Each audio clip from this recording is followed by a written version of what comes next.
Are we ready to call the meeting to order?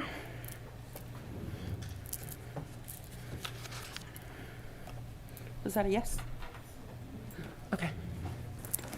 All right, let's go ahead and have the flag salute. Sorry, I'm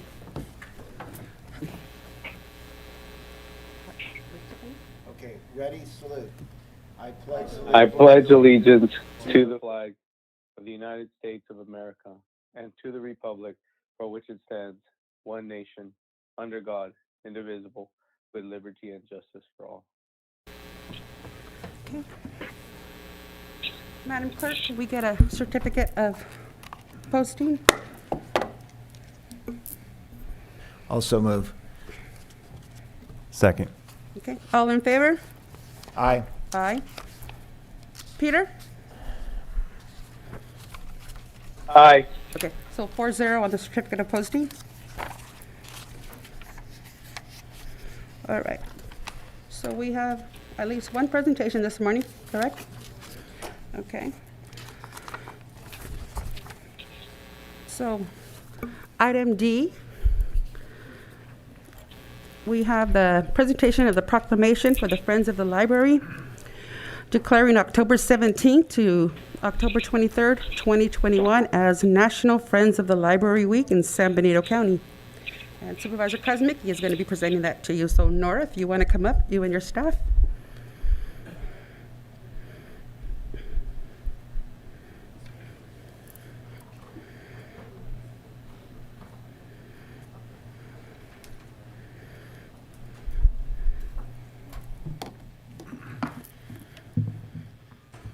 Thank you for being here.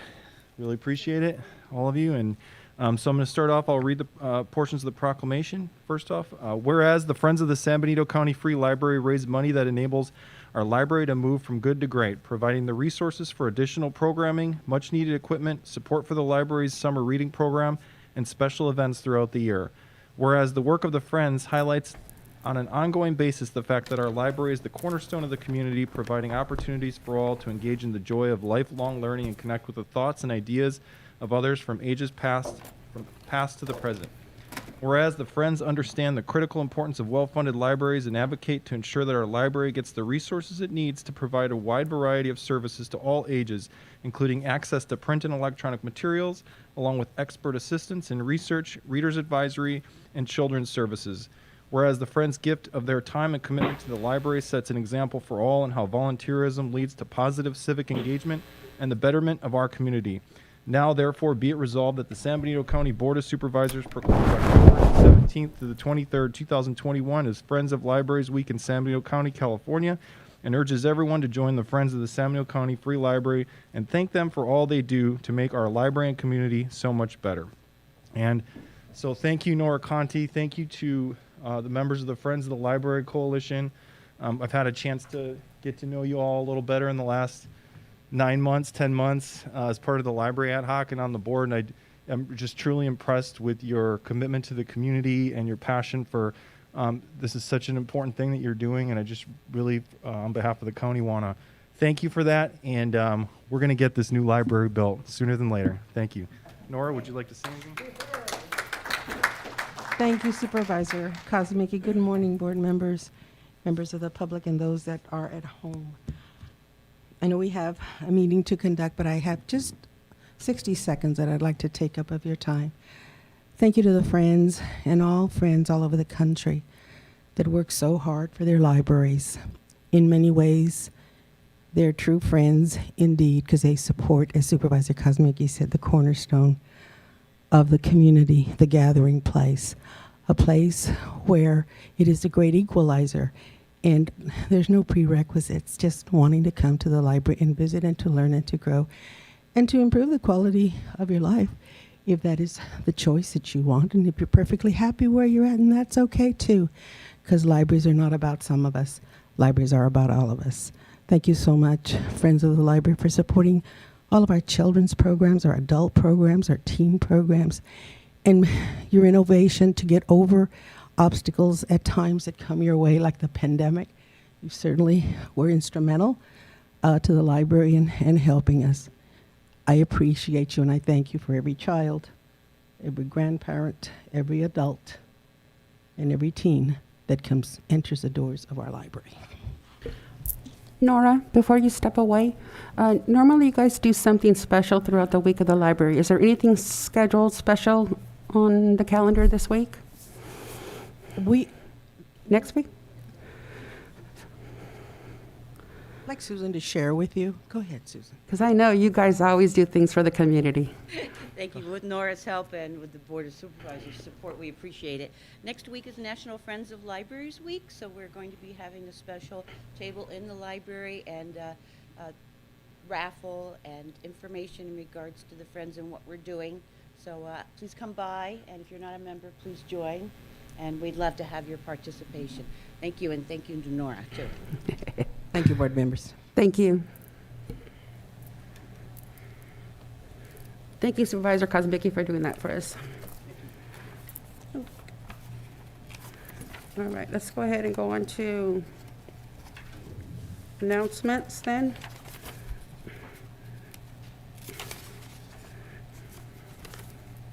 So, who would like to go first?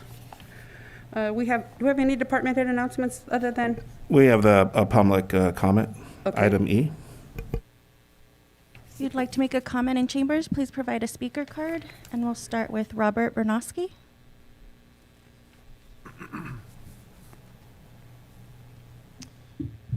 Good morning. Good morning.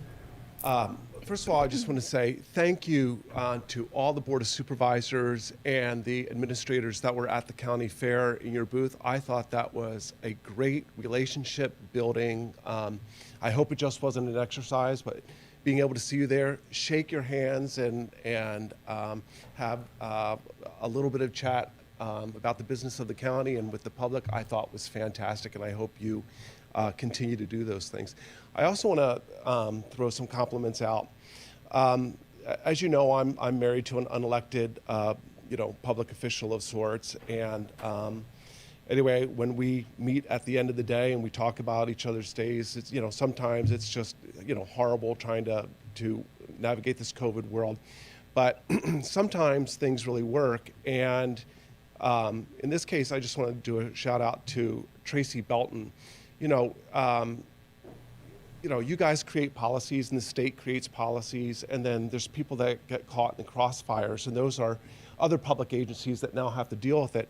And when you have someone you can call to get advice on what to do about a very serious matter or serious matters, it just makes you feel good about government. And that's what I want you guys to, the relationship you want to have, with the public people here. Because it is frustrating sometimes. And I know a lot of people come here to complain like me, but there's also a lot of good that happens, and I want people to be recognized for it.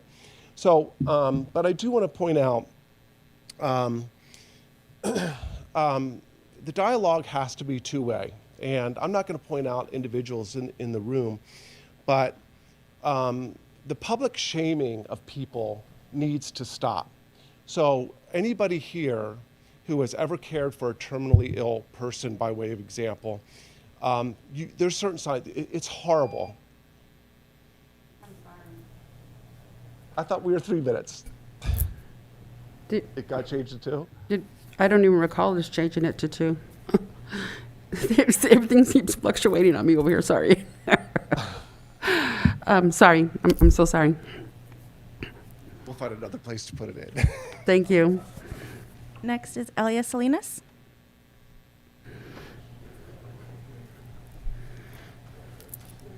Good morning, Madam Chair and Supervisors. A prime example that we should have 3 minutes instead of silencing the public to 2 minutes and shortening the time. There aren't that many people that do public comment to begin with here normally unless there's occasions, and I thought that that's what the council or the supervisors had decided, that you were going to reduce it to 2 minutes when there was a large volume of people. 2 minutes is really a short period of time, and I'm already spending most of my time defending the public that they should have the 3 minutes to speak and not the 2 minutes. I want to bring to the attention again on the people that are out there on the sides of the roads, on county roads, selling food items and flowers without getting permits. The local businesses, mom and pops, and corporations go through the licensing process and pay fees, and also have the health department involved. This has nothing to do with cottage homes. This is just the people that are putting out their catering trucks and selling items and competing with the people who go through the appropriate process. Again, I'd like to bring focus out again, as usual, that Supervisor Peter Hernandez is not in attendance. He is a public official, and everybody else has been showing up. He's the only one that continues to stay at home. I don't think it does the public any good. His constituents, he should be here to represent everybody, but he's making a political statement by staying at home because he doesn't want to wear a mask. We have the duty, he has the duty to be able to be associated and approached in public, and I know he doesn't like to get approached in public, because if you're not willing to go about by what he wants to do or what he believes in, then he just doesn't speak to the public, and that's not what supervisors are elected for. If you'd like to make a comment on Zoom, please press the raise your hand icon on your screen or *9 on your phone.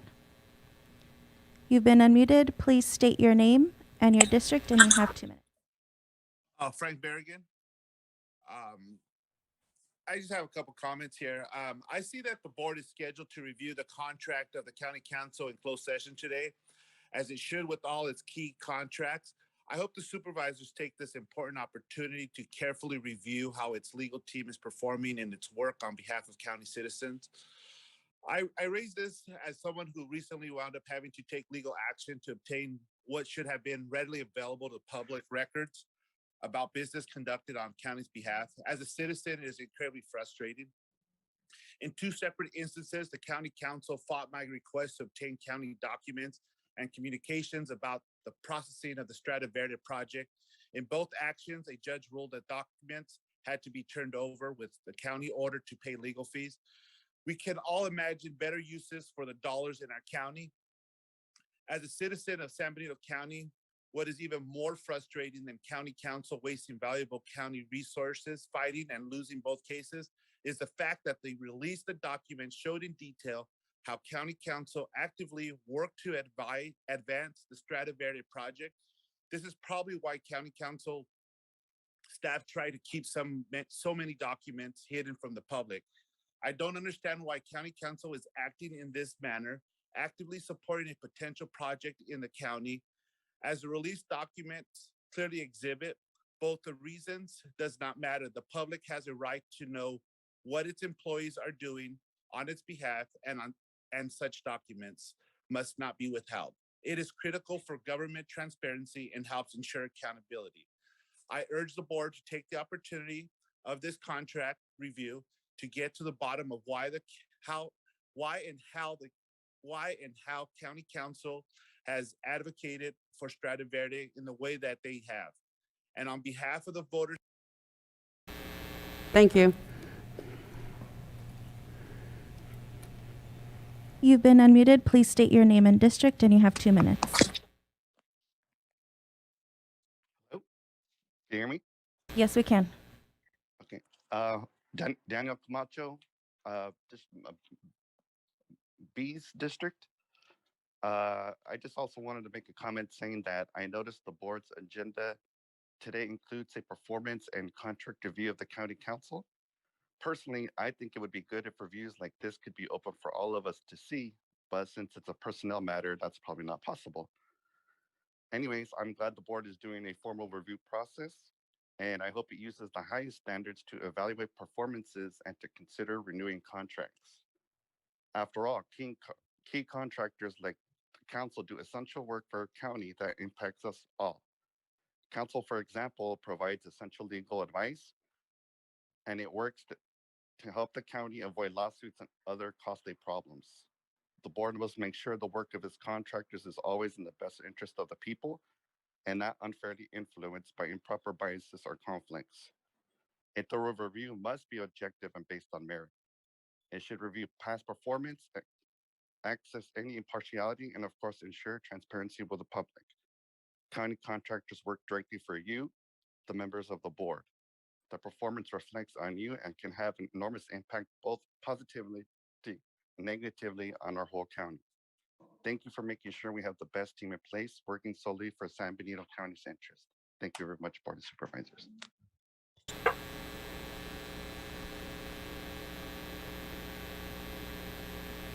You've been unmuted. Please state your name and district, and you have 2 minutes. Good morning. My name is, good morning, Chair Gonzalez and Supervisors. My name is Regina Waldron from Anderson Homes, Vice President. And I thought it might be helpful today to give you a brief overview of where we are with the Santana Ranch project. On the agenda, and so unfortunately, we'll have to wait for that item to arise. No further comments. All right. So then back to, Thank you, Madam Chair. Yes, we have some announcements from the departments. I'd like to invite up our RMA Interim Director, Mike Chambliss. He has a quick update concerning roads. Good morning. We should have Best Road paved by the end of next week. Can you? We ran into a... can you put the mic a little bit closer to your, thank you. How's that? Yeah. Better? Is it- So we should have Best Road paved by the end of the week, of next week.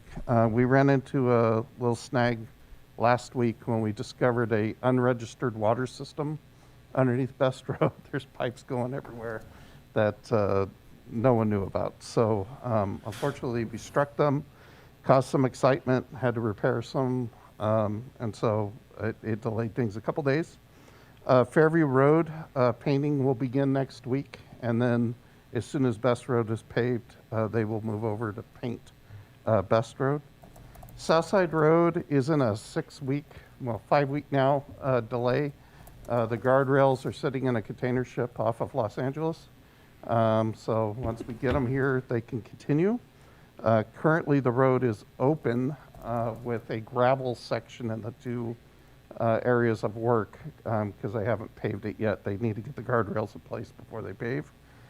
And then I have my engineering staff working on some sort of a project to get some striping down on many of the roads where it just simply is not existing anymore. So they're putting together something I'll bring forward at a later date. Madam Chair, quick question. Yes. Mike, do you recall when is the next section of Fairview going to be addressed? Is that coming later this year, or is it? Do you remember? I should have asked you that ahead of time. Yeah, I'd like but- to refer to the CIP. I think there's like a year break before we do another Yeah. section because I think Measure G has us doing something else next year. Okay, thank you. Any other supervisors? Hold on, Mike. Okay, so I was just wondering if maybe this can be a regular item on the agenda as a roads update, if that's a possibility. The only reason I'm asking is the weather is going to be changing soon, and as the existing potholes have the wear and tear and the rain on them, they tend to deteriorate faster. I know I've received a few phone calls, but you and I have spoke about that already. But just so that we can kind of be aware, and that way the community can see that we're working on it. And I like the way that you gave us the overview on Best Road, South Side, and then Fairview per Supervisor Tiffany's request. But there's a lot of traffic on the roads, and there's a lot of people who are not quite aware of what the county's doing. So if we're proactive and give them that information, I don't know if it's going to change the attitude out there, but at least they know that we're aware and we're working on it, rather than they think we're just silent and not acting on it. Okay, just a suggestion. We'll put it on the agenda. Okay, Yeah. thank you. We'll try to do a month. Sorry, Mike, I know that you're busy doing so many other things, but what's one more thing, right?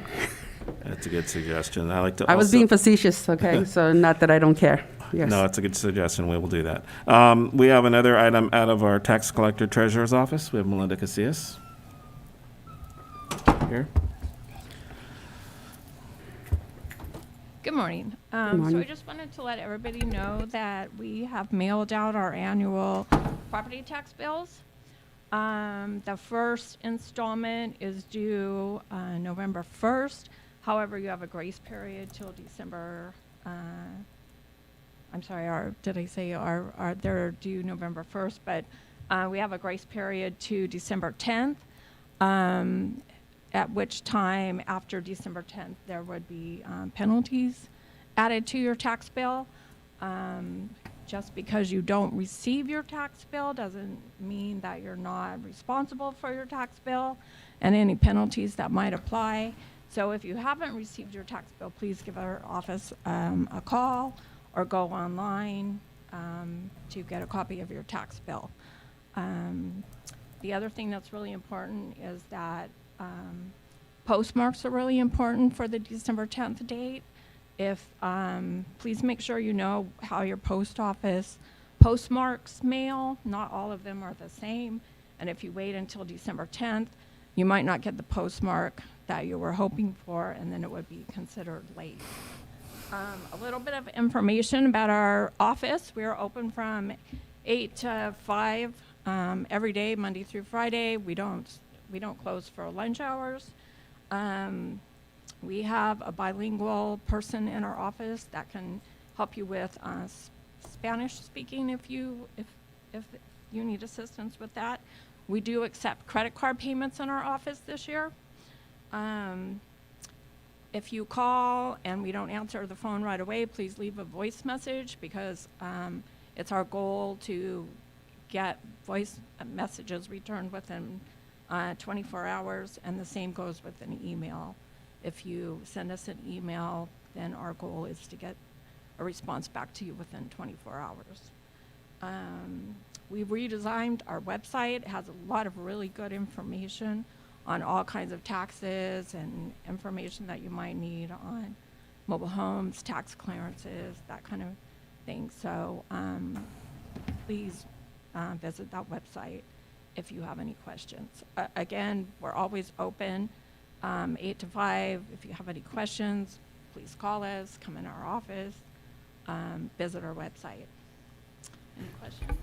Melinda, I know last year that there were some issues with the hours, so I appreciate you giving us the hours and the bilingual, but is there a drop box outside or a mail slot or something that people can drop in the event that their check is ready to go with their property tax? Correct. I'm sorry, I didn't mention that. Yes, we do have a drop box or a little mail slot in our door, and anytime after hours, you can drop your payment through there. We accept checks, cash, credit cards. You can make your payments online. We have a real variety of ways that you can make that. Okay. I appreciate that. Thank you. Thank you, Melinda. I wanted to invite up Jeanette Rodriguez. She's going to provide a quick update. She's our analyst here in the administrative office, but I also want to first give thanks to all the staff that did a great job at the San Benito County Fair. It was just fantastic to see the collaboration from staff and the extra effort that was put forth, putting that together, as well as attending and being there for support for the community. I want to thank the administrative staff, the elections office, RMA. We had Health and Human Services, the Sheriff's Organization was there, the library was there, and so forth. So there were so many different departments that were in attendance, and I think it was a great thing. So I wanted to thank staff. So, Jeanette?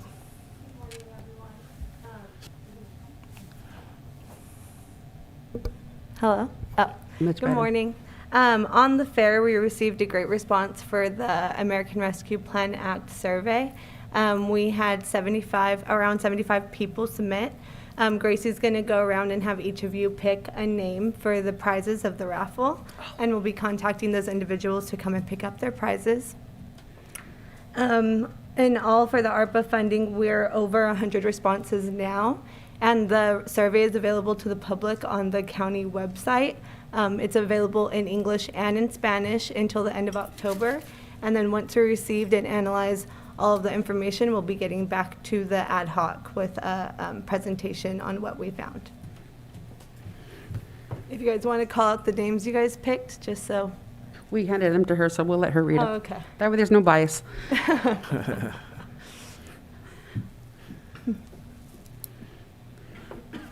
you.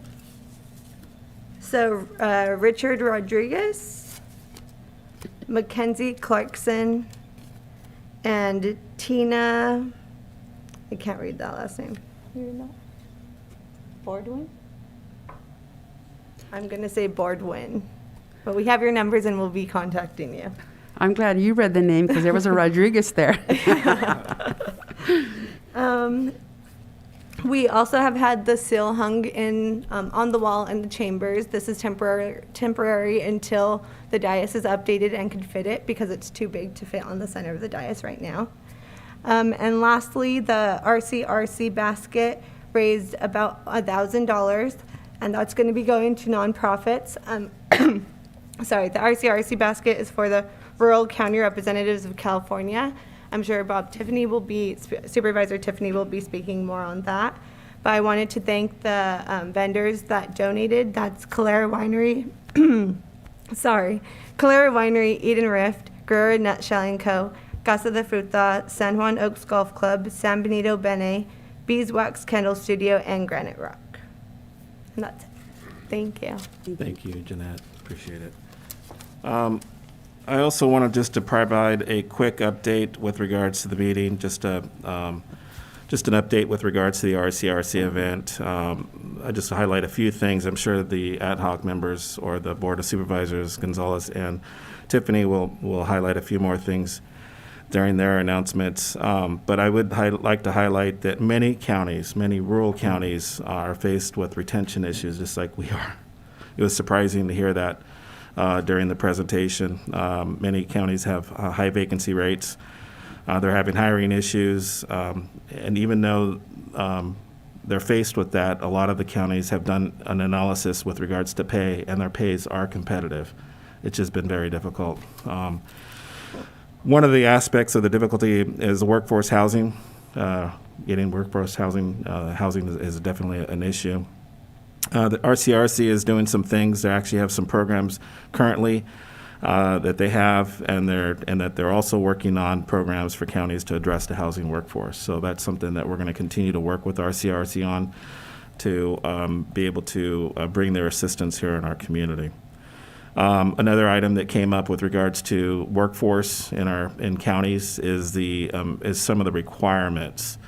And an example, just one example, is hiring an ag commissioner. Many counties are faced with the difficulties of hiring an ag commissioner because there's so many requirements involved with that, and so what they're looking at is potentially reducing some of those requirements so we can get some staff in place. So those are things that RCRC are working on with the local counties. An interesting agenda item that they had, an actual program that they actually had was regarding the housing market and the discussion of housing, which I thought it was interesting. There was basically what they expressed was there is a rural migration that is occurring because of COVID, and definitely changing the demographics. And basically, what's going on is the housing is going through the roof. The cost of housing is tremendous, and so why is this happening? And I just thought it was interesting. Baby boomers are still buying. They're the wealthiest in the nation, and they're still buying. While now millenniums have now reached. They've finished school. They're doing their thing, and now they're buying.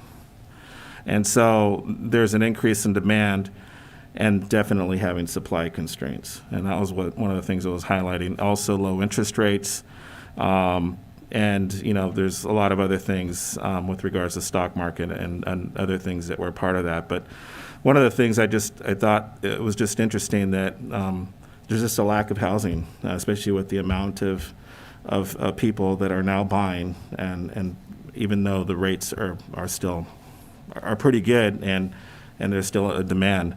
So the question stands, or the question that really stood was, is this going to end? Is there going to be a bubble? And one of the things that came out of it was, and these are data analysts, gentlemen and folks, it's basically saying that it looks like it's not a bubble and it's going to continue. Yes. And that was interesting to hear that.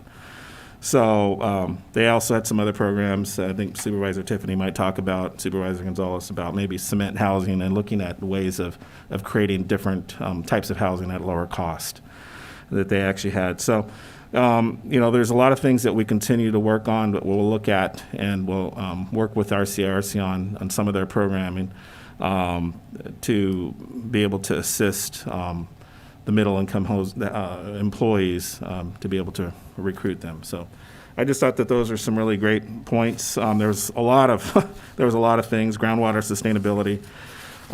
There was a CIO meeting that I attended, and there was a lot of different things that were talked about, but I will just highlight one thing for your board, which has to do with broadband, and I'm sure the two board members will probably highlight a little bit more about it, but just wanted to give a quick update. We're at the first level with RCRC. They've also assisted us and helped us with the JPA as well as going after a grant. So September 3rd, there's 26 member counties that joined for the grant, and the second level, there will be capacity building level, and this will include, supervisor CAOs, staff clearinghouse, and that'll be the first quarter program, which will be in 2022. So that'll be the second phase, and then there'll be a third level or a third phase with the project's access broadband network and going through a little bit more detailed programming of it. So with that, there will be a broadband meeting this Friday for the ad hoc. So we'll be discussing some of these things in more detail. But I just wanted to bring the entire board up to speed on the work that RCRC is doing, along with the rural counties that have joined and been working with them. So I just wanted to highlight a few things from the event that we had, and I believe that's all the announcements that we have, Madam Chair. Okay. Thank you. So that takes us into board announcements. And again, this is only informational items, so who would like to go first? I'll go.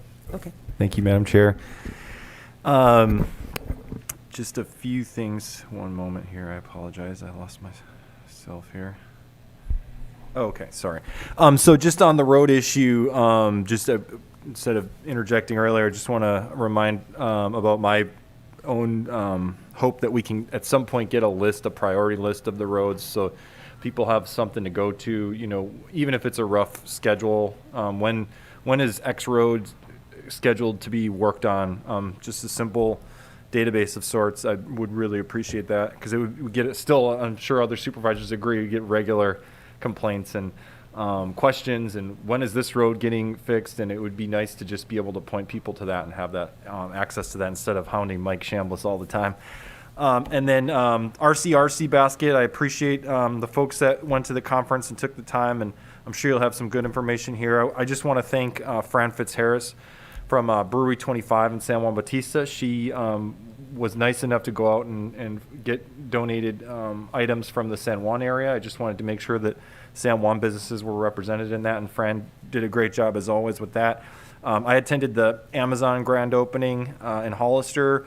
It's obviously a city project, a city business, but I'm of the belief that, jobs are good, whether they're in the city or the county. And so I'm very excited about that and very hopeful that we can continue the momentum, especially in that area of our community. I was at the county fair. I won't go on about that, but I just really enjoyed it. It was nice to be back, and I just really want to congratulate the Bellato Park folks and the fair board and all those folks that got this together this year despite the pandemic, and appreciate the county and the county staff all the time you put into that. And then yesterday there was unfortunately a fire near San Juan School. It looks like a transformer blew, and so that was a big deal. It was right near the school. I went out there and just did my best to get information to the community as that was going on, and just very fortunate that the winds didn't shift, because they could have shifted real easily right toward that school, and that school would have been going up in flames. So I just want to thank all the first responders, the firefighters, the law enforcement that went there and did a great job. And also want to thank the school staff for, very promptly evacuating everyone and keeping everyone safe. Thank you. Are we doing the ad hoc later or now? There's supposed to be a spot on the ad hoc, but I didn't recall I didn't see seeing it. I think that's at the end of the month only. So Yeah, I think we're going to do, go ahead and comment now. I would Okay, recommend commenting. I wasn't, Oh. yeah, go ahead then, Colin. Yeah, I didn't see it on As the I said, agenda. things so keep I was- I just changing. assumed it was on the agenda. I think what we tried to do is do the ad hocs at the end of the month, and then that way it would cover Once everything a we month. covered. That's unless kind of we- what we're doing, but. Yeah, that we was can go a into more change. Colin, detail. But- you may have some other things if you wanted to add. Yeah, and I'll try to keep this quick. As far as COVID goes, I'm of the belief we got to keep the foot on the gas pedal with our outreach, vaccinated versus unvaccinated. There's a certain segment of the community they're not going to get vaccinated. That's their business. I just want to make sure that we're focusing on the folks again that are on the fence for that. And then make sure that we're working with the schools to get the 5 to 11-year-old range vaccinated when the time comes for that, and just making sure that we're promoting our incentive program. And then, as I noted last week from our data, 71 people have died in our communities. All 71 of those were unvaccinated. 303 hospitalizations through the latest report. 298 of those folks were unvaccinated. And then I'll just address, when we talk about future agenda, I'll talk about the incentive program and my thoughts on how we might move forward on the incentive program. And then, other than that, Vets Park Commission, we met and talked about Mike Shambles gave a nice presentation on the park rules update that we're undergoing right now, and it was kind of baffling to me. We didn't have a no smoking policy in our parks, and so I suggested that we immediately move forward on that seems like a obvious no-brainer, that we have no smoking policy, and then strongly look at our alcohol policy as well, as far as allowing alcohol in certain picnic areas and whatnot. And so Mike's going to have more information at some point on that. And then tax sharing agreement with the city of Hollister is just a monumental piece that we're working on, and we're continuing to make progress on that, and hopefully we'll have something at the next meeting. Thank you. Go ahead. Thanks, Madam Chair. Are we going to should we do the COVID? It's your call. It's your presentation now. Do we have the slide presentation? So right now, isn't it just supervisor? Because Yeah, we're all over the place, and I have to agree. Supposed to be member reports specifically. Hold on, Madam Chairman. Peter, hold on. And I have to agree with one of the speakers. The 2 minutes, I thought it was only when we had a lot of people. So again, there's a lot of change going on, and maybe I didn't get the memo, but I figured I would have been part of it had we changed something. But anyways, there's just so much change going on, and it's changing all the time. I think the changes need to be clear and apparent, because even the supervisors up here are a little confused about what we're sharing. So back to ad hocs, just for clarity, ad hocs are going to be at the end of the month, that we kind of share everything that's happened. Right now, these were just board announcements, what we participated in, what we've attended, and so forth. So to show a presentation right now is way out of sync, and Supervisor Hernandez was ready to go as soon as Supervisor Tiffany finished. So I'm just trying to keep a streamlined, smooth, and consistent. But if I don't know the rules of the game, chances are other people are lost as well. I'm just saying. Madam Chair, I agree with you on the presentation aspect of it. I think we're going to have to hold off on an actual presentation. These are board reports. Thank you. Yeah, Okay. sorry. Okay. Let me go ahead then. So first of all, I will, Ray already touched on this, but we both, Supervisor Gonzalez and myself, along with our CAO, Ray Espinoza, attended the RCRC annual meeting, which was in Monterey. Again, RCRC is, for those who, we use all these abbreviations, stands for Rural County Representatives of California.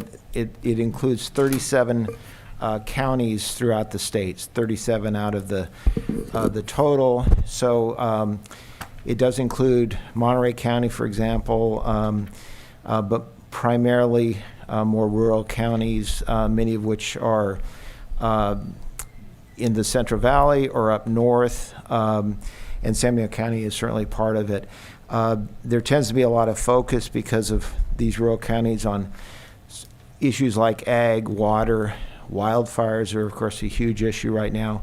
Broadband is a huge issue within rural counties. So it's a very useful statewide organization that we are part of.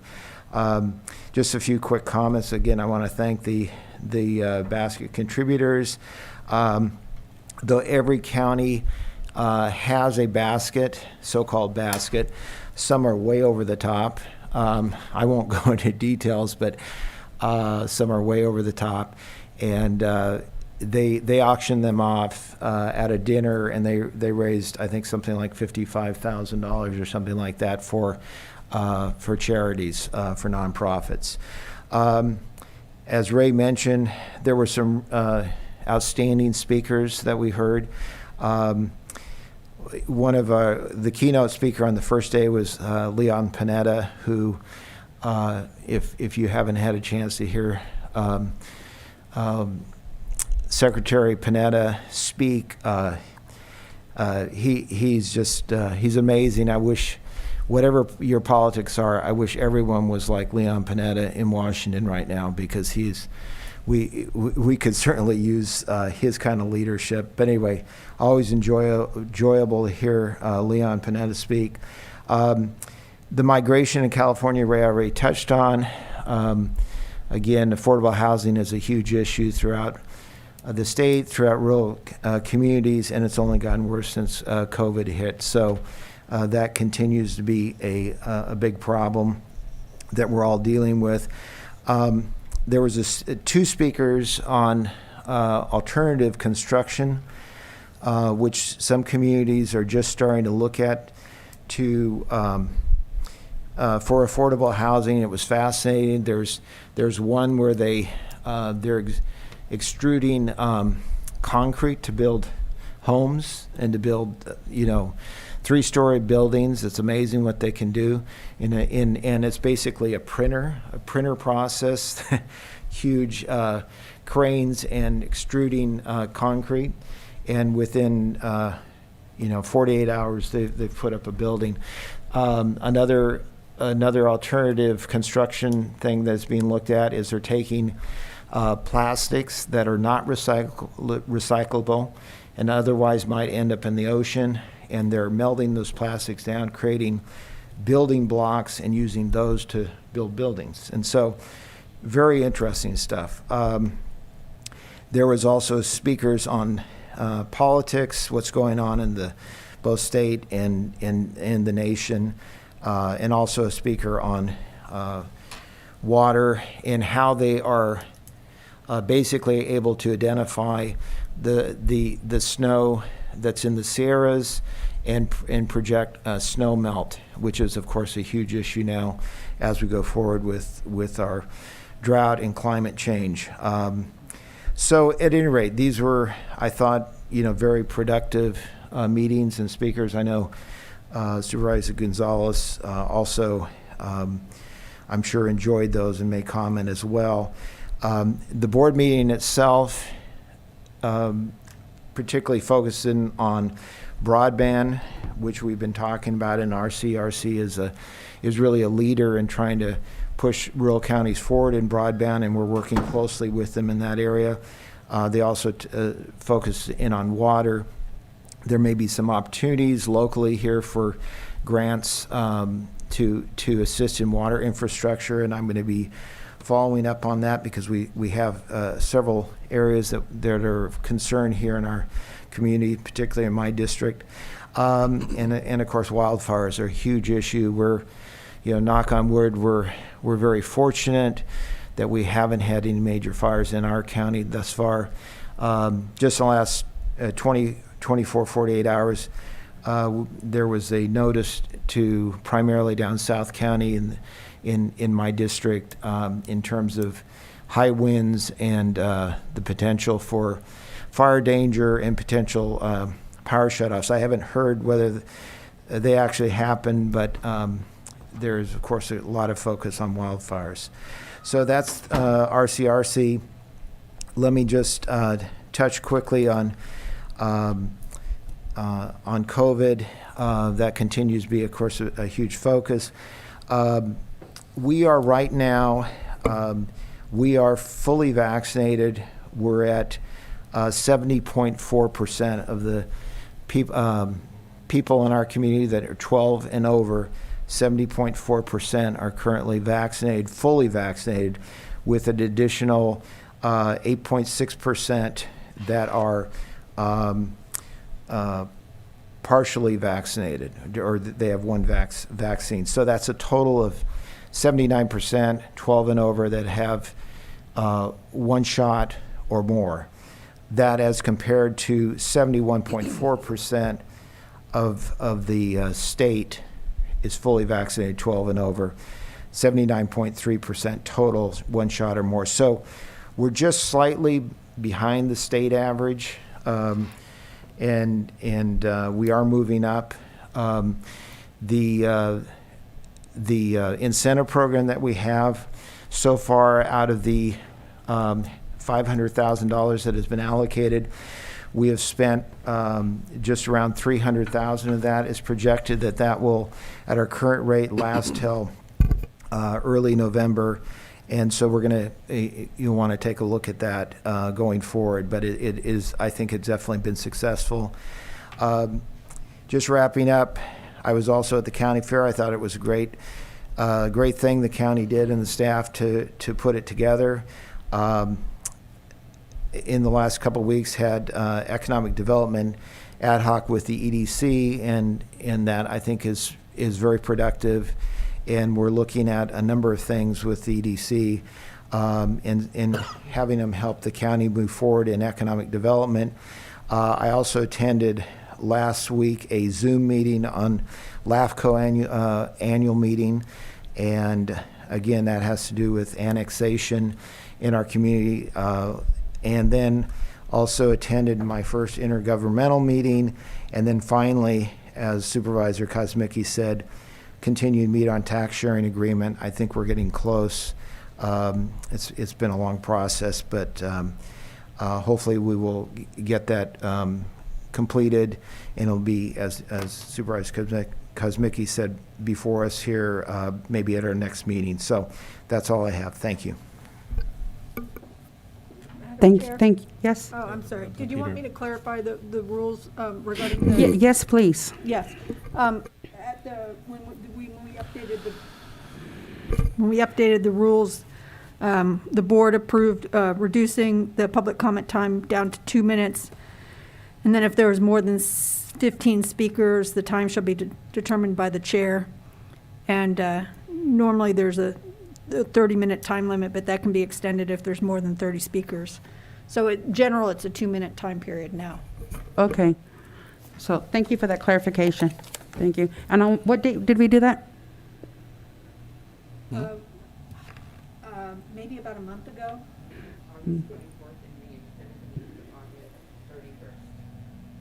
Okay. Just so I can go back to my notes and make sure that I'm right with it. I was just my understanding that it would be if there were more than 25, 30, whatever the number we looked at, and then we were going to change it. But we've had so many meetings, it's just kind of hard to kind of keep track, but I just want to make sure we're on par. 2 minutes. I will go back and check my notes. Okay, thank you. So Supervisor Hernandez, are you ready to give your update? Yes, Madam Chair. Thank you, Board. So I just wanted to have some brief updates. We had a Veterans Commission meeting, and that actually was a very short meeting. So all we're doing is planning for next year, pretty much. We had a Tourism Committee meeting, and that's in the staging plans of the Tourism Symposium, with a lot of public engagement happening pretty soon. So I'm pretty excited about that. And then we had a Governance Committee meeting, which is the first, I think, in a really long time. And in general, so in the Governance Committee meeting, it was about water. So they basically gave us an overview of the $150 million that they spent over 10 years throughout the county and updating the water treatment facilities. They're working on the master plan being updated, and so some of the goals are to construct but not overbuild the water supply infrastructure, I guess because of cost. They want to mitigate drought concerns because obviously we're in a drought as of late, and then address critical infrastructure needs near the airport. and also to incorporate San Juan Bautista and anticipated developments and demand projections and supply needs. So basically be able to have water to certain areas where developments are happening. And then position 2022 grant funding opportunities for the community. So look at other potential opportunities to get grants for our area. And then one of the things from if I may, Madam Chair, from the conversations that have been coming up and even talking to staff is I have some concerns about the retention rates. And I know our CAO brought it up. Among other things, us obviously, besides being a rural county, I think a big part of the retention rate issues, and we're yet to see them because we know that the public health officer changed the date for basically the time that people would get fired if they don't take the vaccine, and that's the mandates, right? So that is creating a lot of issues. There's a lot of people reaching out, and they're basically really frustrated and upset. And it's funny because from even one of the public comments, which I wanted to clarify, from Ms. Salinas, who basically said that she would rather me be in a higher risk environment by going to a board meeting instead of being able to do my job perfectly as I can from my residence. So it's peculiar, right? Because if that's the true sentiment, then it's about control. It's not about public health. But nonetheless, if we're truly about public health, then we got to make sure. Remember, this is supposed to be only informational. I muted you, so hold on. This is only supposed to be informational, and if that's something you want to bring up at the end of the meeting for a future agenda item, I would love to second that for you. But right now, we're just giving announcements, and we're not supposed to be responding to the speakers. And so I'm going to have the clerk unmute you, but just stay on the informational portion, please. Thank you. Thank you, Madam Chair. I'll save my comment for the end, but I want to have a robust conversation about the retention rates because from what I see, there's going to be some serious problems soon. Thank you, Madam Chair. Okay. As all the other supervisors were giving their presentation, I only had a few items listed on my, and then I said, oh my gosh, no wonder I'm so tired. I've been doing so much. The RCRC, I'm going to focus on that one. Yes, I went to the fair. Yes, I did listen in on the Vets Park Commission because that was interesting. I attended the governor's meeting with Supervisor Hernandez, and also with Supervisor Hernandez, we attended the tourism meeting, and there's nice movement and big things coming that direction. I attended the Community Correction Partnership meeting. I have gone on a few cannabis tours, and I'm going to continue going on again as we move forward with this, and I think it's on the last agenda item for October.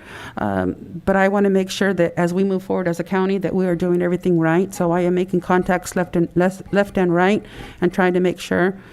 I attended an event put on by Life Project. That is an organization that is actually working with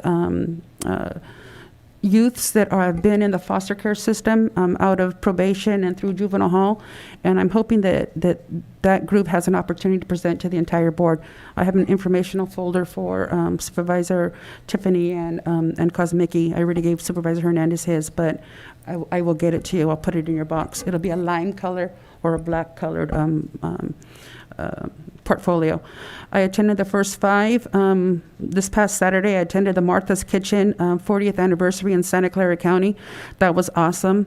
Martha's Kitchen is an organization that feeds the needy. I won't even say homeless, just the needy. And they are doing wonderful things in San Benito County, and they're really not on the top of people's radar. And so I would love for Bill Lee to come and give us a presentation to just... He doesn't want to blow his own horn, so I will. But it's an organization that has been in existence for 40 years. And it started off with a woman named Martha who was serving peanut butter jelly sandwiches out of her house. And it turned into a very big organization that serves 7 counties: Monterey County, Santa Cruz County, San Benito County, Santa Clara County, even into over the hill into Los Baños. So I would really love for our community. And as Gary Burns is here, he and I sat together at the dinner. And so I just hope that's something that we kind of bring more to the attention. Going back to the RCRC, that was a phenomenal presentation. And I'm going to ask that we talk at the end of the meeting about future agenda items, but I would love to talk about the inclusion of all the supervisors to be included in the CSAC conference that is starting on November the 29th and running through December the 3rd. As a former school board member from Hollister School District, that was the one time in the year that we all as trustees attended, and it was just such a great event for camaraderie for those of us sitting at the dais, and then the exposure. So I'm going to get off my high horse for that one. However, broadband at the actual conference in Monterey, broadband was talked about in addition to the JPA, and of course Ana Caballero had sponsored SB 28, which has been signed into law. So woohoo! So hopefully we'll be talking more about that on Friday with the broadband meeting. Former Secretary of State Leon Panetta, oh my God, that man is so dynamic. And you're right, Supervisor Tiffany, if you haven't had a chance to attend one of his presentations, please do. He has the Panetta Institute in Monterey County, and it's just so close. Forgive my vulgarity here, but this is a quote. He said, "We have to be a kick-ass leadership to get things done." And then Secretary Panetta went ahead and he said that we need to approach the leadership as a military style to any challenge and to present a strategy. We have to build a team. We have to work together as a team. There is no I in team. And so everybody needs to roll up their sleeves and get to work.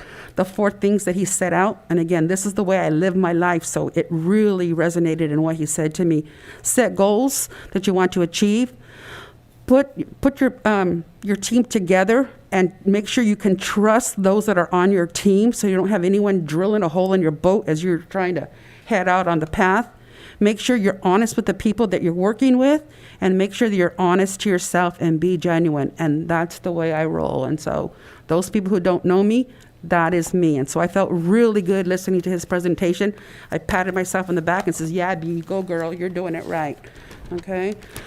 They also talked about housing, and Supervisor Tiffany touched on it lightly, but I was just amazed. The 3D printing that he was talking about, those of you who know about 3D printing and how it prints with a plastic type of a base, this was, as he said, it extrudes concrete, and they build homes literally with a 3D printer, but instead of it being a plastic type base, it's a cement type base, and it was just amazing. They also talked about the modular homes, and again, this is ways to get people into housing, because we obviously know here in San Benito County we have a housing shortage, and so these are avenues I would love for a presentation to be made locally and see if those are options for us. But it was so funny because I put in quotes Lego blocks, because the modular housing, they literally put the houses together, clicked them as if they were giant Lego blocks. And so it was just amazing. What was the other item that we had on there? There was a nice presentation from NASA. I was amazed how they connected the space maneuver and travel and technology to more local level. So it was really interesting to see. And as I said, I can't urge enough for all the supervisors to be able to be present at the same time at the conference, because it just gives you avenues for camaraderie for ourselves, but also to connect and network with other supervisors that happen to be in our, same mindset that we think. So on that note.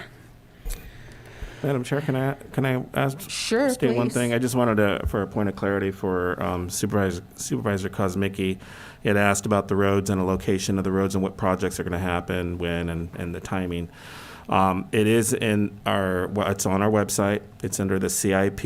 It's about, I think it's the second or third page.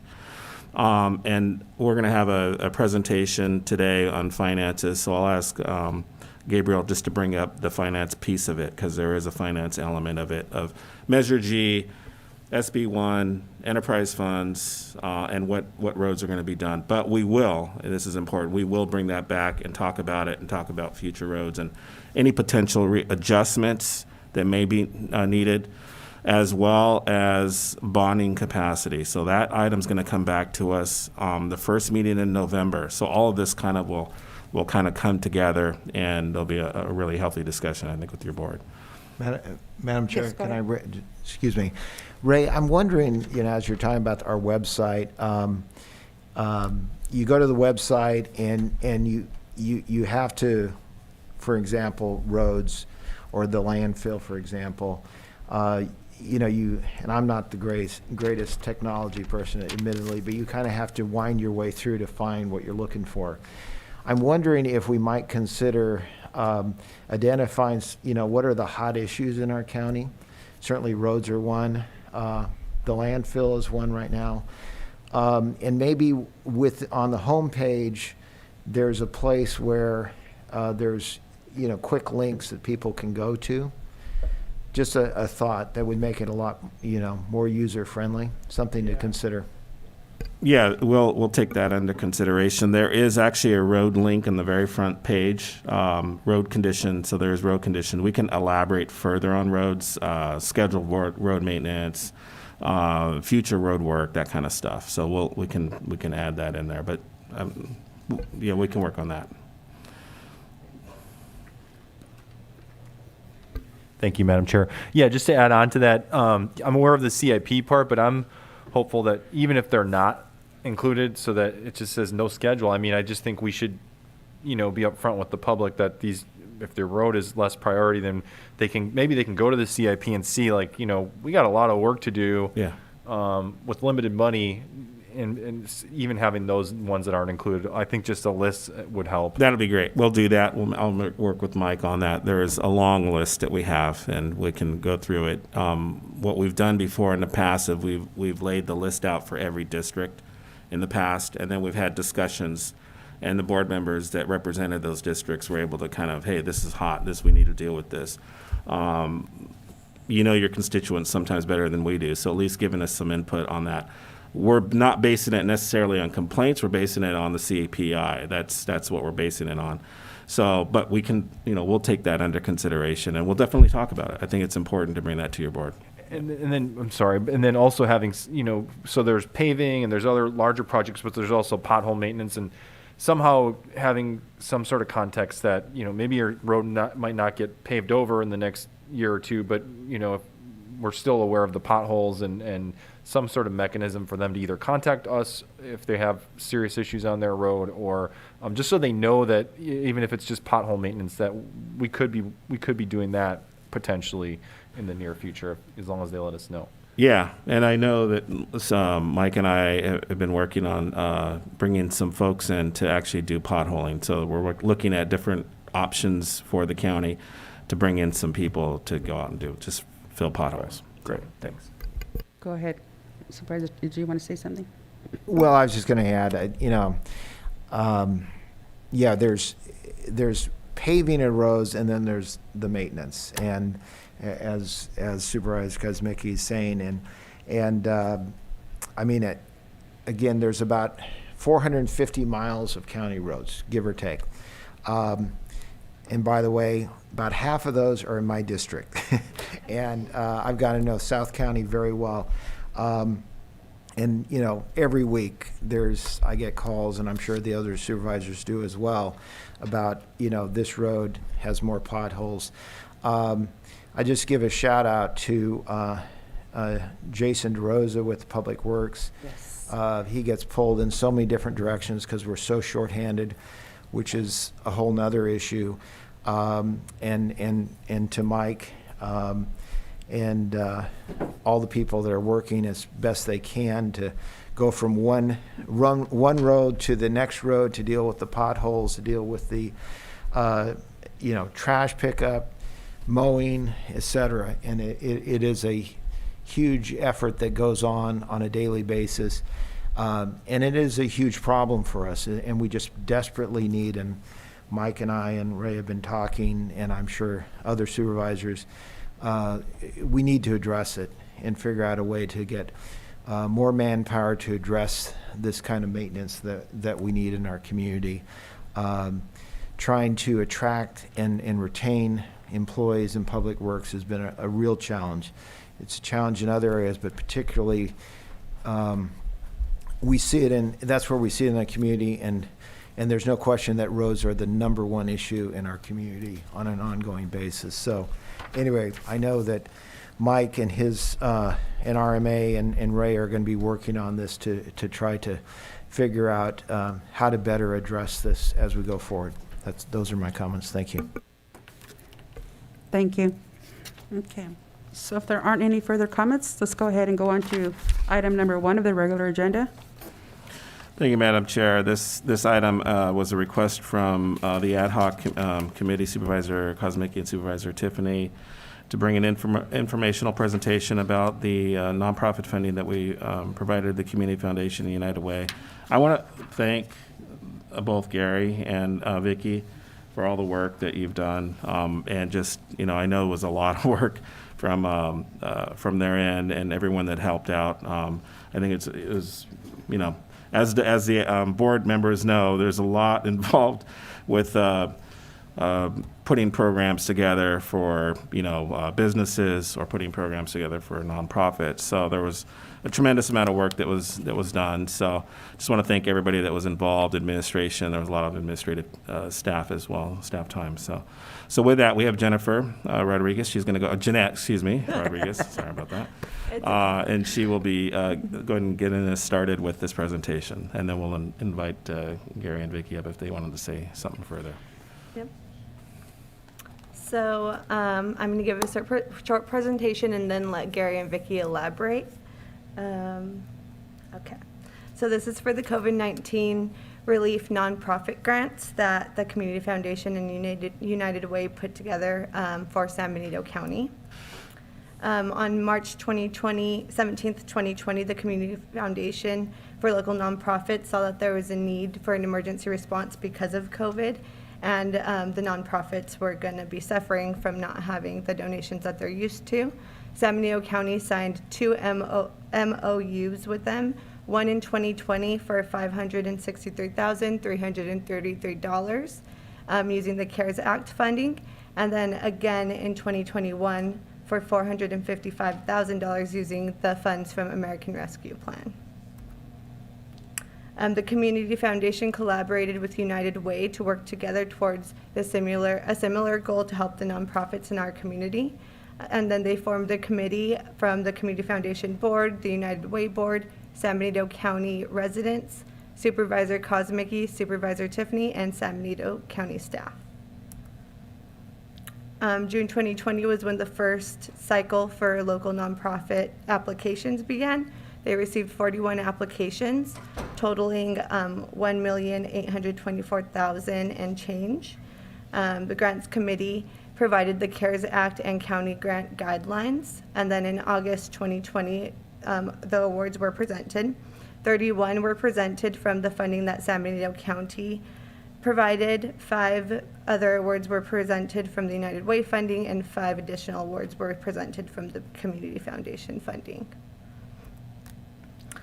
In 2021, the American Rescue Act funding provided $455,000. Of that, there were 34 applications received for $727,000, and then the awards were granted in August 2021. 27 nonprofits received grants from the San Benito County funds, and then 3 nonprofits got grants from the Community Foundation funding. In addition to that funding, San Benito County also provided administrative fees for United Way and Community Foundation to make it possible. So the grants that received over $20K in 2021 are as follows.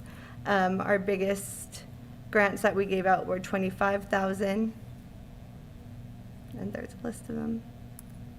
And then we had a good amount that was under $20K of grants, including Boy Scouts, Bulldog Boxing, other nonprofits in the community, Hollister Downtown Association. And then here's another list.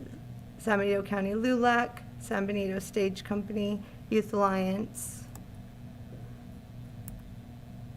So for the total donations from San Benito County, it was $978,000.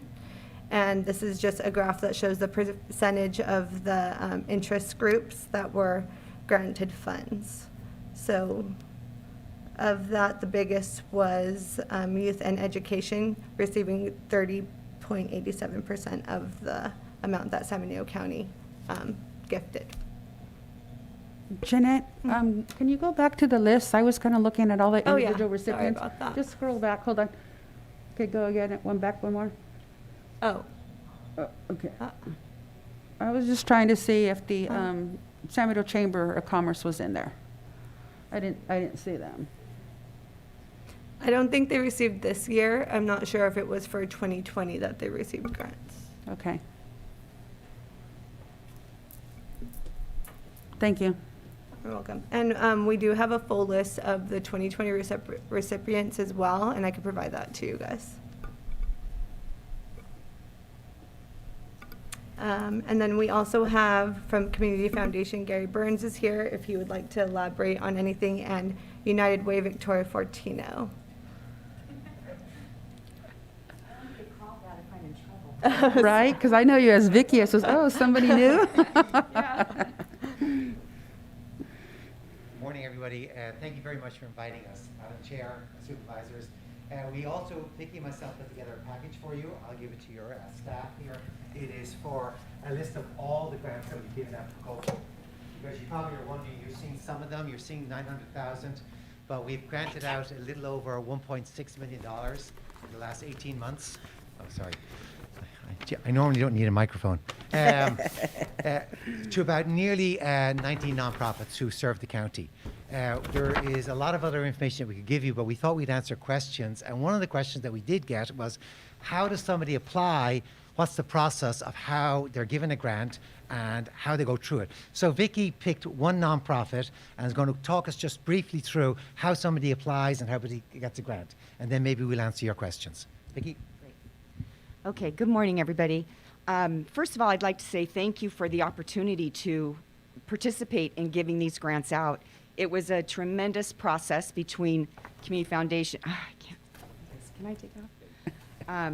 Between Community Foundation and United Way. It's a process that we're very comfortable with, that we've been doing for decades. So it's a great collaboration, and we were really grateful to be able to participate in this funding.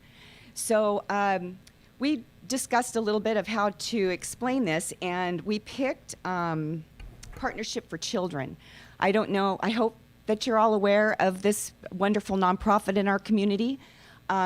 So once we received the guidelines from the county and the CARES Act and the American Rescue Plan, we sent out the requirements to our nonprofit community, all of them, all 200 and something. So then we take a Community Foundation grants person and a United Way allocations grants person, and we team them together. We split all the list of nonprofits that applied, and they contacted and vetted each of the nonprofits that were assigned to them.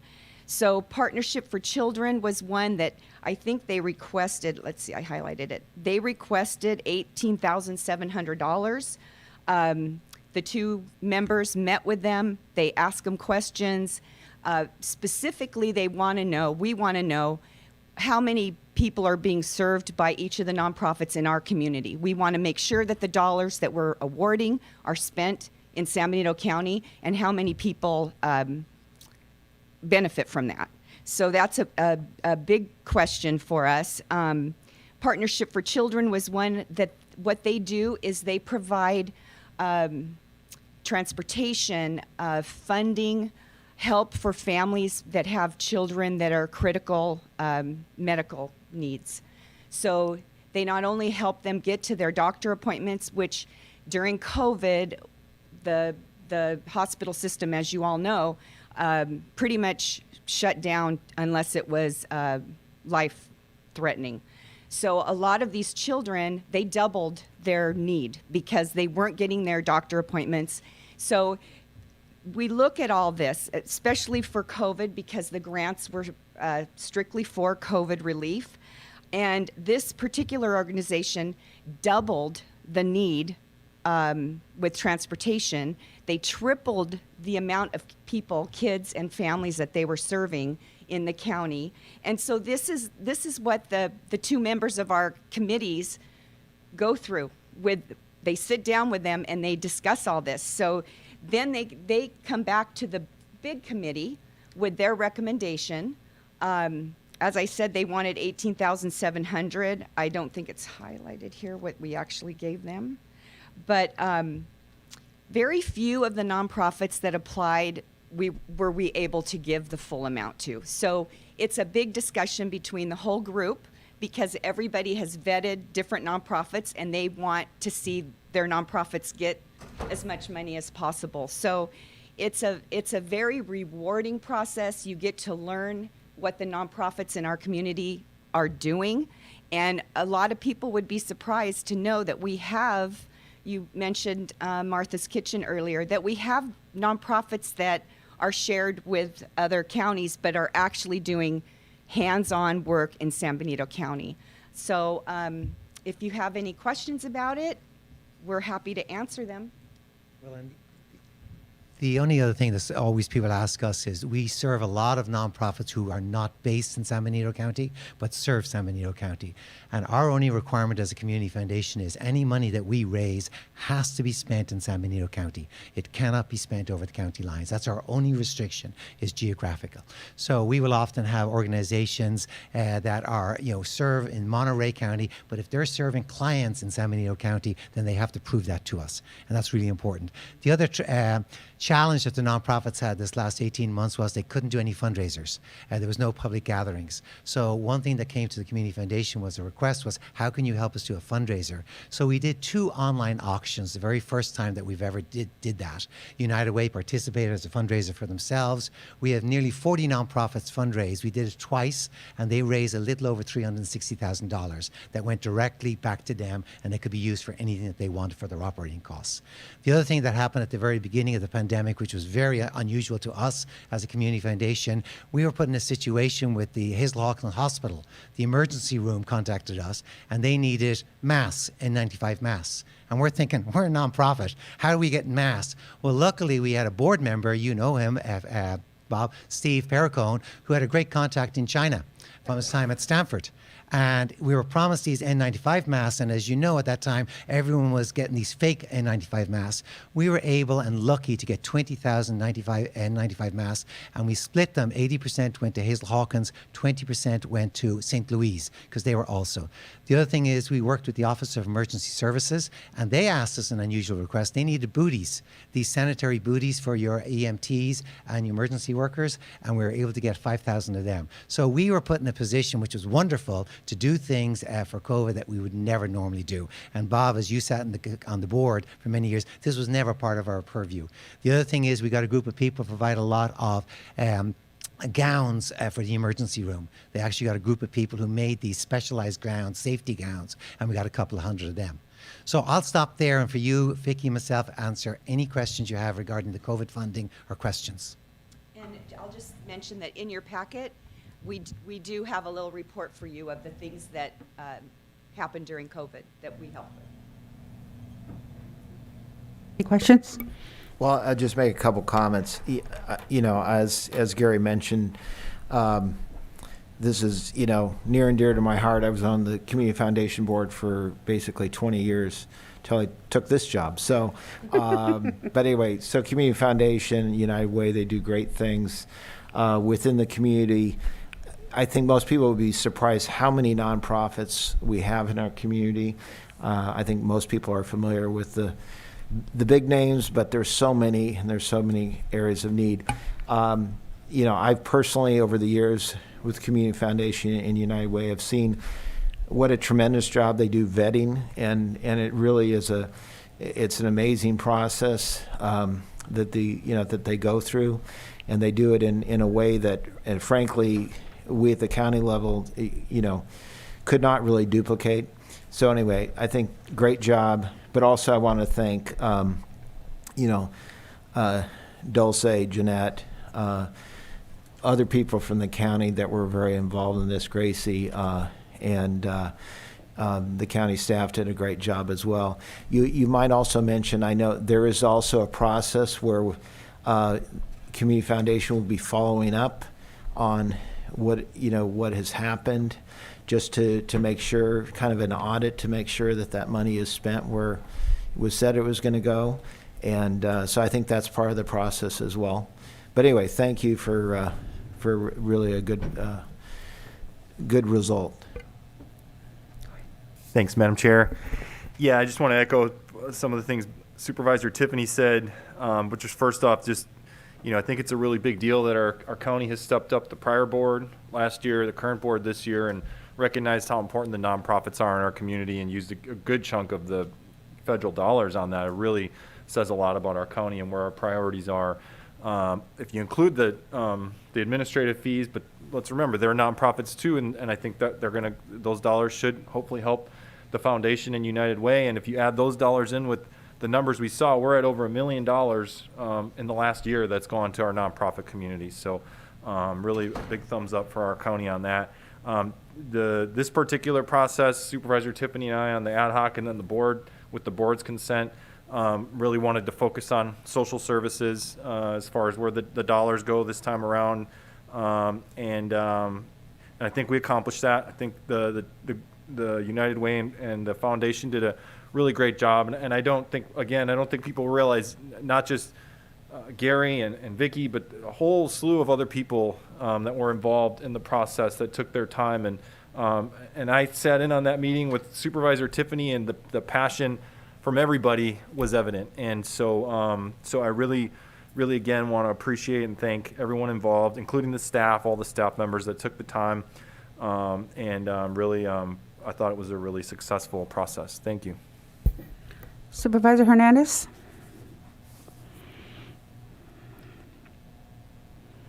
Thank you, Madam Chair. Yeah, we're definitely grateful to support the nonprofits. I know last year we had a really rough time, with the CARES funding, dealing with the lockdowns and ultimately the impacts, and we knew we needed good partners. So I thank you, Gary, and the Community Foundation for all that you do and supporting our community. Thank you, Madam Chair. Thank you, Supervisor Hernandez. And I just want to say thank you, too, for all that you have done and continue to do, because the job that you have undertaken has been significant, and so thank you. But on that note, Gabriel? Yeah?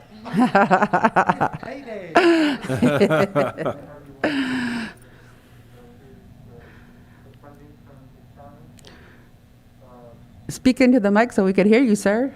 Sure. So this is the check that we're presenting to Community Foundation. It's the funding that's going to go towards covering the administration fees to United Way, to the Community Foundation, as well as the funding that's going to be awarded and granted to all the nonprofits that we're going to be serving. So happy to be partnering with the nonprofits to, see more bright future in our community. So. Thank you very much. Madam Chair, one thing that Vicky and I, you mentioned, actually the good news is Vicky and I have no say in the outcome of the grants. It's kind of neat. As a CEO, I pass it off to our all volunteer leaders, like you mentioned. They're all volunteer leaders, both from the United Way Board and the Community Foundation Board, and also leaders in the community who've been doing this for many years. But one thing that we heard, and we need to say to all of you and to our county, is that we heard a sense of tremendous gratitude from our nonprofits.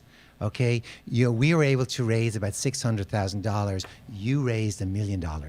Okay, and I know, but that money could have gone a lot of other places. But our nonprofits really would have been in dire situation, particularly our social service needs ones. You're going to hear from the food bank now. You've heard from Martha's Kitchen. You're going to Salvation Army and lots of others that really help people stay in their houses, help people put food on the place. We gave one grant, an unusual grant, to an organization in Santa Cruz called Santa Cruz Community Ventures. Never heard of them before. They came to us and they asked for a $20,000 admin fee. And at first I said, what's an admin fee? And they said a donor came to them and gave them $1 million to give to undocumented families who were not getting money from the stimulus package. Okay, that $20,000 that we gave translated into $240,000 going directly into San Benito County's economy, into undocumented families. And they ultimately gave away $4 million between Monterey, Santa Cruz, and San Benito County from donors. Okay, that was tremendous, and a nonprofit that I had never heard of before. So you can imagine all those people and their gratitude of receiving something that they didn't get before. So on behalf of the nonprofits, Vicky and myself say thank you to the county and thank you to supervisors. Thank you. Thank you. Thank you. Okay. We didn't go to the public. Yeah, that's right. We're gonna go to the Can we public. go now? Just going to make sure. If you'd like to make a comment in chambers, please provide a speaker card. On Zoom, please press the raise your hand icon on your screen or *9 on your phone. And Elias Salinas. Thank you, Madam Chair. Santa Cruz Community Ventures was the first thing I wrote here, and so thank you very much, Gary, for giving information on that, because I was curious who they were. The foundation really went out of their boundaries of what they normally do when the COVID hit. The San Benito County Business Chamber did the same thing. The community came together and really wanted to help those in need. Because of the shutdown, businesses were obviously impacted, nonprofits were impacted. I see that the Girls Inc. here in San Benito County received $15,000. I would like to see if the public has access to the presentation that was given earlier.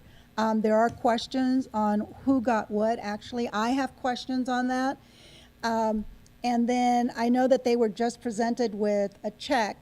Is that for $40,000, or is that additional to what was already allocated, $25,000 and $15,000? 25 was for the foundation, and 15 was for the United Way, I believe, or is that the amount that was given today, or is that additional? So thank you very much, because I do remember I was very vocal about what was going to happen with who was going to get what. I know that the United Way does a lot of great work, but I know that they also, a lot of the monies goes to administrative fees. And so when I spoke early last year regarding that, I was told that nobody was going to be getting any money. It was going to be going directly to all the nonprofits or to all the businesses. And now there's 40. Now, if that's 40 is an additional thank you, that's fine, but that's something that was requested directly from the foundation and from United Way. Thank you. Thank you. On Zoom, please press *9 on your phone or the raise your hand icon on your screen. No other comments. Okay. So, Madam Chair, yes, Supervisor Hernandez, go ahead. just for clarification, and maybe the CAO to the speaker's question, from the way that I read it, is they could receive up to $25,000 for administrative fees, but they actually received $15,000. That's the makeup of the difference between the 455 and the 440. That's actually going to the grant or to the nonprofits. Yeah, Madam Chair. Yes, go ahead. Maybe I can clarify. So, 25,000 went to the Community Foundation, 15,000 went to the United Way. Those are, as Supervisor Kuzmicki said, both of those organizations are nonprofits as well. So they not only, that's partly to support what they do and their mission. They're both umbrella organizations for many of the nonprofits. But also for their for the administrative time. It's a very cost-effective way to, trust me, it's very cost-effective. It's a very robust vetting process to make sure that these donations, over $450,000, are going to the nonprofits that really need them. And then to answer the speaker's question furthermore, the checks that were received today are not only those payments, but also the total amount that will then flow through the Community Foundation, and then they will cut checks to the individual nonprofits that are receiving the monies that were presented today. So that's what the process is. Thank you. Any other questions or concerns? Okay, so that was just an informational presentation, so I thank you very much for the details that you gave us. And so if there aren't any further comments, then we'll go ahead and go on to item number 2. Thank you, Madam Chair. Yes, so we have, I believe we have Nancy Frazetta and Sarah. Sorry, I can't read my own writing. I apologize. So anyways, so we have a director of outreach, I believe, and the CEO is here to present this particular item. Dulce, did you want to open up with a couple things, or are you going to do the PowerPoint? I'm just opening up their PowerPoint. Okay. Good morning, ladies. So good morning. Good morning. Oh, do you want me over here? Sure, and you could hit the next. Thank you for being here. So before you guys start, board members, let's make sure we go the presentation first, then we'll go to the community for a public comment, and then back to us. Sorry, we deviated a little bit on item 1. Great. Good morning, Madam Chair and Supervisors. Thank you so much for the opportunity for us to be able to present about the food bank. We really miss Mark Medina. He used to visit us all the time, so this is our chance to kind of bring you up to speed with where we're at now. I'm Nancy Frisetta. I'm the CEO or Executive Director of the Food Bank. I took the job a little over a year ago, and during COVID, it's been like drinking from a fire hose. It just hasn't stopped.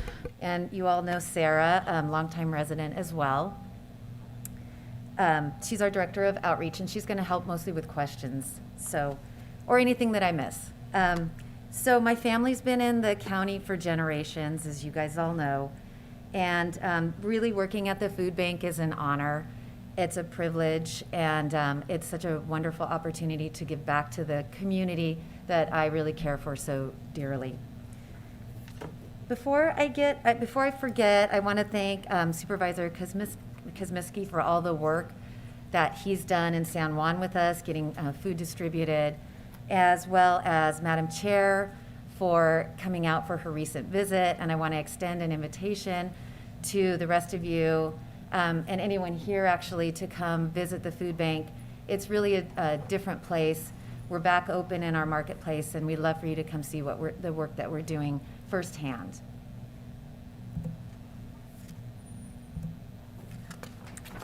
So you're all familiar with us. You know that we believe that food is a right, that our customers deserve dignity. But what you might not know is that we really our mission is to give food to people in need. So we don't just give food to anyone. Our mission is to give food to people in need, and we focus on San Benito County. So our mission is not to give outside of the county. We're really focused specifically on residents within the county in need. Also, that we're part of a food bank network or a food system.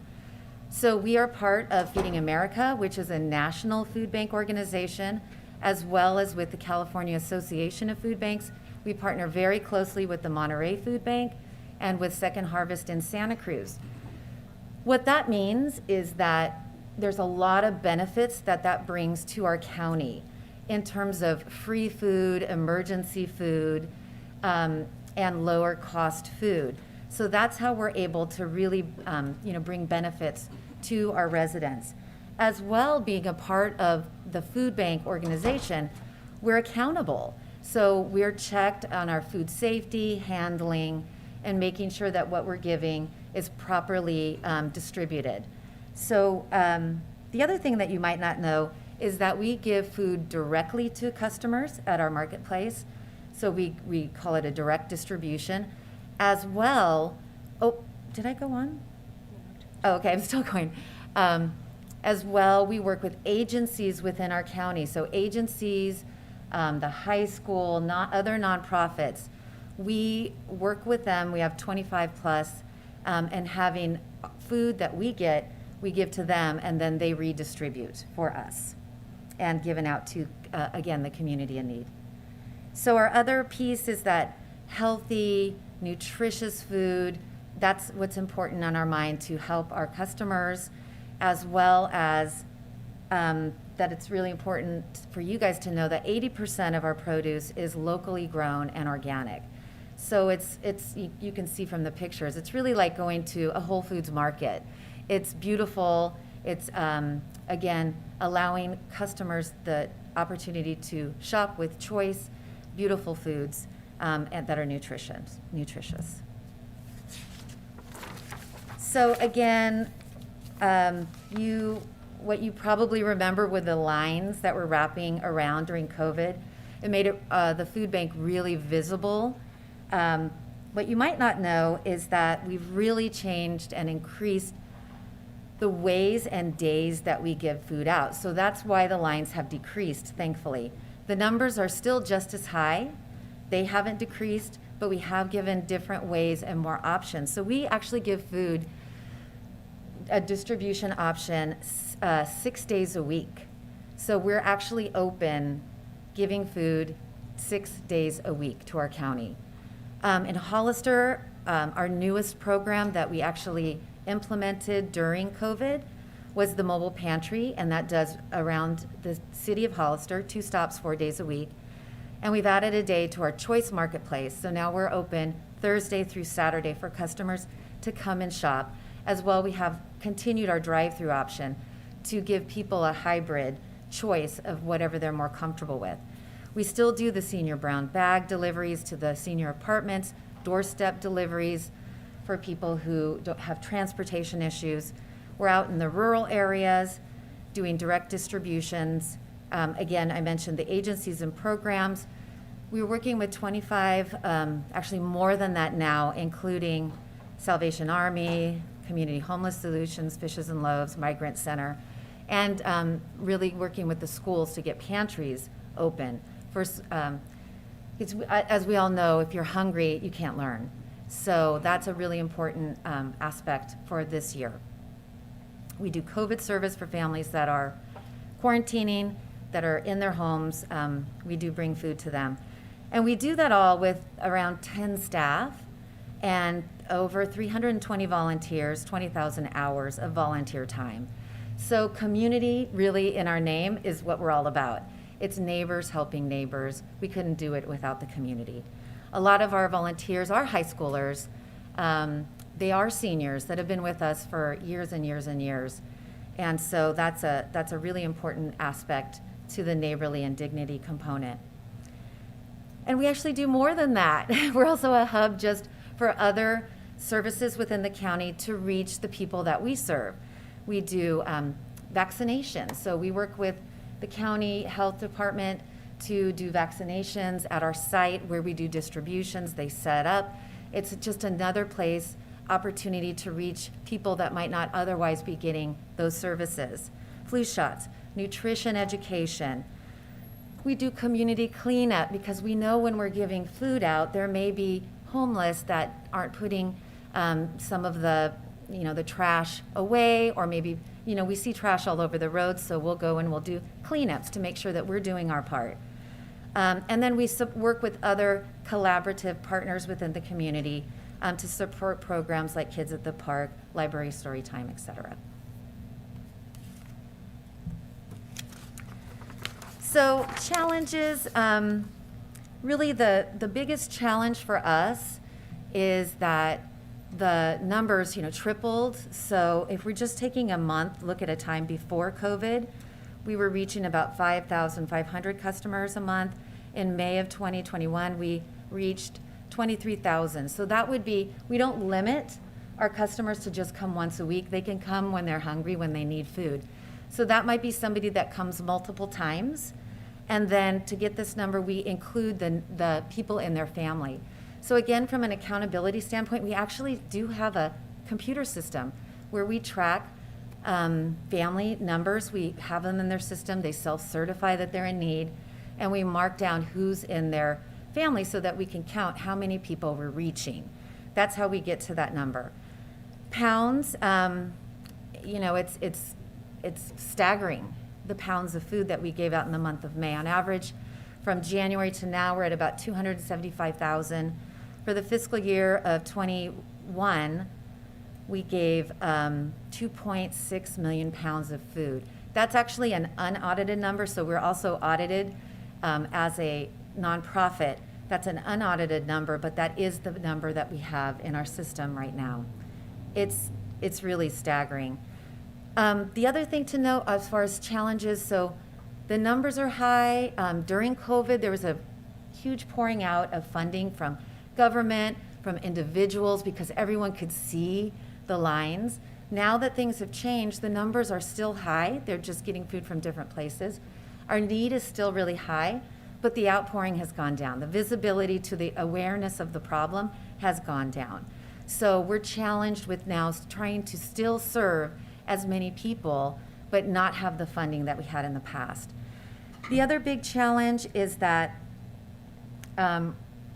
we know that our county being rural and Hispanic, we know that there's a discrepancy, and we were hit harder than other counties, and it's going to take longer for us to recover. So we do expect, and that's also part of this everyone to the table statistics, that it's going to take longer for our county to come back. Another challenge is, although we've added services like the mobile pantry, which is another way for people to have choice. So again, I just want to mention on the mobile pantry, that's within Hollister. That was a city grant that we worked with Hollister. We can't take that outside of the city. So that's a great program that we added, giving people choice when they come through. They don't have to just get a bag.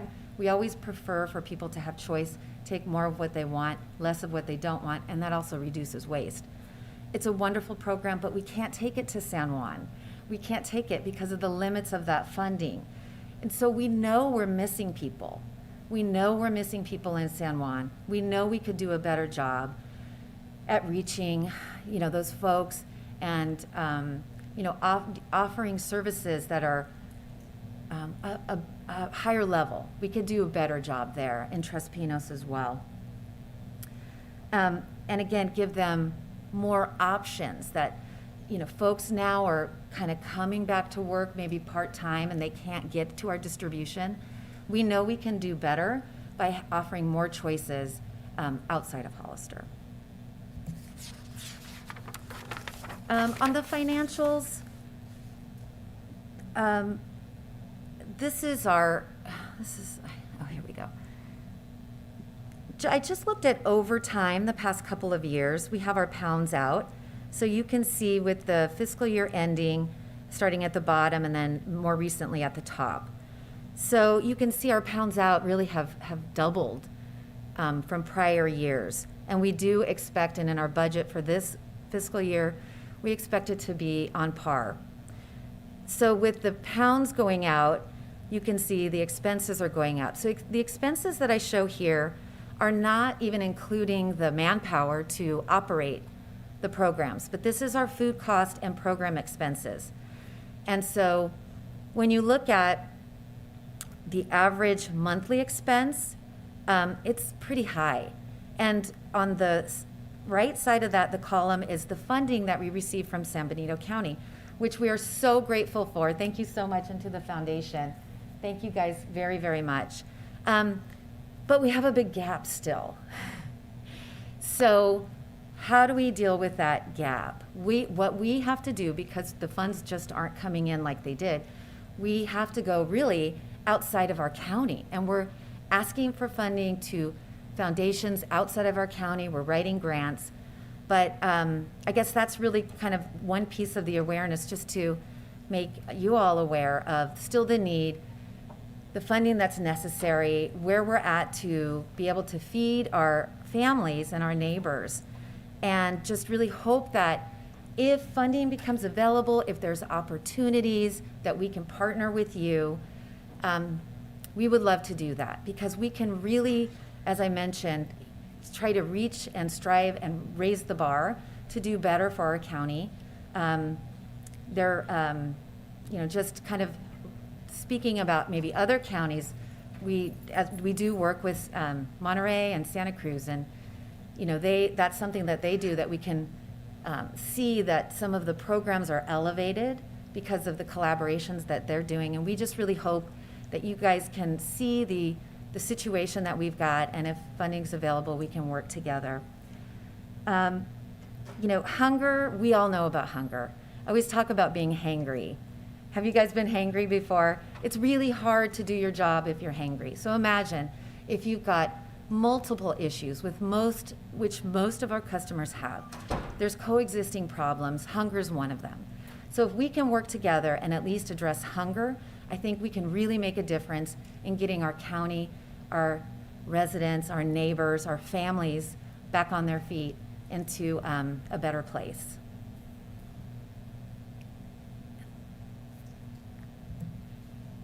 And I think we can open it up to questions. What we'll do is we'll go to the public for comment first, and we'll bring it back to the supervisors. I know I have a series of questions, but I'll hold and wait for them. If you'd like to make a comment in chambers, please provide a speaker card. We'll start with Keith.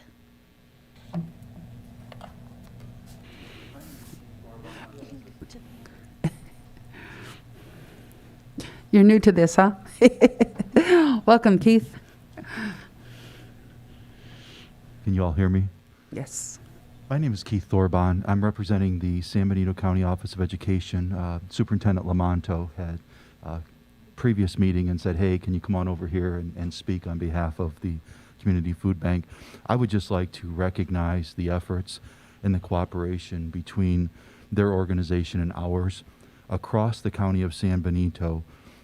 Not only at our school at San Andreas, where there's been a food pantry established, but other schools have food pantries that have been established. Gift cards have been provided for our students. The partnerships with the Community Food Bank and the county office are outstanding. One example is we provide a resource fair at the start of school each year, and they brought, I'm going to call it the food truck, out, and I was blown away. And to think we have this in this community, and it goes to different locations, it's a one-stop shop, and it's amazing that families have this resource. And for us that showed up, there were vaccinations at the resource fair, school supplies, and then of course they got to take some food home. That doesn't begin the bagged foods at Thanksgiving time and the smiles that it puts on all kids' faces. So on behalf of the San Benito County Office of Education, I would just like to publicly thank the Community Food Bank, the partnership with the county office, and with all the schools in San Benito County. I can tell you it makes a difference in our kids and our families here in this county. Thank you. Alia Salinas.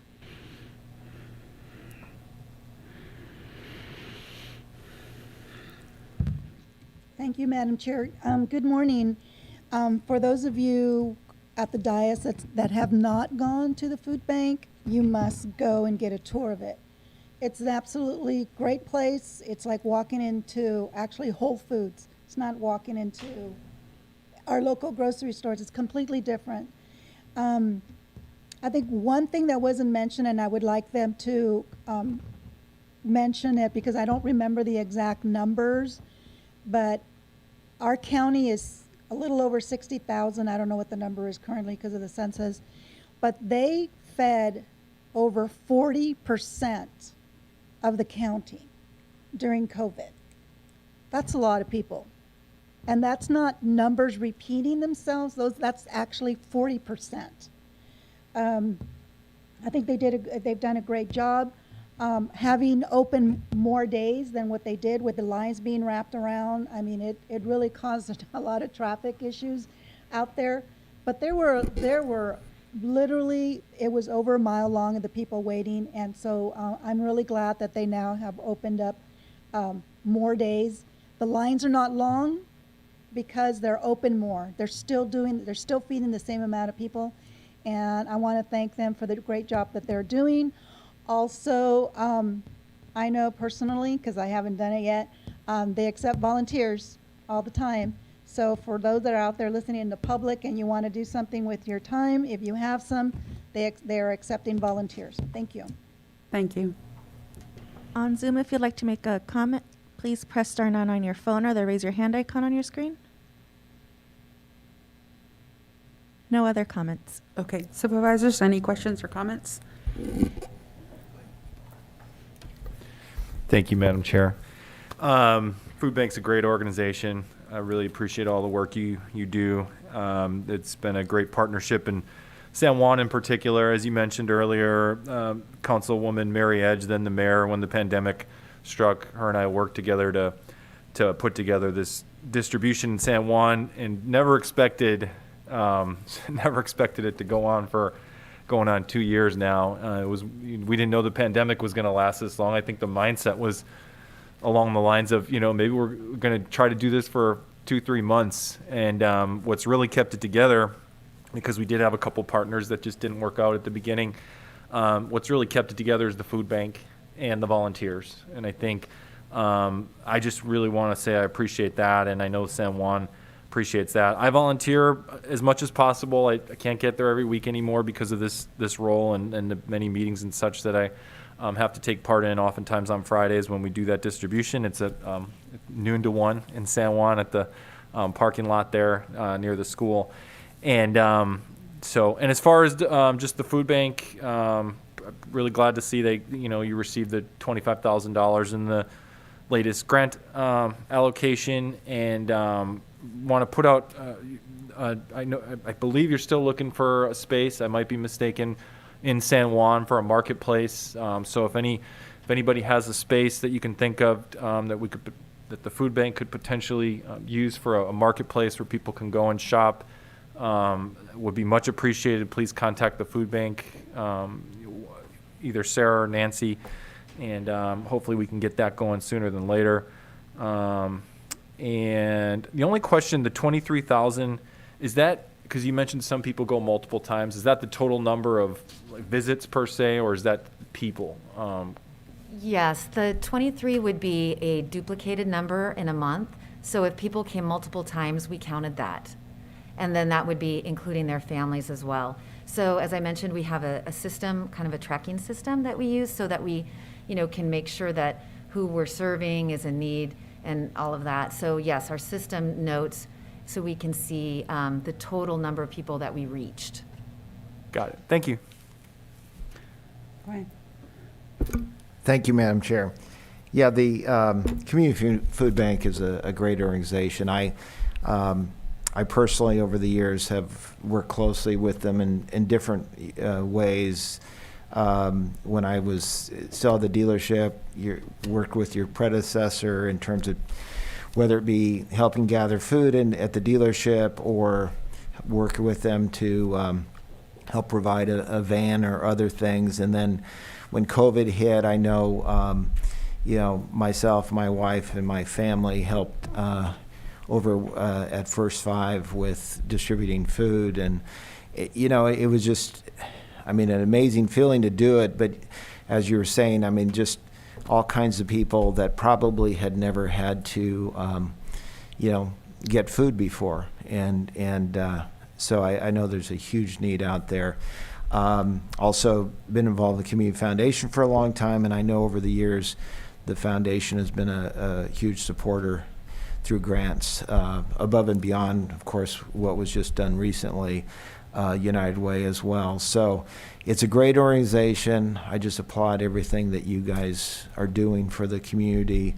I know there's a great need for sure. I did have one question. You commented this a couple times.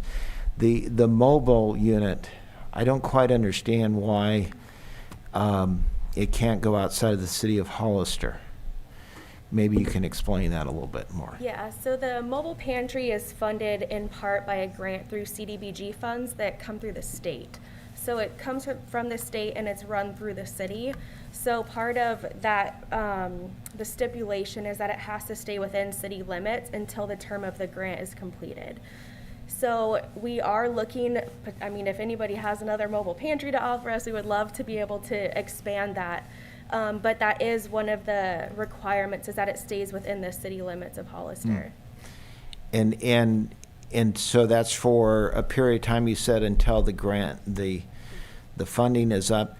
I guess I asked that question just because our community is our community, and of course all of us that live here, whether we're within the city limits or just outside of the city limits or in San Juan or Tres Pinas, it's such a small, close-knit community, and it's unfortunate that you can't go outside the strict city limits. So I was just curious about that. Yeah, Supervisor Tiffany, we're frustrated with it as well. I bet. First off, I should preface that by saying we love the mobile pantry. We love that this program that we were able to do with the city of Hollister. We don't like that it's limited. So I have brought it up to Renee. I have brought it up to the consultant that works with the state on this grant, and we're limited. It's a grant that was specifically designated to the city. Now, we keep asking, but that's just unfortunately the limits with the way the funding and the grant was done. Yeah. I mean, we're somewhat unusual. Most counties have, of course, different cities and things like this, and in our case, a little bit different, but I understand. But anyway, again, great job, and thank you for the presentation. Supervisor Hernandez?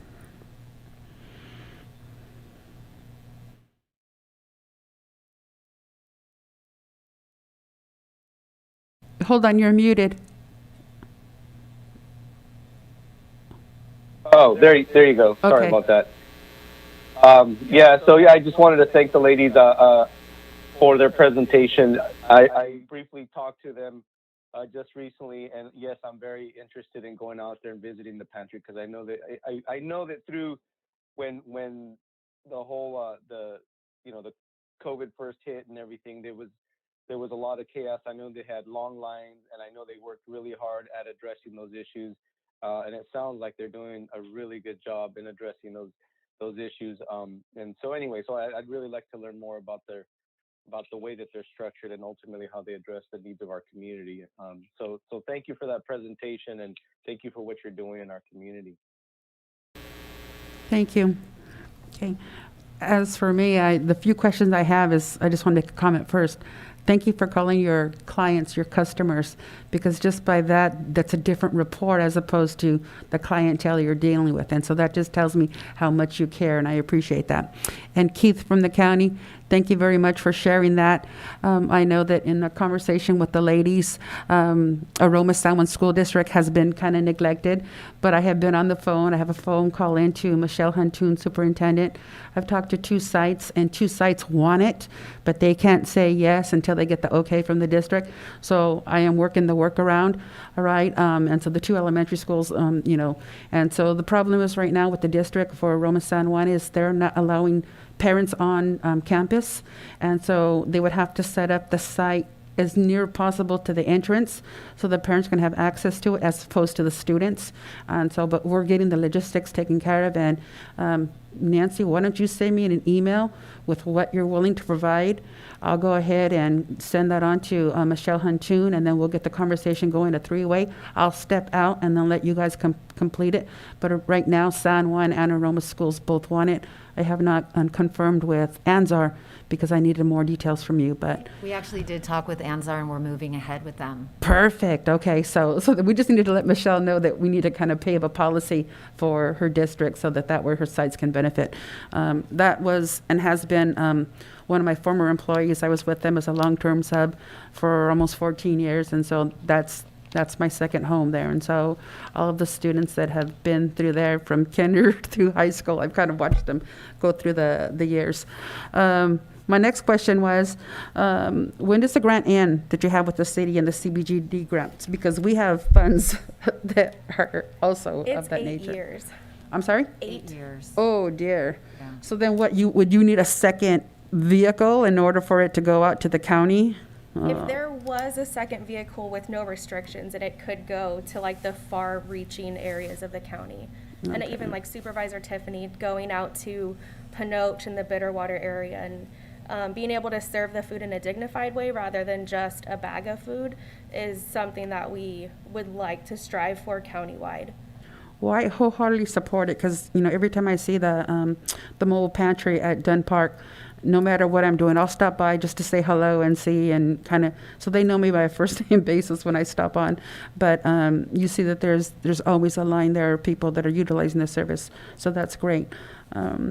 And so cost-wise, if the county were to get involved with something like this, what are we looking at a cost for the county to invest if we needed to get a second vehicle? Yeah, And I'm not promising anything, okay, so. Well, no, just to give you a ballpark. Yes. So the grant was done actually before COVID. I think it was done a couple of years before COVID.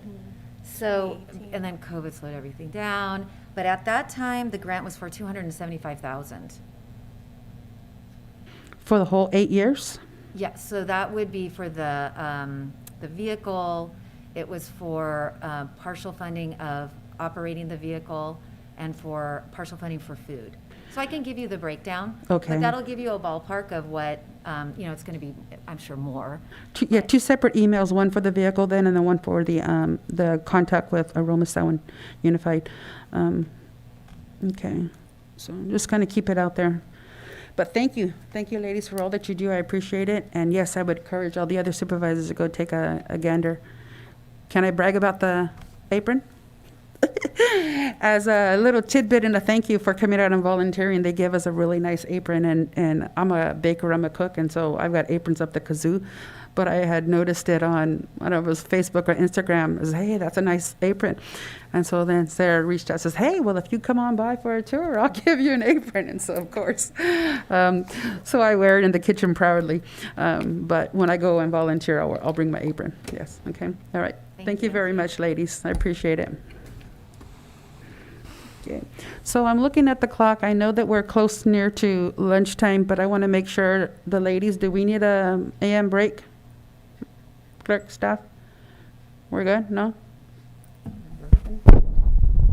Okay, so then let's move on so that we can take lunch around the noontime hour. Okay, so we'll go on to item number 3. Sounds good. Thank you, Okay. Madam Chair. Yes, item 3 is on our agenda. This is something that we do quarterly. This is our first quarter report to your board, our fiscal report.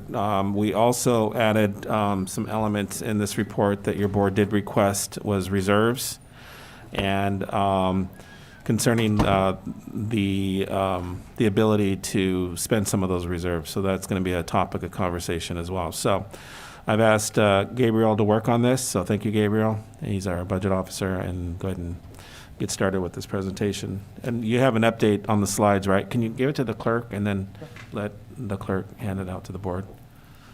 They're Thanks. also in the. Yeah, and there's some in the back. Mhm. Thanks. So, good morning, Board of Supervisors, B. Gonzalez Chair, Ray Espinoza. You on? On. Okay. Good morning, Board of Supervisors, Chair, CEO Espinoza. Thank you for taking some time. So, as CEO mentioned, my name is Gabriel Orozco, the Budget Officer. I'm going to be covering a little bit on our general fund, essentially obligated / reserved funds that we have. And then I'm also going to provide a first quarter update, financials, and a couple of different charts that I wanted to highlight. There's a full report that was attached to the agenda item with a couple more bits of information, but I wanted to touch on some key areas. So first off, the piece that I want to talk about is where are we ending at with the end of fiscal year 2021. So, and this is general fund. So the general fund brought in close to about $65 million. One thing that I do want to make sure that we are aware of is that close to 65 million has ARPA, American Rescue Plan Act funding that is met for a specific purpose. So in anticipation of not being able to fully utilize that and use that for other purposes, I'm taking that piece out, netting us in revenues a little bit over $58.5 million. Our expenses up to right now, and like I mentioned, these are estimate numbers. There's still some final numbers that are being hashed out with the county auditor's office as we more or less finalize the books, are close to about 55 million. At the end of the day, what the general fund is going to be doing is we're going to be netting about 3.7 million that we're going to be able to, in a way, move over from this year to the next year. And this isn't a set number yet. Like I mentioned, with the county auditor's office, we're in the process of closing up books and finishing up transferring funds that are scheduled to be transferred from one account to the other. These numbers more or less will be finalized by the time we have the report on December 1st to the State Controller's Office. So at some point, we're going to be coming back with the finalized number to end of the year. One other piece that we wanted to touch on essentially Madam is... Chair, could I ask Yeah. a quick question? Go ahead. Sorry, Gabe, could you back up 1 second? Yeah. So the American Relief, the $6 million, that's the half of the $12 million that we're going to ultimately get. Yes. We received the $6 million. But in the $58 million that you have up there, does that include CARES Act money that we received previously? It has some of it, and some of it, as I mentioned, and the reason that I included it on there is because the breadth of application to the CARES Act funding was wider compared to ARPA. So for example, CARES Act money was able to go towards spending to cover some salaries and benefits for our emergency and safety staff, compared to ARPA, which has some very specific caveats saying the staff has to be, dedicating that time for COVID related matters. So in a way, since the CARES Act money was already spent, and for the majority of it was spent on operations and other different programs that were funded, those are all included in there. That's why the one piece that I did want to, isolate and take out was the ARPA. Okay, thank you. And two of the key schedules, I know it was, I brought it up at one point with the adopted budget, and these are the ones that are going to be primarily talked about, are Schedule 3 and Schedule 4. Schedule 3 essentially has our funding. It has, for the most part, it has anything that we have on reserve, and it gives you a brief snapshot overview of anything that's being removed either through assigned or restricted funds. Schedule 4 takes those assigned and restricted funds and reserves and breaks it down. So Schedule 4 gives you a breakdown of essentially funds that are set on reserve, funds that are non-spendable, restricted, committed, assigned, and unassigned. And through the presentation, I'm going to go through some of these figures that we have both within the adopted budget and this presentation.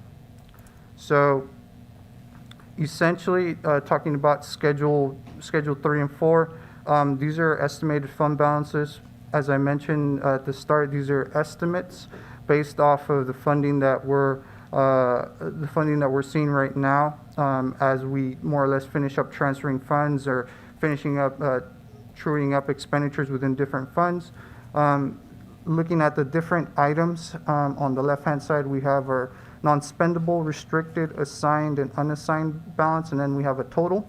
So essentially, what we show as reserves in the county, we have a little bit over 33 million. These 33 million are broken down into essentially these four categories: non-spendable, restricted, assigned, and unassigned. And I have the dollar figures next to them. Over the next couple of slides, I'll go over a little bit more in detail as to what they're made of.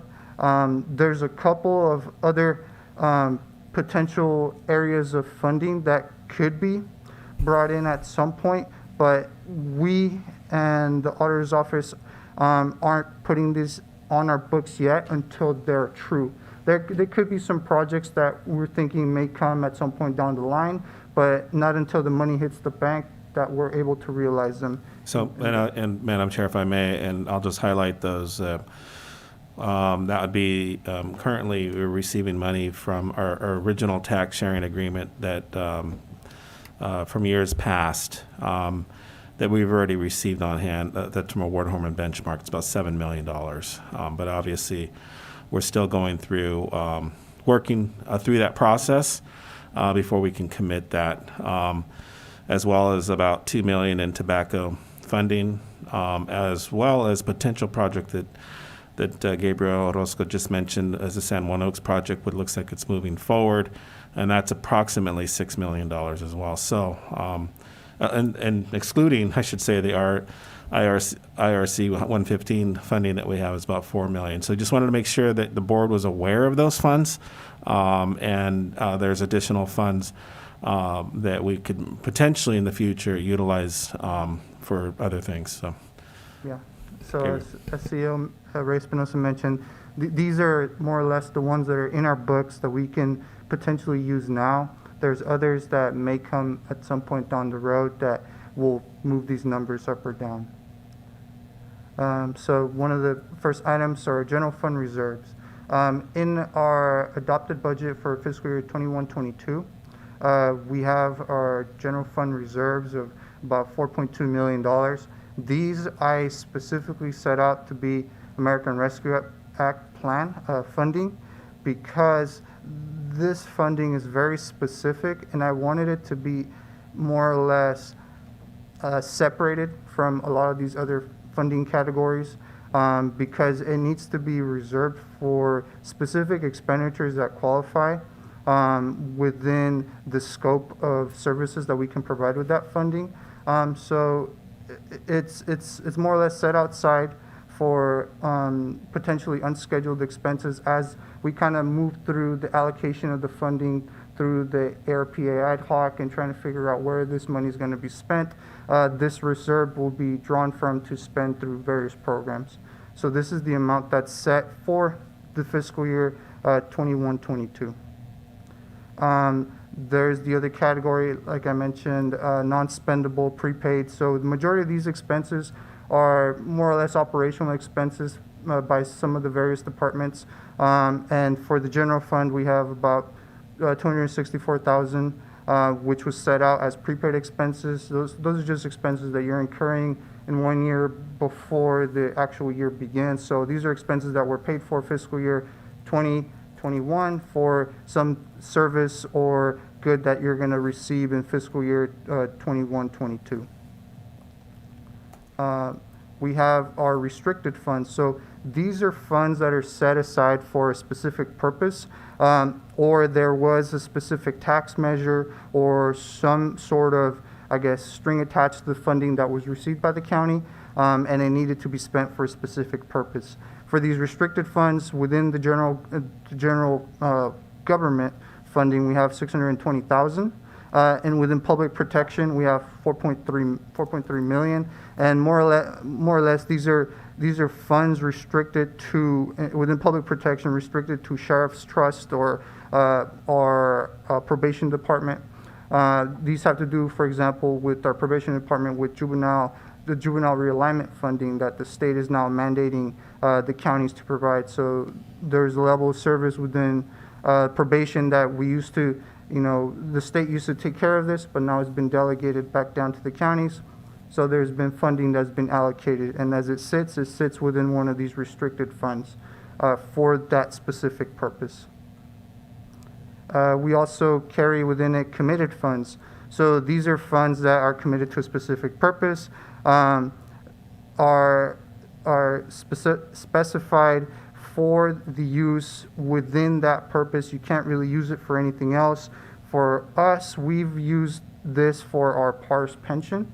So we have about 3.5 million within this fund committed for our pension obligation. And being that we want to make sure that we're providing that level of funding to cover for our pension obligation in the county year to year, this is the amount that's set as committed.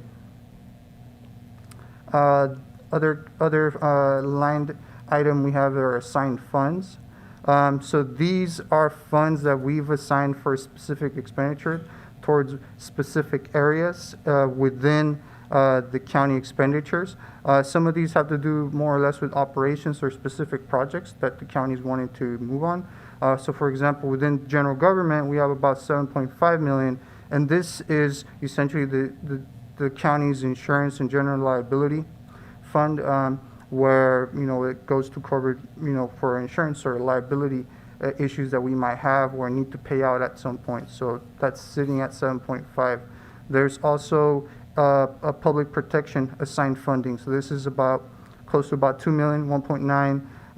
So this funding is designated to go towards capital improvement projects. Within the adopted budget, we move forward with reducing these amounts to put towards capital improvement projects here in our community. So for example, putting money to finish up anything that has to do with the jail, or working within our DA, our DA and our probation office facility through some of the structural improvements that need to be done with that facility. So some of this funding within the general fund is moving towards to fund some of those programs. And then at the end of the day, what we're left with after we start subtracting a lot of these expenses, we're left with an unassigned fund balance. The majority of this consists of the ARPA. If you take essentially the reserve fund and the unassigned balance and you combine them together, you'll come up with the $15 million figure that I showed on the first slide. So it has the full combined $6 million of ARPA.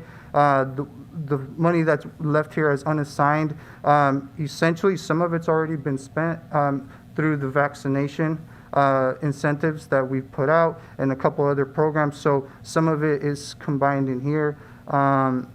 And this $11 million figure essentially has funding that the county right now is using to fund some essentially vacant positions that the way that we've done budgeting, in a way, we've always moved forward to put money to fund positions, but it's restricting us in the way that we can use that funding for other projects, whether that be capital projects or road projects.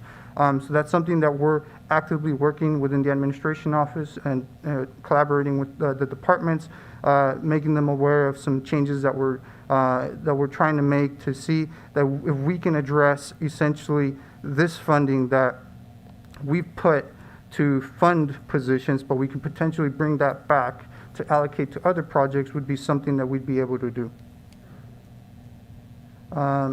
The next slide that I wanted to touch on, and then I'm going to reference a couple of the other previous slides as I kind of go through these. So, so we have more or less, so I can kind of paint a better picture of something that we're trying to do within the county. So this first one is covering essentially the expenditure performance of all the funds within the county. So we're a quarter in as of September 30th, 2021. We have essentially all our budgets, special revenue funds, general fund, capital project fund, and then the different expenditures measured out. One correction that will probably need to be made, or that should be made, is on line 3, capital projects fund.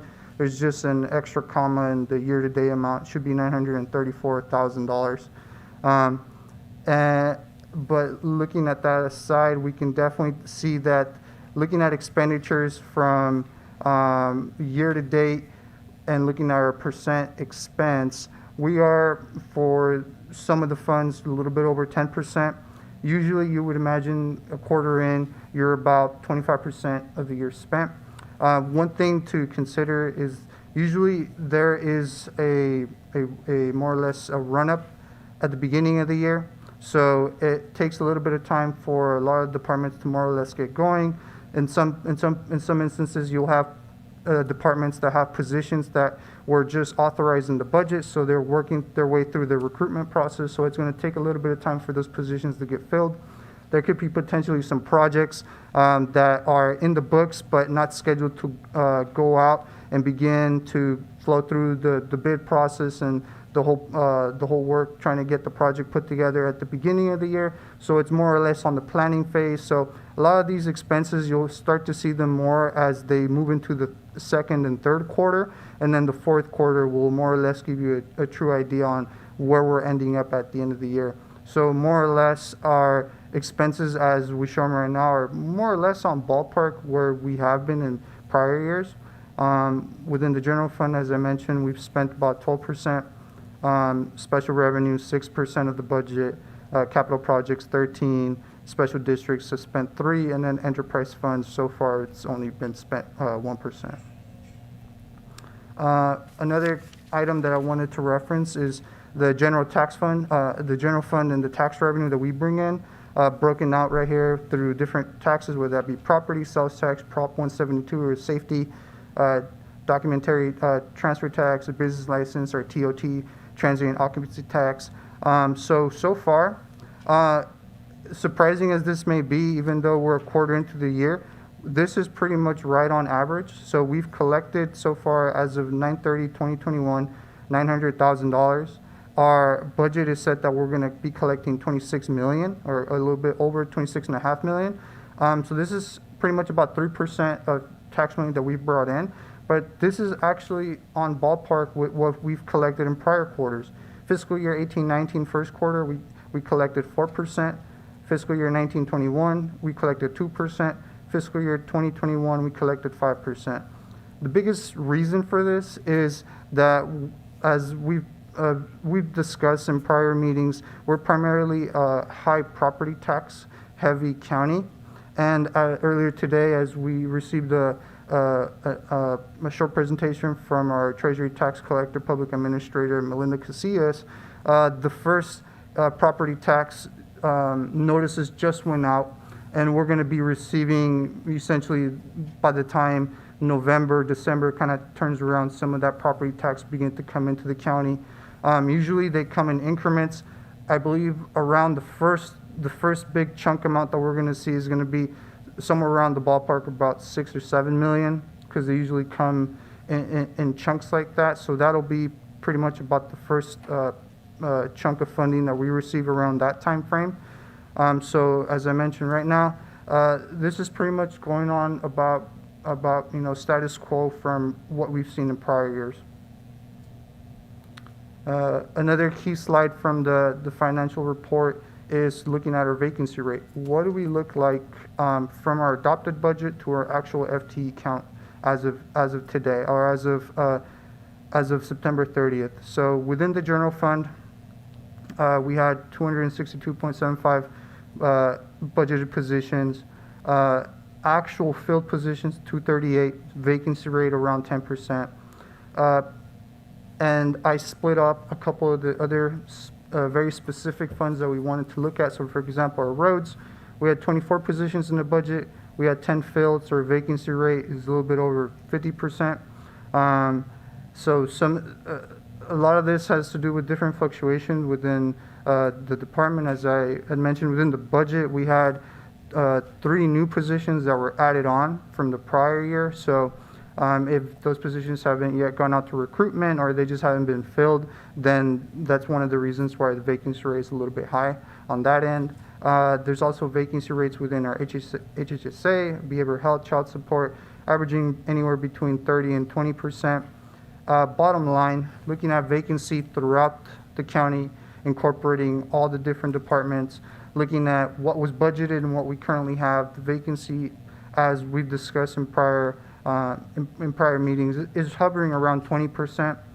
And as I've mentioned kind of throughout the presentation, that's one of the main reasons where, in a way, the county's been hindered at trying to do things and projects with some of the funding that we have on hand, where potentially it could be unassigned funding that could go toward, fixing up roads or putting money away for a capital project. But if we're designating this funding to essentially fund a position that has yet to be filled, then there could be potentially an opportunity cost to what we could be losing out on if we had that funding to use towards other purposes.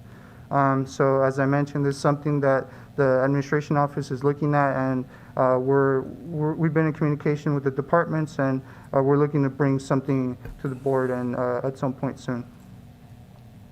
And just to highlight, this has been a topic of conversation many times, is the second item there, roads. 58% vacancy rate, it's a big number. So Mike is well aware of it, and HR is well aware of it, and we've been working on programming and training and so forth. So just wanted to present that note to you. So, question, please. Madam Chair, thank you. Just to be clear, so the vacancy rate does not get reflected in the reserves? No. I mean, so that's extra money we have, and again, in addition to the roads, I know we've talked about this, but of those 100 and whatever, 111 jobs or so, I know in the case of roads it is, but how many of those jobs are real jobs that we fill, need to be filled versus, I know we've had this conversation about, getting more in line with where we really should be, as opposed to it being maybe somewhat padded. I know that's not the case with roads, but you know what I'm asking. Yeah, so let's just take roads for an example. My understanding is there's approximately 7 vacant right now at this current time, and it fluctuates up and down almost every day. So, and those need to be filled. So, for the most part, again, this is given because there is an issue with filling positions. So we give the flexibility to the departments to be able to go out to hire, because it takes time. And when one person may drop off in another department, it allows at least that other department to continue that hiring process. In a way, it does affect. In a way, the numbers do affect the reserves in some regard. Maybe not the reserves so much, but balancing the budget.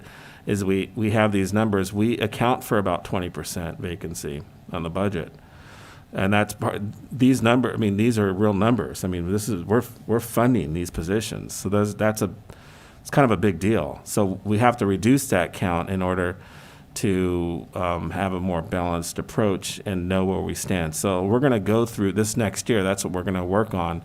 We're going through that. So there may be some pain, I guess, is what I'm saying, with some offices, because we're not going to be able to hire anymore. We may have the positions there, but we're not going to fund those positions until there is an avenue or funding available for those ongoing funding. As you just saw in the earlier slides, we have a decent reserve. I think for the most part, I think we're going to end up in the black most likely this year. So we're going to be putting $1 to $3 million back into reserves, and so though it's a fine line, it's a balancing act, it's a process. So I think at the end of the day, we have to get a handle on the vacancies, and we'll probably go through some pain and suffering a year or two. But at that point, once we get a handle on it, then we can really look at, okay, what is our budget? Where do we stand? And then if we need to add positions, we may have to go after other funding to get those positions, or with commercial development and other things, we may be able to fund those positions. Okay. Yeah. Thank you. Oh, are we just doing questions, or can we elaborate? I was going to say, yeah, the next slide was questions. So. Okay. Thank you, Madam Chair. So I think for me, the overall theme, appreciate the presentation. I'd asked for this. It was helpful. Is that this county we need a reserve policy. That's what's really missing here. A lot of other communities have a policy where you maintain X percentage of the reserve so that we know from year to year what's available in additional discretionary dollars for other expenditures. And we know we have a long list of things that we need to spend money on. I know in a lot of communities, like 15% seems to be fairly common for the reserve policy. And I know it gets a little convoluted because we have a lot of different buckets here. Mm-hmm. And so that might be something that needs to be worked out as far as what exact percentage we could potentially have in a reserve policy. But this is at least a starting point. If you use the $55 million budget or around general fund budget, the unassigned, that as far as my math tells me, it's a little over 20% of the budget. But if you use the total, for instance, not including assigned dollars, it's about 44%. And if you use the total overall, it's about 61% of the budget. That's a very, very healthy reserve. That's a good thing. But I think going forward, we need a policy, because otherwise we're just going year to year, and there's really no structure to how we're spending those dollars, and we have those available dollars.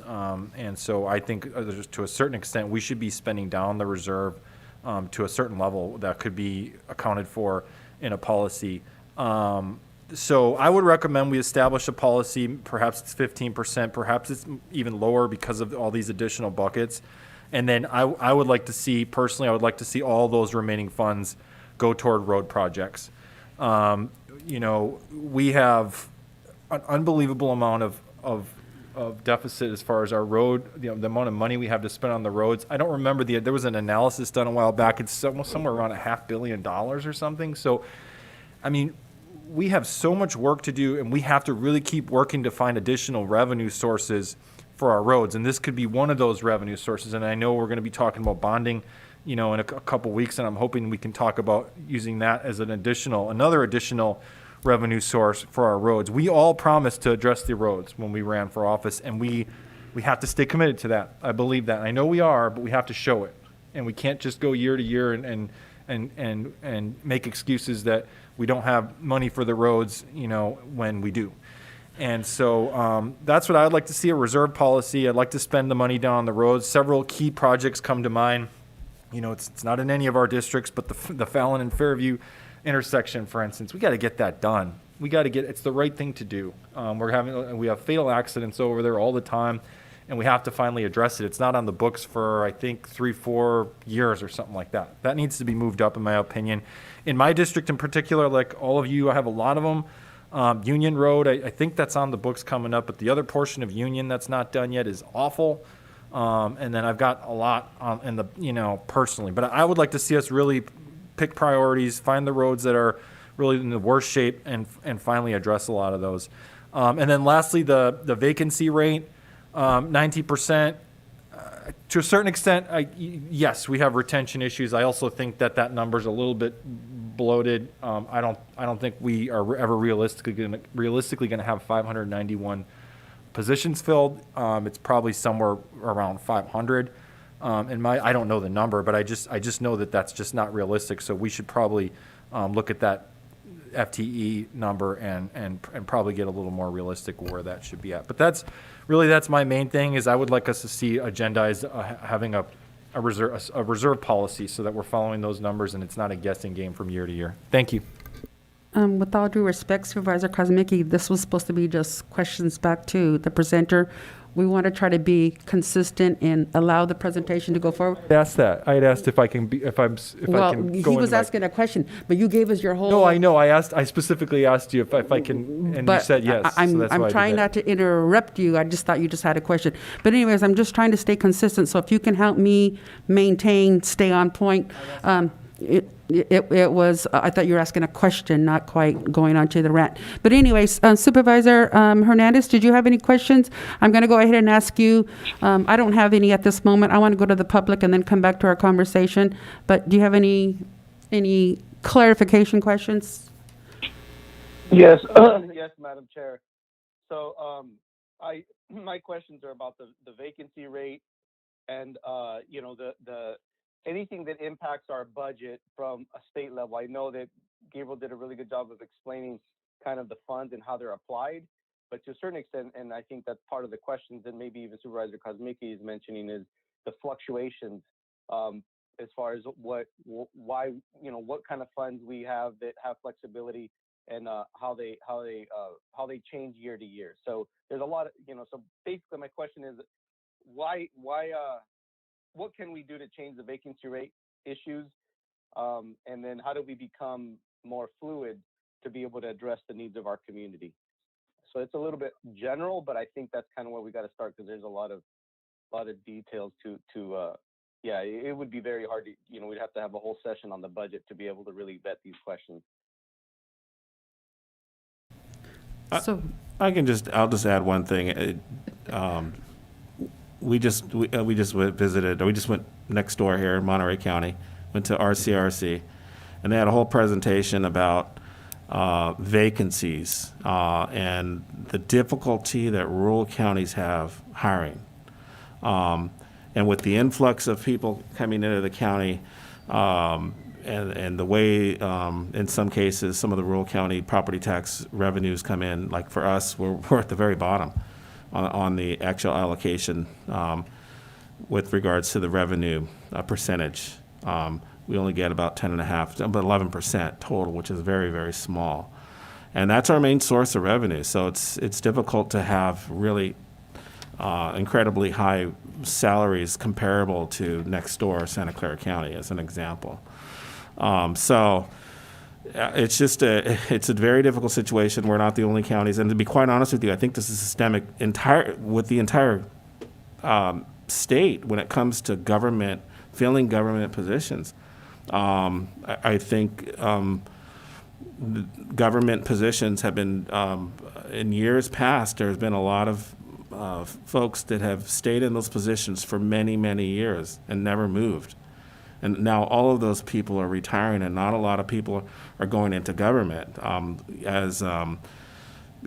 to public affairs and public administration for schooling. And a lot of them are going to right next door here to the Bay Area for, startup companies and making a lot of money with the millenniums. So in any case, it's a very difficult situation. It's a very difficult, point to answer, Supervisor Hernandez, but I do know that there's things that some of our associations are working on. RCRC is working on training.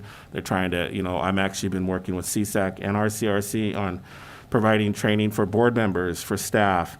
They are definitely working on that to be able to bring people in and also to look and address retention, which we're also looking at. So there's a lot of things that go along with this, and we're not the only county that has this vacancy issue, retention item or issue.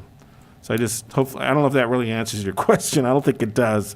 But yeah, actually, thank you, Ray. It really did, because I know that there's a lot of things impact. It's, you know, there's so many variables impacting our budget to assume locking in dollars a certain way when there's so many things that are impacting it, I don't think would be wise. So anyways, but that's why I think this conversation needs to have a bigger approach and maybe tackling one thing at a time. I know for me that the more I think about unfunded mandates and all these expectations the state sets on locals, this is why we really need to have that charter county conversation. I won't get into that because I know it's not the agenda item, but the point is there's got to be a different game plan set, strategic plan on how we allocate dollars. And I have ideas, but that would be a different conversation. Thank you, Madam Chair. Okay, so let's go to the public then, please. If you'd like to make a comment in chambers, please provide a speaker card. On Zoom, please press *9 on your phone or the raise your hand icon on your screen. We have Elia Salinas. Thank you. I wasn't even going to speak on this item. Here's the thing that's going on, is that you listen to the presentation, and then you go to public comment, and then you discuss among yourselves or ask questions before. That does not allow the public to know where you're thinking, okay? So based on that, thank you, Supervisor Kosminski and Peter Hernandez for making a couple of comments. Because first of all, not everybody runs, not everyone runs on saying that they're going to fix the roads. It's impossible because money is required. And for you to say that now you want to pull money from another department or from other funds so you can fix the roads to fulfill your promise is actually irresponsible. We are 591 county vacancies short. That means that there are staff that are being overworked and underpaid. There was an economic study on salaries. Where is that? And when you're saying you have new vacancies open, or the vacancies that are open, and they've been open for years. This is not something that's going to take 1 or 2 years, as CAO has mentioned. This has been going on for a long time. And I've said, you need to bring up the salaries so that they're competitive, so that people stay and the retention is here, so that you don't use this as a stepping stone. They get the experience and then they leave, okay? It's really, really important to put out there that you cannot, or I'm saying, you cannot pull funds from somewhere else because you want to fix the roads. The roads are a major issue here, and people do not know. 90+% of the people out there do not know what it takes to fix the roads, and it doesn't take taking funds from other people and making the work harder for the employees that are already here. Thank you. Thank you. If you'd like to make a comment on Zoom, please press *9 on your phone or the raise your hand icon on your screen. No other comments. Okay. So going back to the supervisors then, Supervisor Tiffany, I know you had a question, but were you finished with what you needed to comment on? Yeah, I mean, I guess just for clarity, it's 112 vacant positions. Yes. 591 is the fully filled, and we're at 479 currently. But nevertheless, that's a lot of vacant positions. And I guess, and we've already talked about this, Mike, I would like to work toward getting a real number. Is it really 112 or is it really 50 or whatever it is? So that's number one. So we really know where we are. I know we've used this to help us, kind of get through COVID and all that, and actually it's worked to our benefit. But I think as we go forward, we need to know where we are, so we need to know what dollars are available. To Supervisor Kosmicki's point,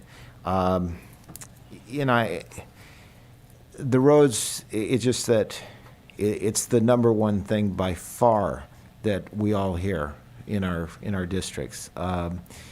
Now, when we're talking about, I think it's what, $460 million or 400 and something million dollars. Yeah, it's about $1 million a mile. We have Yeah. approximately five. Yeah, To get just up to a kind of a basic level, if I understand. I mean, that's not. Yeah. So, I mean, there's a lot of money. There's, maybe there are things we can do with bonding. I would agree we should take a look at that. Realistically, I don't know if we're going to be able to, get all the way there, but we definitely should prioritize and see what we can do. Just to keep filling potholes every year or every 6 months is a terrible way to do business. It's incredibly cost ineffective because we just keep throwing money at filling potholes.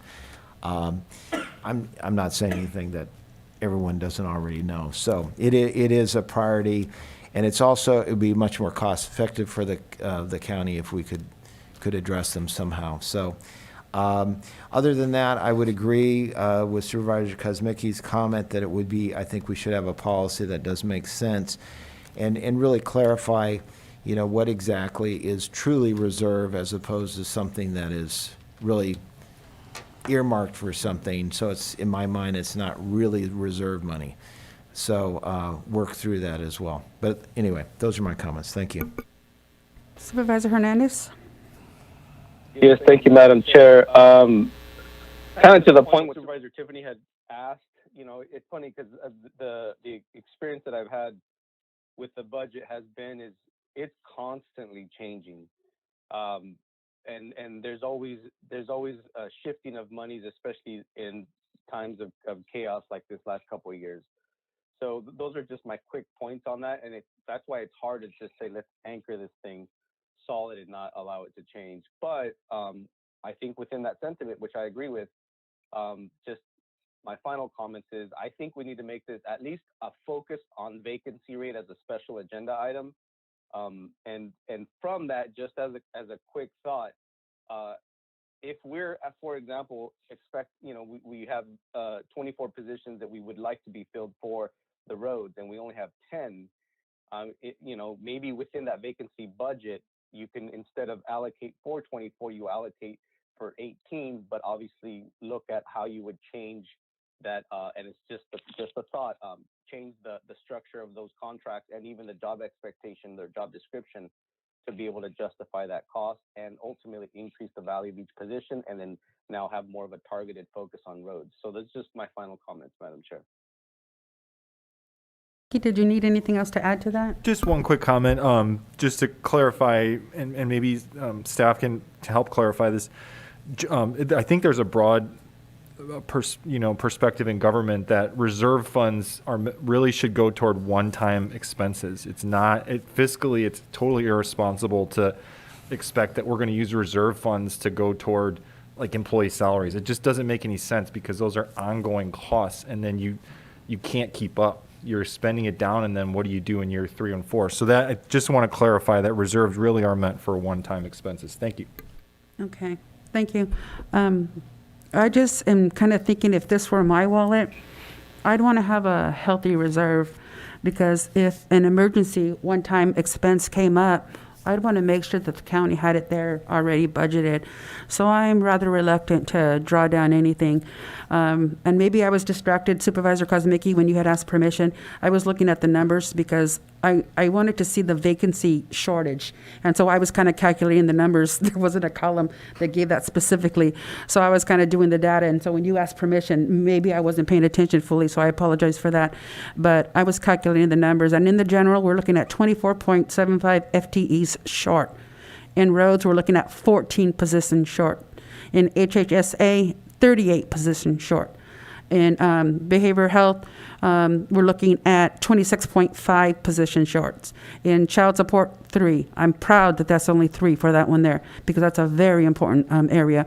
And all other, 6.75. So as Supervisor Tiffany said, that's 112 positions short. And so I have to agree with the speaker that because we are so short, those individuals that are employed are then doing double work, double and triple work, and there's more expected of them because they are employed and that is their job. But people as a human, they can only do so much. Everybody has limitations. And I'm not saying that we're handicapped in that, but I don't want to play around with the budget just to make it look good on paper. I want to make sure we keep a healthy reserve. And so that's my position. Now, if we have to look at the FTE shortages and maybe a possible presentation, I would agree with that. So we're looking at specifically those. But I personally, if this were my wallet, I'd rather have a healthy reserve than not. And that takes us to the bigger, broader issue of revenue generating ideas and proposals for this county. If we do not have ideas and projects coming forward, then we are going to be stymied year after year after year trying to provide essential services without the revenue to do so. And so we as supervisors, I think we have to take the onus upon ourselves to look broadly at the community and see what's coming down the pike and be generous in any kind of presentation that might be coming forward. As long as it has a net benefit to the community, it's going to help the county with this revenue generating, then I think we need to look at it. And so that's enough that I need to say on that. Okay. So, Madam Chair, yes, Supervisor Hernandez. just another point of clarification, and I appreciate your comments because I completely agree to not have a healthy reserve. I think is dangerous. But to clarify on that too, part of the reason why we had a really good credit rating was because of our reserves, our fluidity, our liquidity. That allows us to basically shows that we're able to handle the ebbs and flows of government costs. And by default, that puts us in a more responsible position to be able to deal with, as you mentioned, a crisis or an unexpected situation. So there's a lot more to having a healthy reserve than just, like you mentioned, looking good on paper. We got to make sure that we protect our credit rating, because then you can't even have, a bond on your own budget is maybe one thing, but on the public, just to be clear, I'd have a hard time supporting, because I think the public is taxed enough. But outside of that, if you did want to do a bond, your credit rating would have to be very strong, and that would not help you with bonding capacity. Thank you, Madam Chair. Thank you. So this was receiving a presentation. Informational only? Yes. Yeah. Okay. And so, we've taken all of these points down and documented them. We'll work on it. Again, keep in mind, every year we have special meetings. So when you look at the calendar to your right, you'll see a lot of light green areas. Those are all special meetings that we have, budgetary meetings. So we plan to have that again. We're going to be working on this to actually have the accurate count, what that would equate to for us balancing the budget. So that's really important. And then we'll probably have that. We'll probably be discussing this first thing in February for the new year, if not sooner. But just so you know. That's all. Thank you, Madam Chair. Appreciate that. We have 10 minutes left. And that's what I was going to ask you. We can get this next item done, I think, in 10 minutes or thereabouts. So? Yeah. Okay, so then let's go ahead and continue on. All right. Thank you, Gabriel, for your work on that. This item's going to be handled out of the County Counsel's office. Barbara Thompson? Yes. Speaker. Your mic, I mean.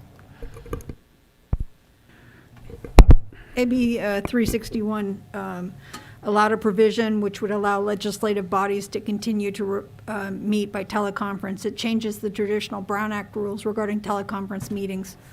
Under the Brown Act, in order for an agency's members to be able to meet by teleconference, the site has to be available to the public. It has to be notice the address. It needs to be, ADA accessible. That makes it difficult because the address and allowing members of the public into that location makes it difficult for members of the board to meet by teleconference. Those are certain limitations. Of course, if under that, you could still meet in another public location that was available. But under AB 361, it does allow the board to continue the provisions of teleconference that were enacted under the executive order. Our public health officer already made a a recommendation to allow social distancing in board meetings, to allow hybrid meetings to continue. But that's only good for the first 30 days. After 30 days, the board needs to reconsider the circumstances at least every 30 days and make a finding that the state of emergency continues to directly impact the ability of the members to safely meet in person, or that state and local officials continue to impose or recommend measures to promote social distancing. Because there are irregularly scheduled meetings, we're recommending that that be on the board's agenda every meeting to make sure that we don't continue past 30 days. If that's the board's will, we would ask that you consider the item, consider public comment, and then adopt the resolution, which will allow the meetings to be continued to be held in a hybrid manner, which allows it by teleconferencing or in person. Okay, and I think we're all aware of the logistics of this, so I want to kind of stay on point and go to public comment, and then we'll bring it back to the supervisors. And so this is following the state's guidelines in terms of what local jurisdictions are able to do with regards to their meetings. Okay, so any comments on Zoom or in the chamber? In chambers, we have Elia Salinas.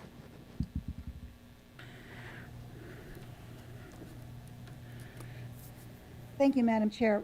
Part of the state mandate, and hasn't been followed by the county, is when there's a supervisor or a council member that is not going to be in the meeting, it's supposed to be posted where they are going to be.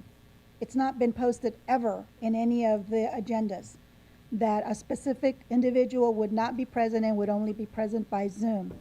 Also, one of the biggest concerns that I have is that any individual that is not in the dais, and when you go into closed session, the closed session is not guaranteed, but only by taking the person's word that there is nobody else in the room. And that's a big concern. You're taking the person's word. I'm not accusing of anybody. Supervisor Hernandez, I'm not saying that you have other people in the room, but the perception is there. And in order to avoid that, there should be some kind of an exemption. And I would request, instead of an exemption, that was the wrong word, I would request that the supervisors consider having one meeting a month. If you're going to continue this way, I think you should go to 4 meetings anyway, but at least one meeting a month, be only that what's on the agenda is closed session matters. I think that you would get more work done instead of going through and having your, having work lunches, which takes up staff's time as well. And you would abide by the labor laws as well, because I don't really know how it goes with I don't know what goes on behind closed doors in closed session. We don't know what employees are there.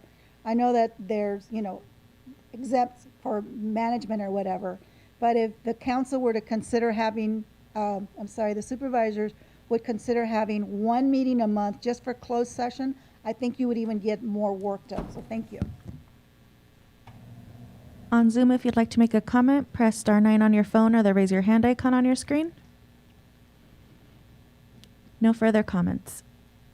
Okay, so supervisors, what are your comments, concerns, complaints, or agreements with this item? Or anything in the range in between? Well, I'll just be brief. I think this resolution makes sense. I might mention that this is a bill that was put forth by our own Assembly member, Robert Rivas.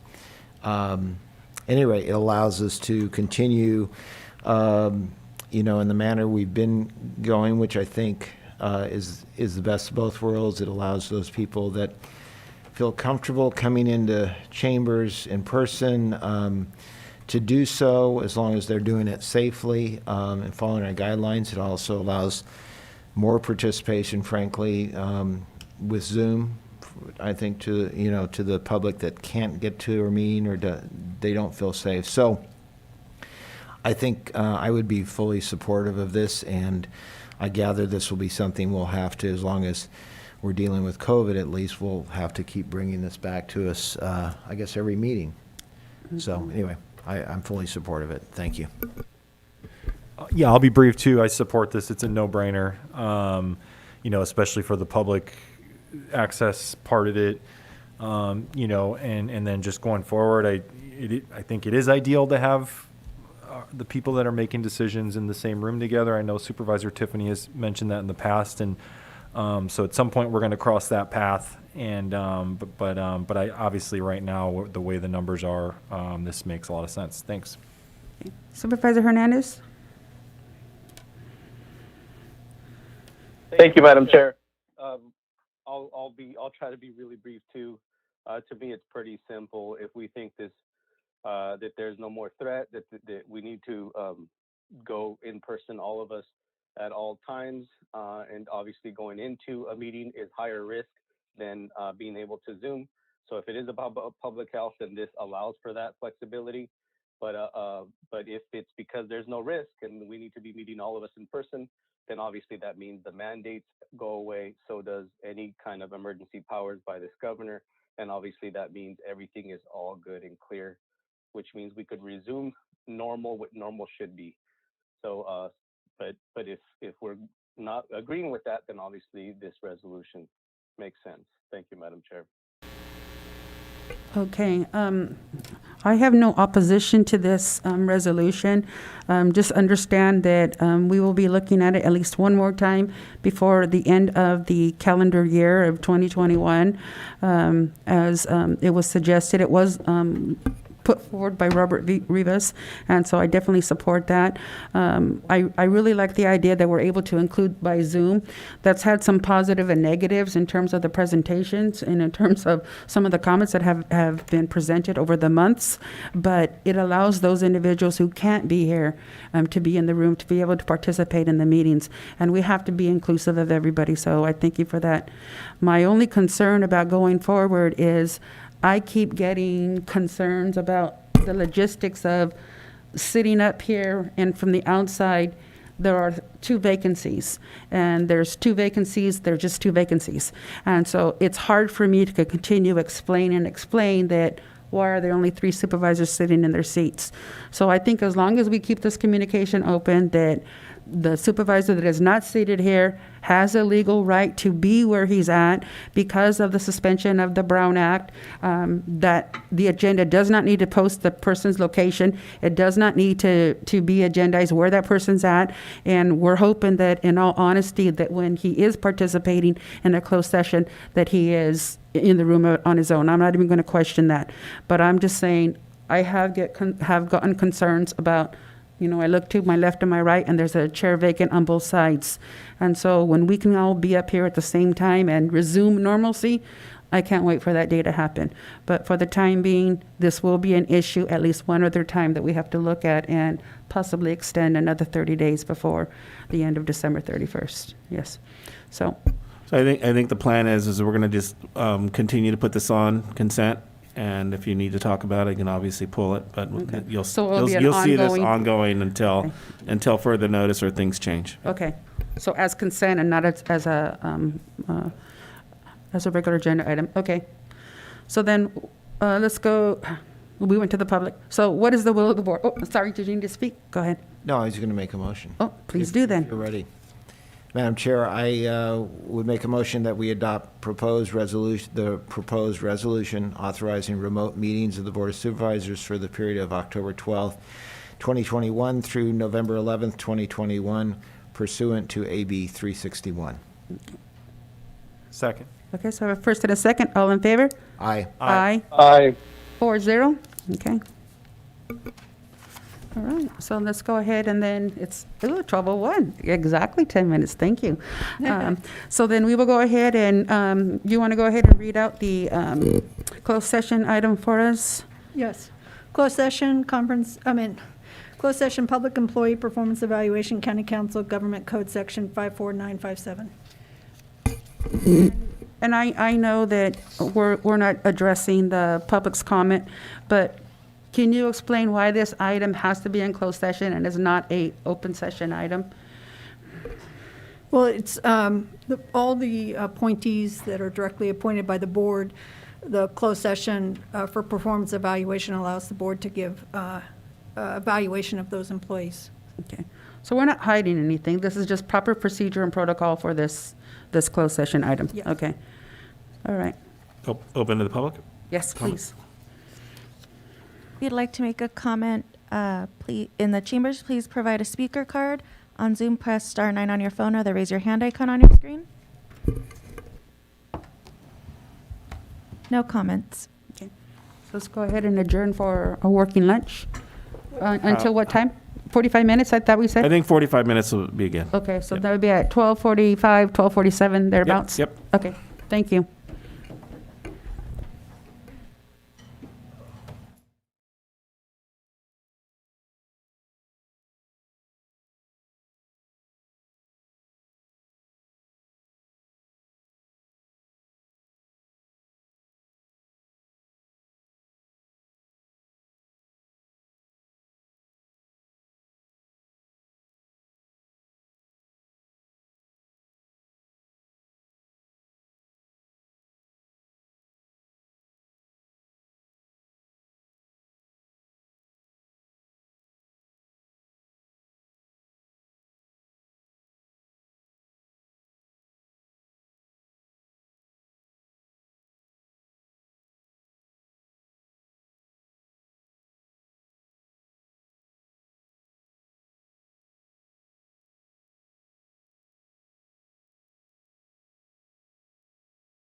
Okay. So Joel, were you given the information that we have to report anything out on closed session? Okay.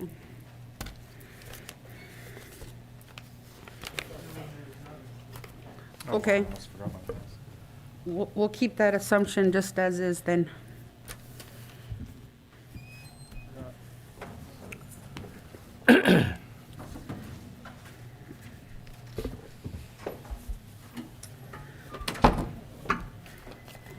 All right, so as we resume this afternoon session, we are on item number 5.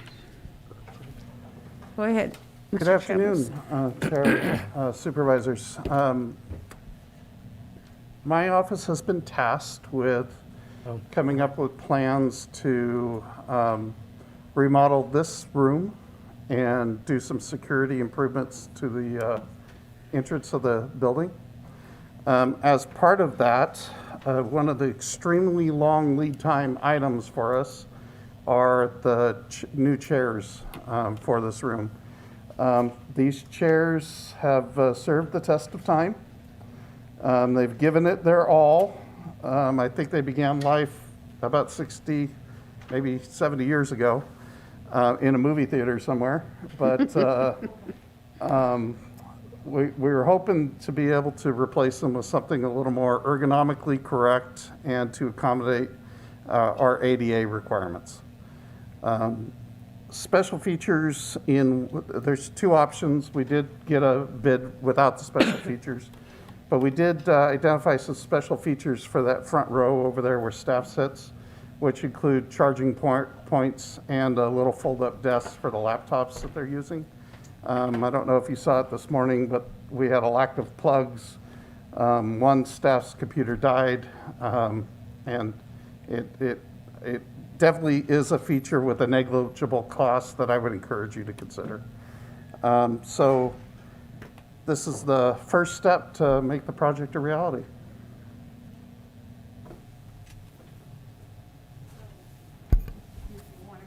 Mike? Did you want to go through anything else? I see that there's at least 4 attachments to the item. If not, then I will go ahead and go to public comment, and then we'll bring it up to the board. Or did you have something? Can I just add one thing? Okay. Can I just add one thing, Yes. Madam Chair, if I may? So, this is a sole sourced item. I think in light of the timing, we have only one window a year to do anything in the chambers. Anything significant, I'm so used to looking at the calendar over here.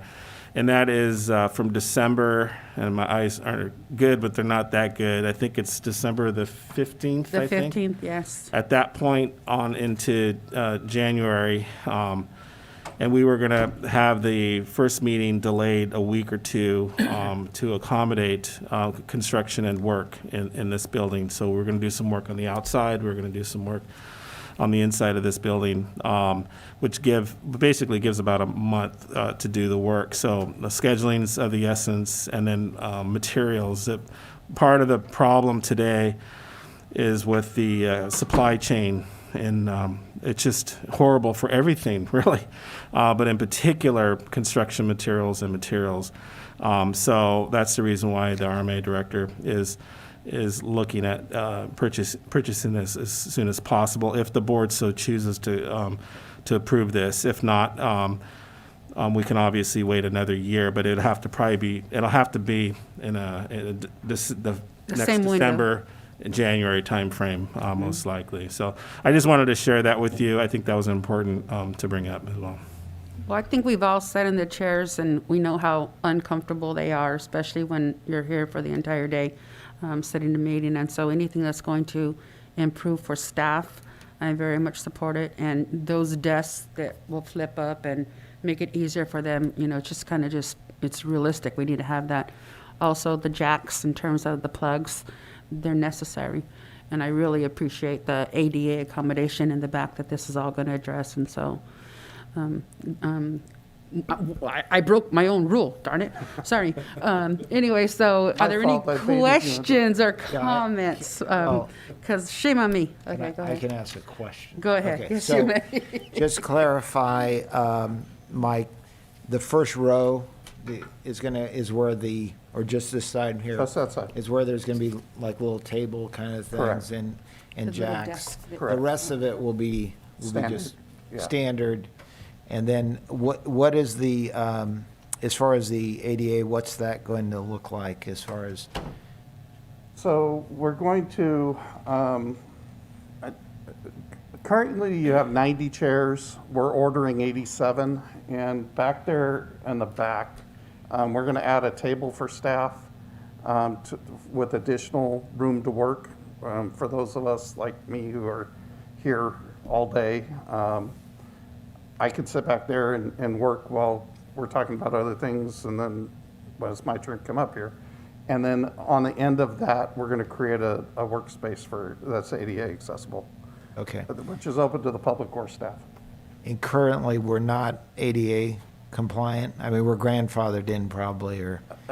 Currently, the best place you could put a wheelchair on the end of 3 or 4 of the rows, or you could place it over there by Elliot next to the trash can, which really isn't really nice. Okay, and then my last question, what other, for you or for you, Ray, what other plans do you have? This is one part of it, but I gather that there's some other things that you're looking at doing during that period. Am I right? You want to go ahead and? Carpet, walls, remove the wall coverings and paint. Try to lift the ceiling. If that's not possible, at least replace the 40-year-old tiles. Improve the lighting for you. Like, your light is about 4 feet in front of where it really should be.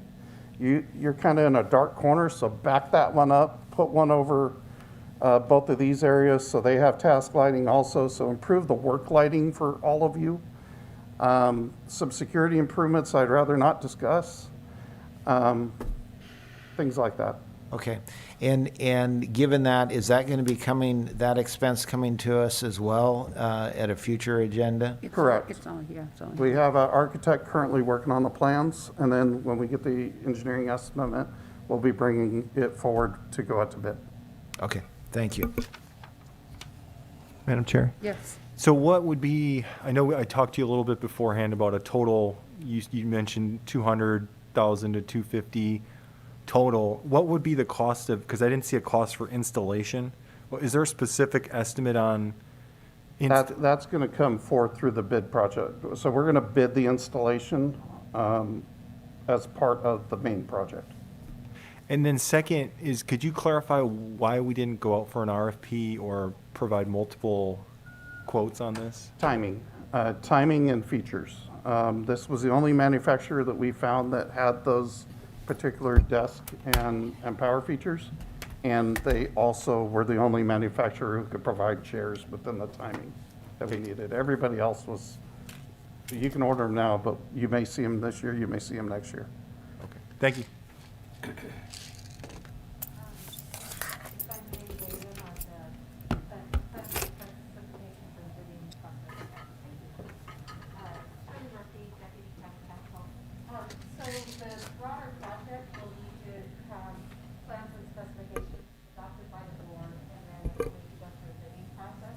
Which will include the installation.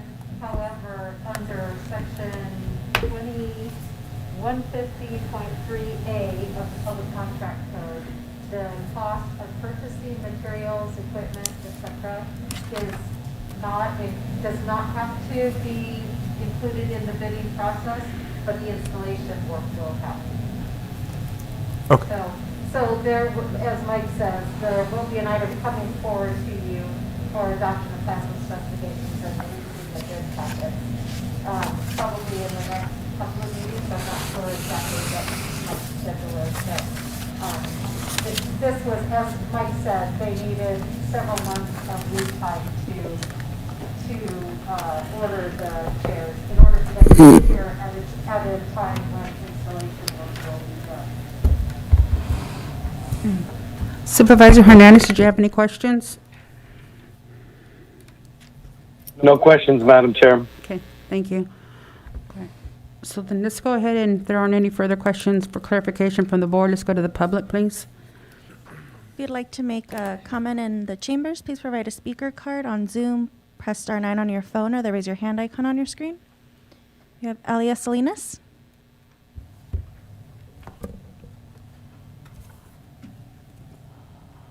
Thank you. Good afternoon. So thank you, Supervisor Kaminsky, for requesting about the RFPs. Plainly, in my opinion, this is just poor planning. You bring this forward and you say you only have a closed period of time with it to do this, which now means you're strong arming to have to approve this, or you wait for another year. I totally agree that these chairs, I think they're filthy. The circulation in this room is poor. The lighting obviously is bad. But again, poor planning. This is nothing new, and I realize that Mike is extremely busy in everything that he does. He's overwhelmed with many things that he oversees. But not being able to go out there and get an RFP, and then again, last minute claiming that this is the only company that they found. Is it really, or is it this was the first that they found, and I'm not going to first that they found, or they just stopped there.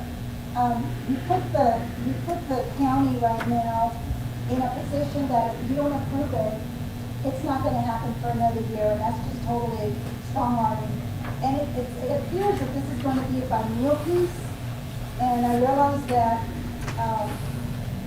going off and doing the RFPs, I would strongly recommend that you go out and you seek the contractors that are local to San Benito County instead of going out to others that are not in the county. Obviously, we want to get the best bid, but I think that we should encourage that the money is spent here in San Benito County by the people, the businesses that are already here in San Benito County. Again, I really believe that it should get done, but the timing is really poor to have to be strong-armed, just like other departments do. Otherwise, it's going to be too late, or there's going to be legal action on another part. Thank you. Thank you. On Zoom, please press the raise your hand icon on your screen or star 9 on your phone. No other comments.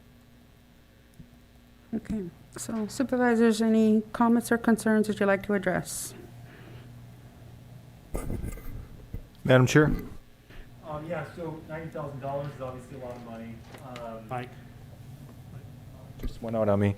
Thank you. $90,000 is obviously a lot of money for something that I would say is non-essential. At a time when we seemingly have an endless amount of essential expenses to address, such as roads and facilities. In fact, we've talked initially about doing a broader facilities master plans. So the other thing is this, like I mentioned earlier, the $90,000 doesn't even include the installation. We don't really have any idea what that's going to cost, and then other costs adding up to $250,000. I have a problem with the lack of an RFP or multiple quotes. I think it's a double standard if we approve this and at the same time we're telling another department that they need to bring an RFP to us. On a principal level, I have a problem with that. I understand the timing issue with December, January. It's a tight window, but really that should not dictate that we overspend for this type of project, which is exactly what we would be doing. So I would just suggest that you refine these priorities to the most essential needs, come back next year if that's what it takes with a more reasonable budget and an RFP or multiple quotes and options. Thank you. Okay. Supervisor Tiffany? Let me ask another question. When was the last time that any of this, you kind of touched on it with the seats. I mean, I know no one has the history of this, but when was the last time that anything was done with this, the building or this room or? I'm guessing this is all original from '93. My understanding is original 93. 1993. And yep. these seats predate that. They're, I think, I don't know. I don't even want to say. 50s, 60s. Yeah, 50s, 60s. So. And so then I guess the last time any money was spent in any manner was 93. Roughly, probably almost 30 years ago, I guess, is what you're saying. Having the benefit of having been here for a really long time. When Susan Thompson was CAO, the dais was upgraded. I don't know if the seats were reupholstered, but for sure. And I believe like some minor things like carpeting. There may have been something with the wall treatment, but the actual physical seats, those are. Okay. Although I understand Supervisor Kuzmicki's points, I think, given that it's almost been 30 years, and it's not absolutely critical expense, but nevertheless, I think it makes it more conducive the public come here, and which I think is a positive. I know we can't talk about it, but I also think that addressing security is an important issue, and I think that is not necessarily a elective type of thing. I think that should be done. I realize it's unrelated to this specific issue with the chair. So anyway, I think I'd be in support of this. Thank you. Supervisor Hernandez? Yes, thank you, Madam Chair. Especially with safety issues, I think that's a good idea. And honestly, when you're replacing seats, it's for the public. So I don't see a problem with supporting the needs of the public. So I support this. Thank you, Madam Chair. Transfer item, and as such, it requires a 4/5 vote. So if we already have a no on the table, I'm concerned that this is a non-starter. Would there be any other way to use other funds other than a budget transfer to get this done? Because I understand the timeliness of it. And hold that thought for a moment. As a member of the ADA class, it's important for me and people who I represent as a disabled person that we have seating accommodated. My mother uses a walker, and there's been a few times that she has wanted to come, but there's no seating available, and other than her own walker. And so other people have come in and sat at the end chairs, and so what is she to do but sit at the back of the room? And so she's just one person in this community. I would like to make sure that it is available for anyone who is the Americans with Disability in that classification, that they are welcome. It's not just my mother specifically, but again, anyone. So I'm more concerned about the ADA compliancy. And then again, 1993, not having anything changed here since 1993, it's time.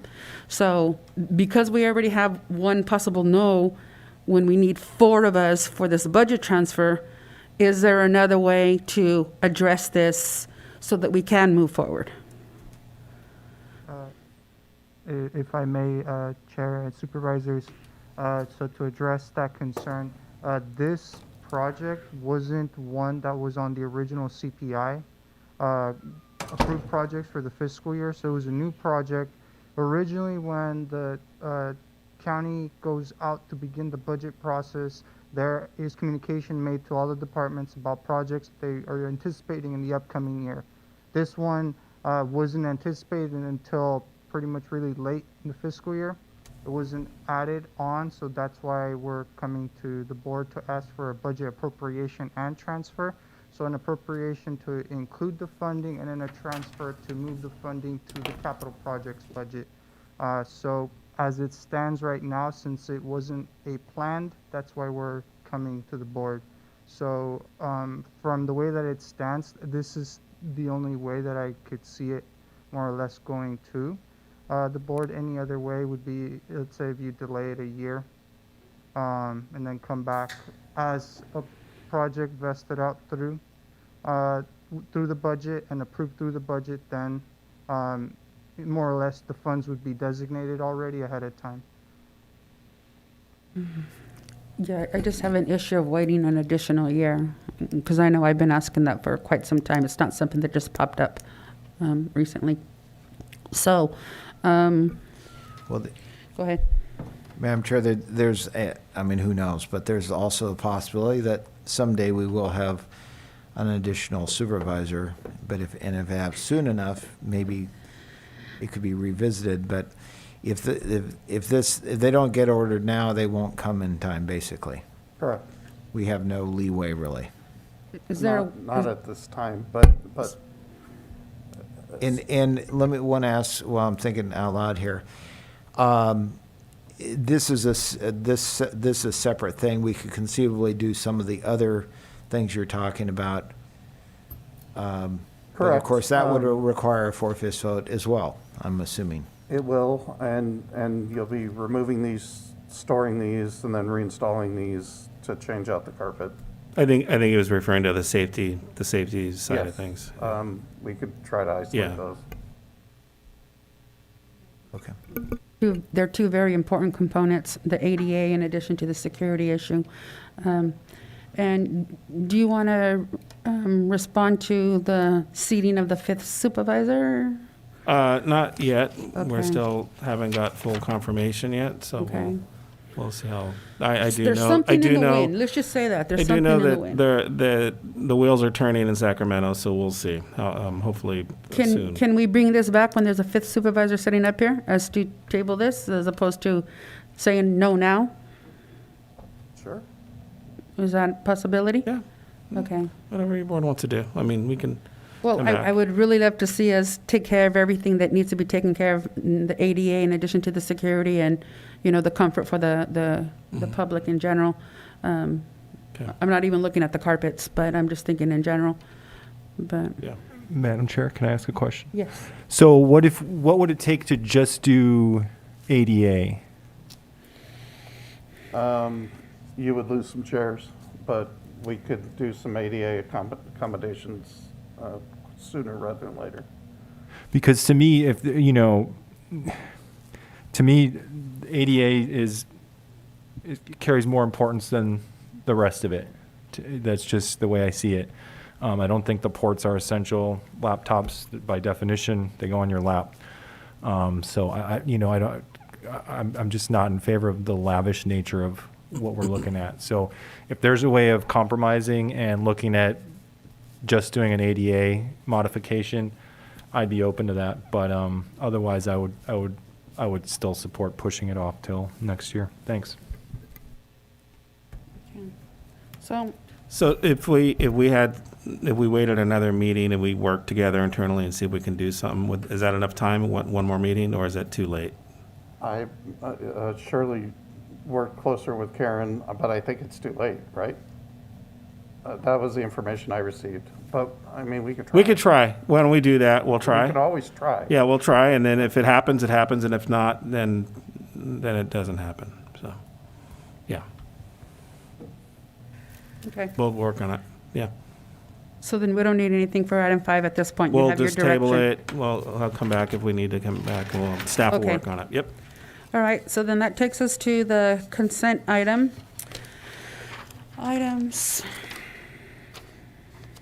You wanna 6 through, We can do, if you want to just quickly do a motion to table it, that's fine. okay, so then can I get a motion to table this for a future meeting? I'll make that motion. Okay. Second. Okay, so I have a first and a second. All in favor? Aye. Aye. Aye. Okay, so I have 4-0 to table it and bring it back at a Okay. later date. Sorry about that. Okay, so consent items 6 through 17. So do we want to hear public comment first on the consent items before we start pulling them from the agenda? If you'd like to make a comment on Zoom, please press star 9 on your phone or the raise your hand icon on your screen. In chambers, we have Elias Salinas.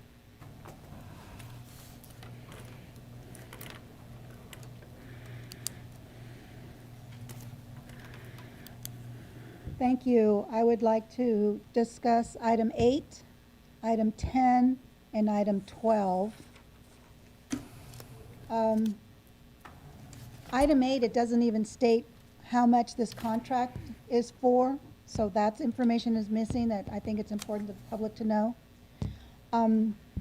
Item 10, there's no issue with the process other than the wording.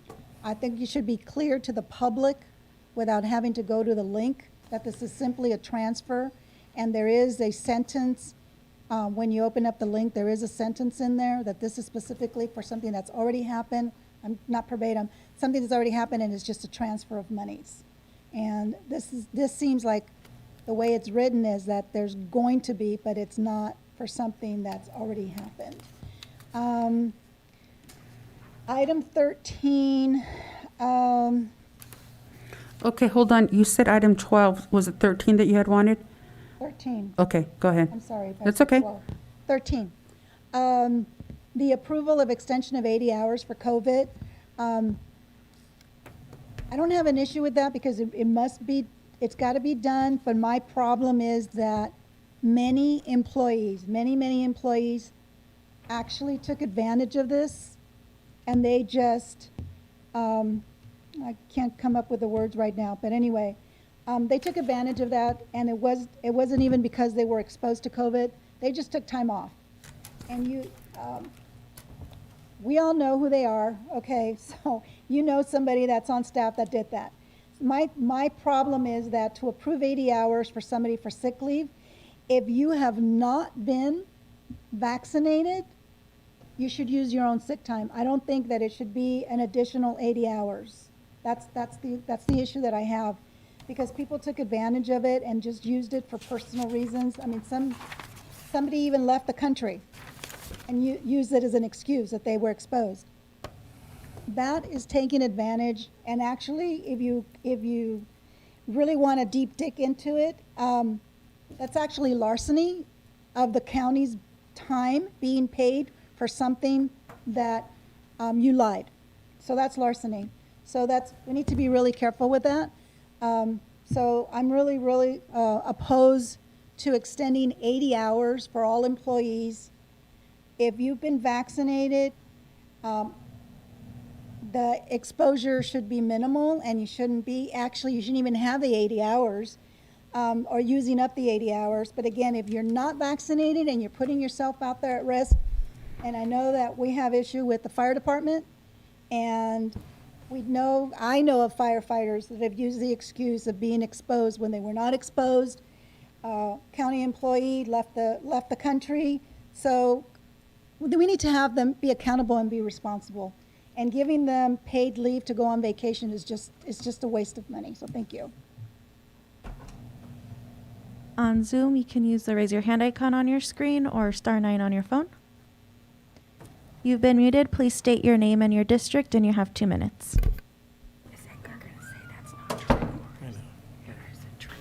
Hi, good afternoon, Madam Chair and Supervisors. My name is Regina Waldron, and I am Vice President of Anderson Homes. We thought it would be helpful to provide a brief overview of the final map known as Santana Ranch Unit 14 and where we are with the Santana Ranch project. This final map is one phase of the project, and it's also known as Phase 8. And the reason I mention this is that sometimes the phases have multiple final maps.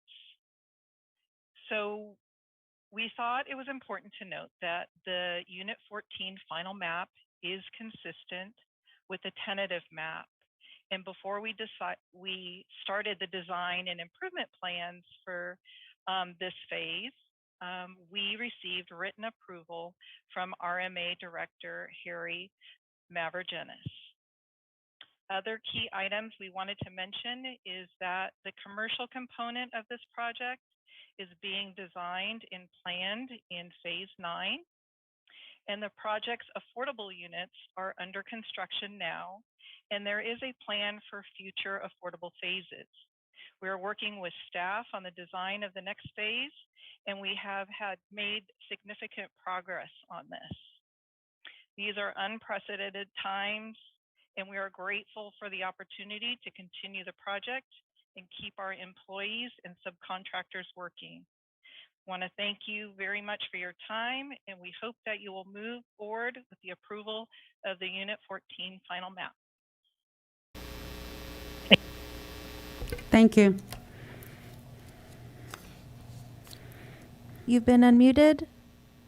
Please state your name, and you have 2 minutes.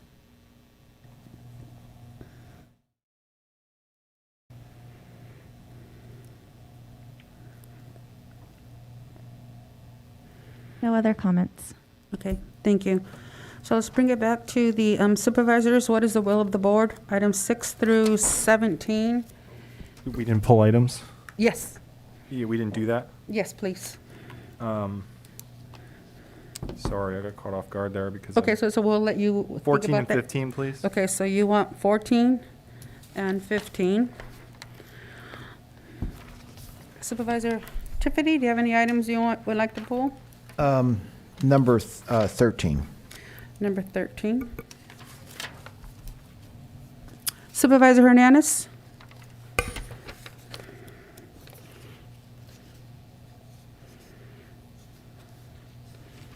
Sorry, I muted myself. Number 8, Madam Chair.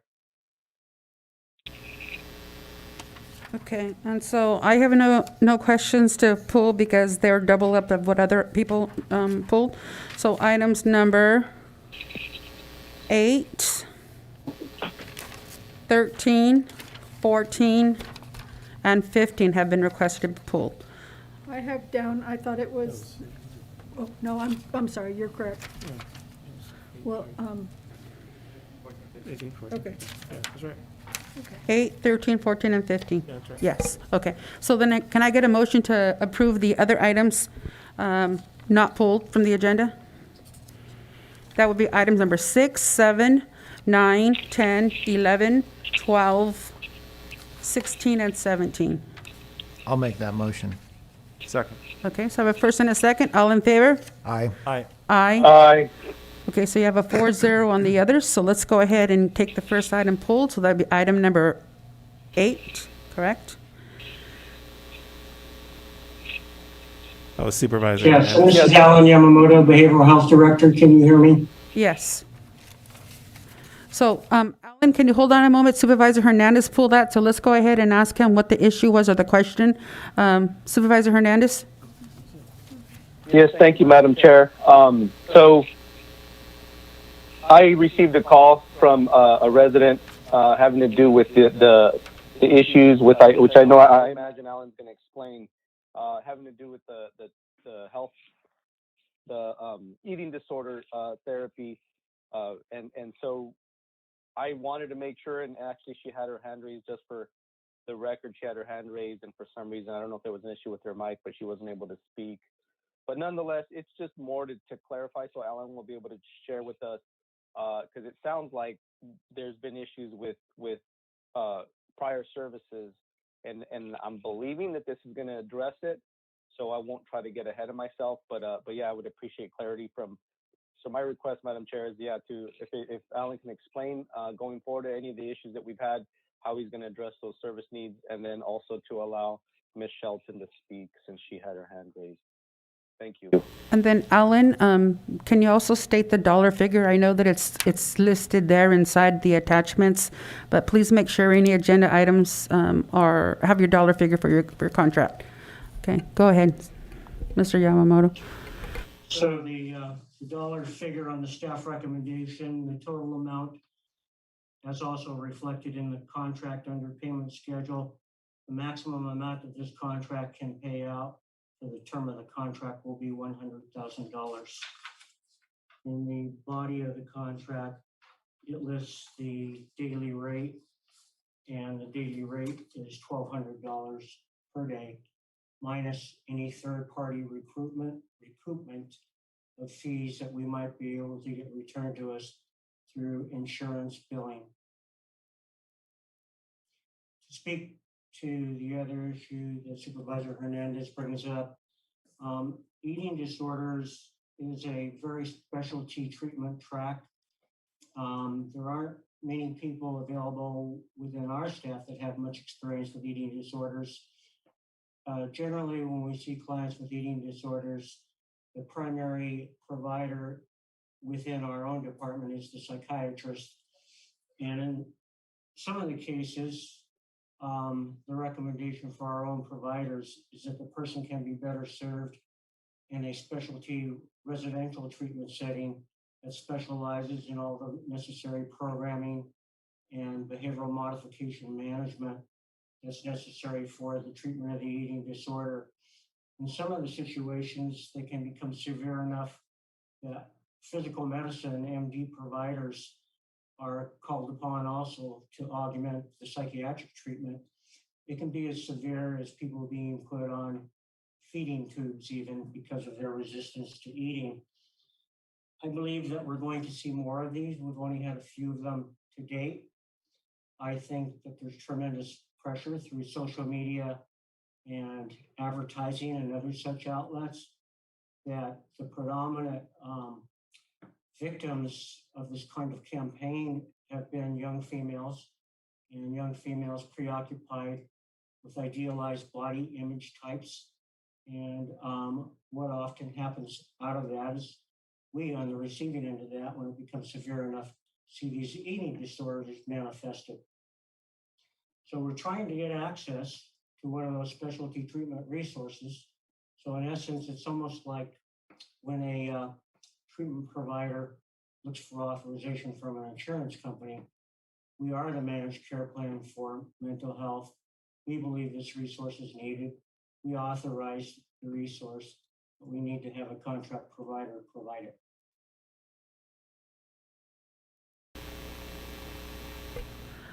Okay, any further questions, Supervisor Hernandez? And I realize that you have you're speaking on behalf of a resident that wasn't able to speak.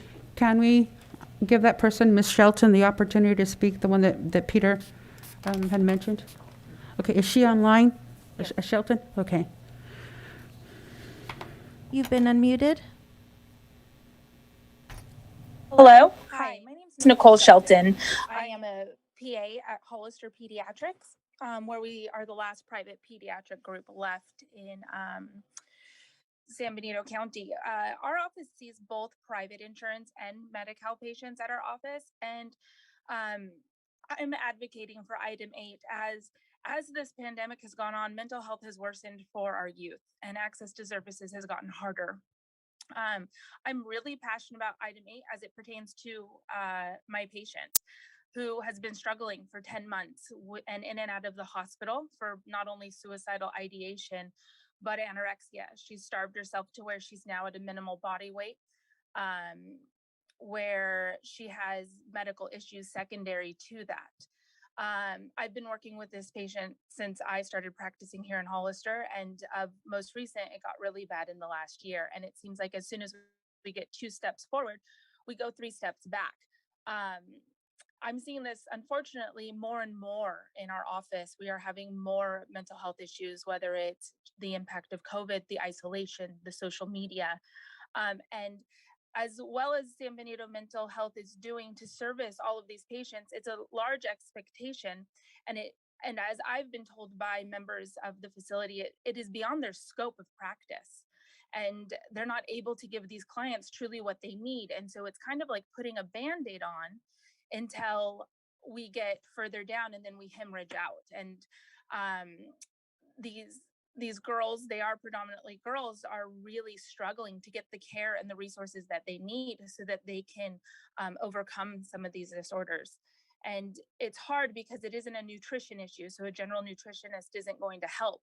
Actually, they can make it worse. These girls know nutrition. It's a matter of body dysmorphia and starvation. And if they're not starving, they're binging and purging to the point that their blood pressure. So obviously she's in support of this item. Okay. So any other questions, concerns from other supervisors regarding item number 8? No. Okay. So we have this item. Madam Chair. Yes, Supervisor Hernandez. Yeah, sorry, I just took me a bit to take myself off mute. But yeah, my request is obviously if we could please get in contact with Ms. Shelton, if Alan could please get in contact with her, and I would appreciate maybe a follow-up to make sure that we and just to get updated on any issues that they're dealing with, to make sure that they're getting addressed with, especially that case that she's mentioning, which sounds very severe. Thank you. So then we'll do that. Thank you. Okay, good. Thank you, Alan. Okay. So then what is the will of the board on item number 8? Public comment. I move already occurred. Public comment already occurred on all the agenda items, even if they're pulled. There's no new public comment. That was an exception that was allowed by the board because the person couldn't call in earlier. Okay. All right. So what is the will of the board then on item number 8? I make a motion we approve the contract with Yellow House Residential Eating Disorders Treatment Facility for the term of October 26, 2021 through June 30th, 2022. I'll second that. Okay, so we have a first and a second. All in favor? Aye. Aye. Aye. Aye. We have a 4-0 on item number 8. Let's go ahead and go on to item number 13. That's me. Yes. You ready? Ready? Yes. Okay. Whenever you are, yeah, sir. I pulled this, and I ultimately I suspect I will be in support of it. I certainly support the 80 hours, supplemental 80 hours for employees that get COVID or family members. I do have a problem with unvaccinated employees taking advantage of this. And I don't know if there's anything that we can do. I think the way I read this is something that it looks like, I mean, it's maybe you can explain, it's come down from the state. It also, if we don't do this, it then becomes workers' comp, potentially. But anyway, I guess that's my question is, do we have the ability of excluding those that are not vaccinated to get this benefit? And if so, what are the ramifications? Good afternoon, Madam Chair, members of the board. That was a great point, Supervisor Tiffany. This came down from the state after, if we go back a couple of years, FFCRA was passed by the federal government back in 2020. Your board, this exact board, extended the first iteration of FFCRA to protect employees at your first meeting in January. The state then implemented the 2021 COVID sick leave bank. We've been doing it since the state government put that in place, and now we're asking to extend it. The reason we're asking for extended has several benefits. I know you may want to exclude unvaccinated employees, but one of the key things in order to promote individuals to get vaccinated, in the event that they need time to get vaccinated or they suffer from any symptoms of the vaccine, they're able to use these hours, and they need to fill out documentation in order to use these hours. It's not like you can just use them just because you feel sick. Also, vaccinated individuals, we just had a case this morning that they tested positive and need to use these hours. And they did what they did. They did their part. They got vaccinated, but they're still possibly be contagious. They're asymptomatic right now, but they are positive. So we need to go through the isolation protocol for them. And it's very specific on the rules. It has to be a healthcare provider who determines the isolation or the quarantine based on certain criteria, which is derived by CDPH, in order for them to use these hours.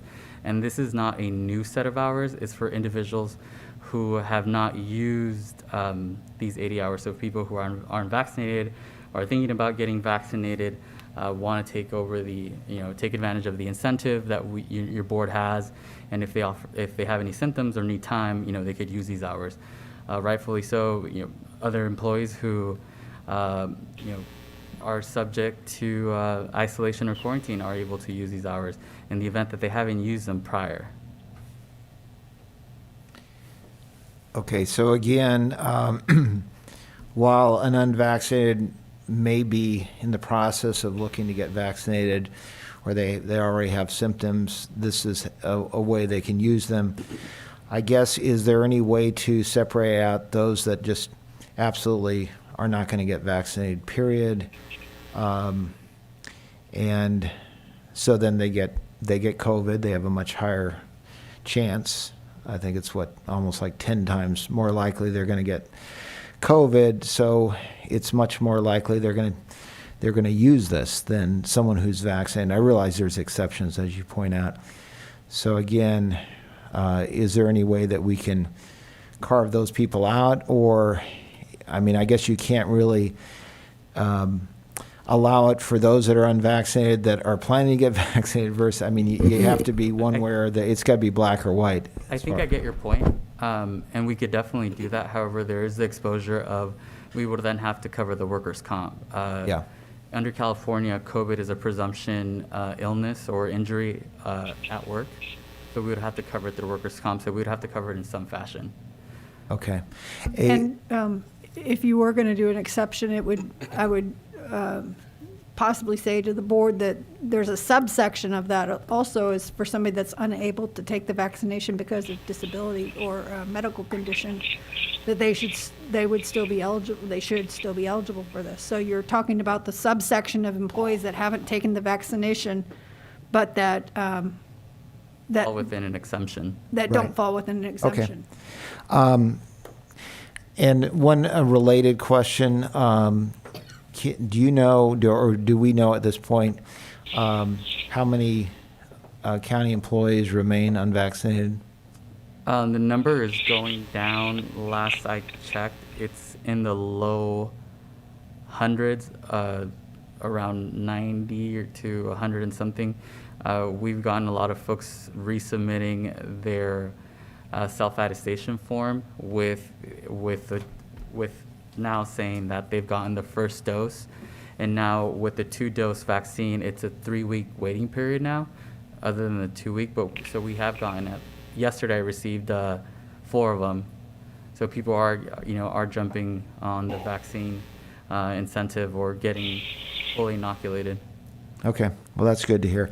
Well, anyway, given the what you explained, the circumstances, I'm going to withdraw my objection to it, but thank you for the explanation. Thanks, Supervisor. Any other comments or concerns by other supervisors?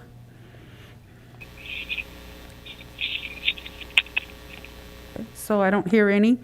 So then what is the wish of the board for item number 13?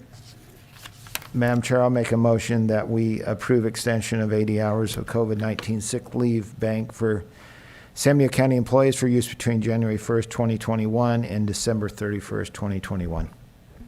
Second. Okay, so we have a first and a second. All in favor, say aye. Aye. Aye. Aye. Aye. Okay, so we have a 4-0 vote on item number 13. Thank you, Supervisor. Thank you. And so that takes us to item number 14, Mr. Chambliss. And do we have the woman still on the line, Regina from Anderson Homes? Yes? Okay, good. In case she needs to answer any questions that might come up. Okay, so Supervisor Kosmicki, you pulled this item. Oh, yeah. We don't need to go through a whole presentation, right? You just want to know my thoughts?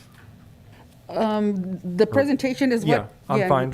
I'll share why I pulled it. Hold on. Do you have a presentation for this item? I don't have a presentation. I can introduce it as it's a final map.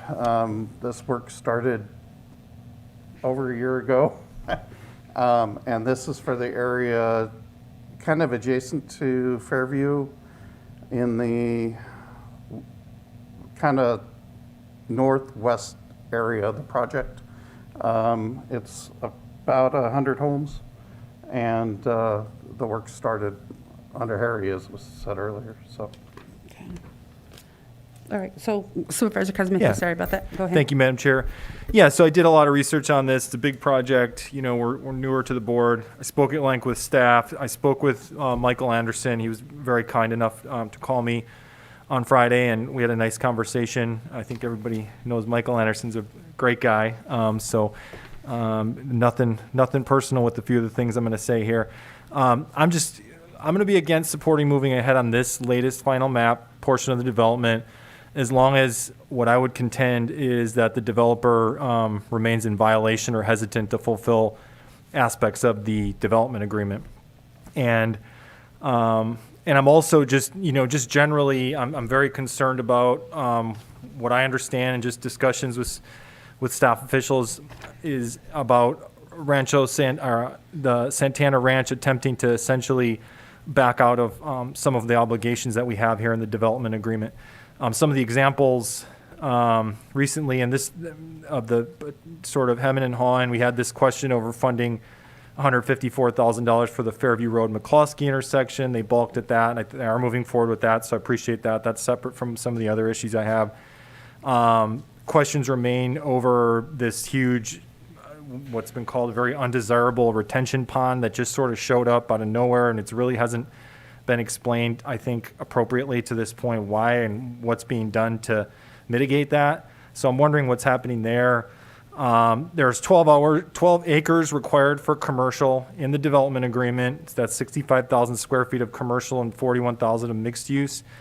And the last I heard, I know that the developers verbally saying they're going to go forward now, but there were just very recent conversations that that they were hesitant on that part of it. And as far as I know from talking to Michael on Friday, they don't even have the land to do the commercial aspect at this point because the school location changed. So what guarantee do we have that they're going to do it other than a verbal commitment? And that's just not good enough for me.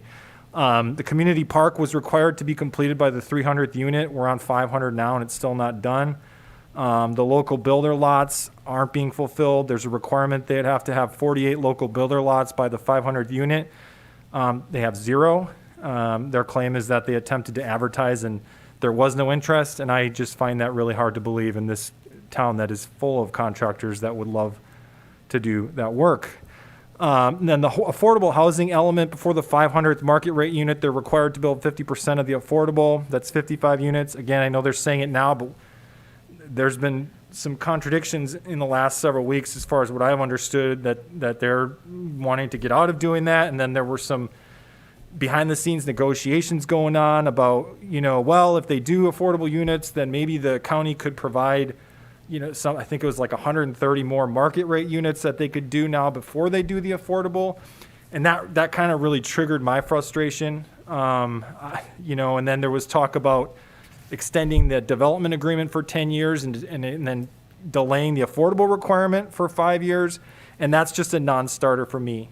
I'm very concerned if we go that route, the developer would potentially attempt to delay it and bail out or try to have the DA further amended later when the housing market potentially turns sour. And I know earlier there was talk about, well, the housing market's in great shape and, but I think a lot of that was the same thing that was being said in 2008. Bubbles are by nature, the bursting of it is unpredictable or else there wouldn't be a bubble. Nobody's going to invest unless they're an idiot. Nobody's going to invest in a, $800,000 house if they know the next week it's going to go, down by a significant percentage as far as the value. So I'm of the belief that we are in a bubble, and I'm very concerned about the housing market and what might happen with the affordable part of this project if we don't require them to do it now when they are required to do it. And I know I appreciate Director Chambliss putting the foot down and, at least temporarily and saying, and the RMA staff and saying, we're at 499 permits now for market rate, and then that sort of sparked those conversations, but I don't feel like we even need to have those conversations. I feel like they should just follow the development agreement. The development agreement should guide this project, and I don't want to get away from that. Okay, And then, I'm going to slow you down right there, and I know you don't like being interrupted, but right now on the agenda right now, specifically the final map, the developer agreement was approved and signed and authorized. We're talking about January 5th, 2011, so we can't really go back and recreate history. I understand you want to keep the developers' feet to the grindstone to make sure that I'm just explaining why I'm against it. Right, and there's a provision, if I may, there's a provision in the development agreement that states if the developer is following through with the development agreement, that gives the county the option. And I'm not saying we should terminate it, but that's why I'm saying I'm against going forward with the final map, because I don't feel like they're in compliance with, and so I'm trying to provide context. And I hear what you're saying, but I'll wrap up and I'll wrap up. That's totally fine. And then one other thing that I think we do have to clean up is allowing our staff to make discretionary changes to the development agreement. That is dangerous. That's been happening over the years. There's been a misinterpretation about what's allowed, and it's been abused, and it can't happen going forward. So no matter what we do, we need to make sure that it's clear that staff does not have the right to change this development agreement without the board's consent. Thank you. Okay. So we do have a representative from Anderson Homes, correct? Regina, she's still on the line. So if there's any questions that she can address to the issues, I stopped counting at number 7 on your items that you were articulating, Supervisor Kosmicki. But some of them seem very valid, and some of them I don't see issue with. But anyways, if there's anything that you can address. Supervisor Gonzalez, did you want to go into all those issues or stay more? No, I don't. I just want to, since we have somebody here from Anderson Home, that, because I know the developer agreement is as is, but if there is a clause in there for us to look at it and reevaluate, I would like to make sure that they're aware of that. And we as supervisors, I'm not trying to rewrite history, but they are here, and I'm just asking for this, because if not, then I would like to table this to the following meeting, because we do have some additional information coming forward regarding this, and it might make the bigger picture look better. So I'm just trying to take advantage of the people who are present here right now. So I can clarify a couple things. So the affordable units are under construction currently. They're scheduled to be completed around February. For that 55 that they need for additional building permits. So that is underway. It's been underway for months. COVID has delayed things extensively on that item. The commercial property, there was a assumption that a couple predecessors of mine went ahead and agreed to remove that from the project. I asked for documentation. None was provided, and it is in the project, and it's under design, as was stated earlier, currently. Staff believes that as far as this portion of the map is going, that it's in compliance. So that's why we're recommending it to get approved. This is not additional building permits going out the door. This is just a map being approved so that they can now design the sewer lines, the water lines, and et cetera, taking advantage of the hold that's in place because the 55 units are not done. I'm not sure if that helps clear things up on this. A lot of the rest. Can I ask a question, Madam Chair? Okay, go ahead, Supervisor Hernandez. Just real quick. Thank you, Mike. So what kind of affordable? Because I know there's varying degrees of what's considered affordable. The development agreement has its own determination of the affordable process. It's actually a little confusing in there. It's written two different ways. One way is the state way. Another way is a non-standard state way. And I believe the design is to go with the non-standard state way, and the Harry changed it from houses to apartments. So there are 110 apartments being built, 6 of which will be low income, and the remainder will be moderate, as laid out in the development agreement. Madam Chair, if the board would like to agendize a fuller discussion of the development agreement and the broader parts of the project, then it could do so at the next meeting. The specifics that pertain to a final map it says that the body shall approve the map at the next regular meeting if it conforms with all the requirements of the law and local subdivision ordinance applicable at the time of approval, and the conditions of the tentative map. So it's based upon the tentative map that was prior approved. And at this point, it's been consistent with the tentative map. The engineer, I believe, has determined that, yes. Okay, Yes, so the engineer Miss determined that. Miss Regina, I'm sorry, I didn't catch your last name, but is she available? Waldron. Yes, if you would like to kind of chime in, it sounds like we might be going the direction of tabling this for a subsequent meeting, but go ahead, just anything that you can address that might alleviate some concerns from any of the supervisors. Yes, so I would like to add to Mr. Mike Chambliss's comment that for, excuse me, for this particular phase, we are currently working on our required milestones of the affordable component in the first phase, and it's 55 moderate apartments, and those again are expected early next year. The community park is underway, and we are hoping to have that completed by early next year. We have had delays in materials, labor, and we're moving as quickly as possible. This particular phase, phase 8, we turn in a compliance package to staff with each final map. And before we even design a phase, we send it to our RMA directors and staff and say, hey, is this in general conformance for our tentative map? The answer was yes, we have that in writing. And then we move forward with those improvement plans and this final map. And then when we go through our plan check process for the final map, we turn in what is called a compliance package. And it has all the components of our development agreement and our conditions of approval.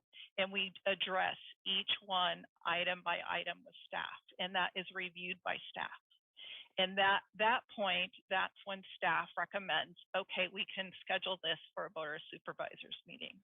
We actually wanted to go, I think 2 weeks ago, and it was delayed because I think now there's like a 4-week requirement to get it on the agenda. And so we are basically, I think we're paved out there, and we are hoping to move forward with house construction, and we know that we're working on some of these milestones. And Mr. Kosmicki, I mean, we'd be happy to meet with you to kind of go over where we are with these development agreement conditions and what those plans are, and also kind of clear up any misunderstandings or communications or issues that you might have. Okay, so go ahead, Supervisor Tiffany. Yeah, thank you, Madam Chair. My comments are this, and first of all, I've met either in person or spoken by phone a number of times with Michael Anderson, as I know he's spoken to others up here. And I've also talked extensively to Mike and Ray about this. I know there's no question that there are some issues that have to be ironed out and are in the process of being fine. I think it sounds like close to working them out, which will then come back in front of the board. I wish it was as simple as just following the development agreement. The way that the language of the development agreement is unclear in some cases, and which has created problems. Additionally, we've had some previous RMA directors that have done things outside of the development agreement, it would appear, which has complicated things. And I would agree with Supervisor Kosmicki's point that we need to be sure that that kind of thing never happens again. But anyway, my point is that there are things that do have to be agreed to and getting down in paper so that we don't have these ongoing questions for the affordable housing, the commercial. Those two areas in particular need to be fully worked out. But with that being said, I think it seems like we're close to getting agreement, which then the board will have to approve. But this final map is really, I mean, frankly, it's unrelated to those issues. Yes. And I think as a board, the way I read this, I don't know what the law says, but we're really obligated, in my mind, of approving the final map. Again, it's unrelated to the other issues that are being raised here, albeit those do have to be addressed as quickly as possible before we move ahead in other areas. So anyway, I'm in support of approving this final map, but only this final map right now. Thank you. So I guess let me go to Supervisor Hernandez. What are your thoughts on just the approval portion? Because on the agenda, we're looking at approving the final map, and we're not taking into consideration the developer's agreement. If that is an issue, we can always address that at a later date when this issue comes up again, because there are some concerns that I have too that were raised by Supervisor Kosmicki. So without any side conversation, we're just talking specifically about the map, Supervisor Hernandez. Thank you, thank you, Madam Chair. I guess I don't understand the question, because how do you get to a final map without a development agreement? Or how do those two things function separately? If someone can enlighten me on that, I'd really appreciate it. the supervisor, so there is a developer's agreement that is already filed with the court and recorded January 5th, 2011. So it sounds like there might be some concerns about the adhering to the details. Am I correct? Okay, so Supervisor Kosmicki is shaking his head. So, but that's not the conversation at hand. Right now, the conversation at hand is strictly approving the final map. I'm in favor of going forward with the final map. If you are too, then that becomes a non-issue. If you are not, then it looks like it might be a 2-2, and then we can table it. So I'm just trying to see where you're leaning specifically to the map itself. Madam Chair, if I might, Supervisor Hernandez, I think my point would be is that the issues that Supervisor Kosmicki raised, and I think several of us are aware of, are concerns, but I don't think there are concerns that have anything to do with this final map issue, this phase. They have to do with the commercial property, they have to do with affordable housing, and a few other items that are unrelated to going forward with this final map. So I think those are two separate things. That would be my point. Yes, and then from what I know about the affordable housing numbers, I think that we'll be pleasantly surprised when the numbers actually get reported out. They're going to be far in excess of what was initially quoted. So that's really a non-issue, at least that one item for me. So when it comes to the final map, I mean, it's based off of the stipulations of the DA. So, and I from what I'm getting, the sentiment is as well, this was approved by supervisors back in 2011. That's not our deal because we didn't have anything to do with that. We can't change it because it's legally binding. And so we can't change the sins of the past. I would argue that we should at least acknowledge them. And we can't ignore them, right? Because how do you have confidence in a development agreement if the end outcome is a final map that still doesn't have clarity? You know, I mean, I know when I did talk to the developer, and you know, there's all these presumptions, which I heard. Even it's funny because back when I was on the school board dealing with this issue of a kind of a commitment to a property, which was really eventually a property that wasn't donated. It was actually a purchase. I know because I was one of the signers. My point is if you don't have a confidence in a development agreement, that you don't have confidence in anything going forward. So I would like those things answered. I would like clarity on that and have a conversation about the DA agreement. Thank you, Madam Chair.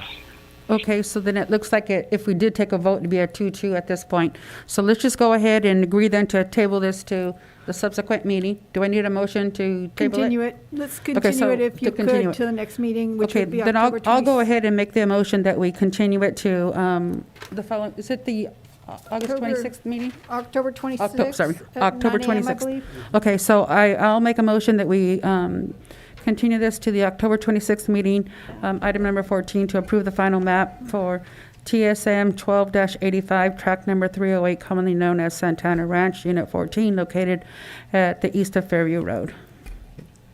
Madam Chair, can I ask a question? Am I allowed to? I know there's a motion on the table. Technically, there's a motion on the table. If it doesn't get a second, it dies, so it's okay. I could redo it. So if you want it to die, I'll let it die and then go ahead and make your comment. Well, I don't know if I want to let it die. I just had a question Well, that how about a occurred to me. second and then conversation? Okay, We can I'll do that. second it, and then if I can ask a question. There you go for clarification, yes. Is it possible that we would have at our next meeting, the one that we're continuing the final map to, the items that are being discussed here, is it possible that that will come before us at that same meeting and can be part of the, same discussion? Because if not, we're going to continue this to the next meeting and we won't be in any different position than we are right now. It would be my preference that we move this to the first meeting in November because I know that Mr. Anderson's on vacation this week. And I think we do have some things that we need to finalize before I'm prepared to bring stuff. Yeah, I'm just thinking from a practical standpoint, there's no point in continuing the next meeting if we're not going to be any further down the road. Yeah, I think we need to have more clarity and actually have an item agendized so we can talk about all the items that Supervisor Kosmicki brought up. And I think what's been presented. So I think we need to agendize it, and then we can bring this item along with that. So then that would be the November 9th meeting, is this what we're looking at? Yeah, let me Yes, look. Okay. that's correct. Well, then can I make my motion, and that can I move this to the November 9th meeting for further discussion to approve the final map and all other conversations that need to be, Okay, I'll second that. okay. So all in favor? Aye. Aye. Aye. No. Okay, so we have a 3-1, Supervisor Kozmicki as the dissent. Okay. Okay, so that was item 14. And then item 15, Mr. Chambliss and Supervisor Kozmicki, that was your concern. Go ahead. Oh, yeah, thank you, Madam Chair. So I'm just curious about I think we need a mower, obviously, but the lack of an RFP, I don't know what's standard here. This actually has been, so this is being purchased through the cooperative purchase agreement with Sourcewell. And to be in there, it has to be already bid. So what happens is a member agency conducts a bid, and then they upload that bid into Sourcewell for a period of time, and then any agency that's a partner of Sourcewell can use that bid. I think it was Minnesota that did, the state of Minnesota that did this bid. Yeah, and that was a little. But it was bid. Okay. So. Okay, and I just, I just need to make sure that we're being as frugal as we can. We're getting good products, but that we're getting the best price possible. That's, $170,000 is a lot of money, whether it's coming from Correct. the park fund or whether it's coming from the general fund. And Correct. I'm very familiar with this particular piece of equipment. I purchased one 12 years ago for the airport. Basically, when I took over the airport 12 years ago, it was being mowed with a 6-foot wide flail mower, and the maintenance person got in that mower in April, and I saw him again when it started raining in October. Got it. So with a 70-acre facility, which is about the same acreage of the airport that gets mowed, you really do need this size mower to be able to do it in 2 to 3 days. Got it. Okay, thank you. Okay. So are there any other concerns on item 15? Supervisor Hernandez, was that you making a comment or just shuffling paper?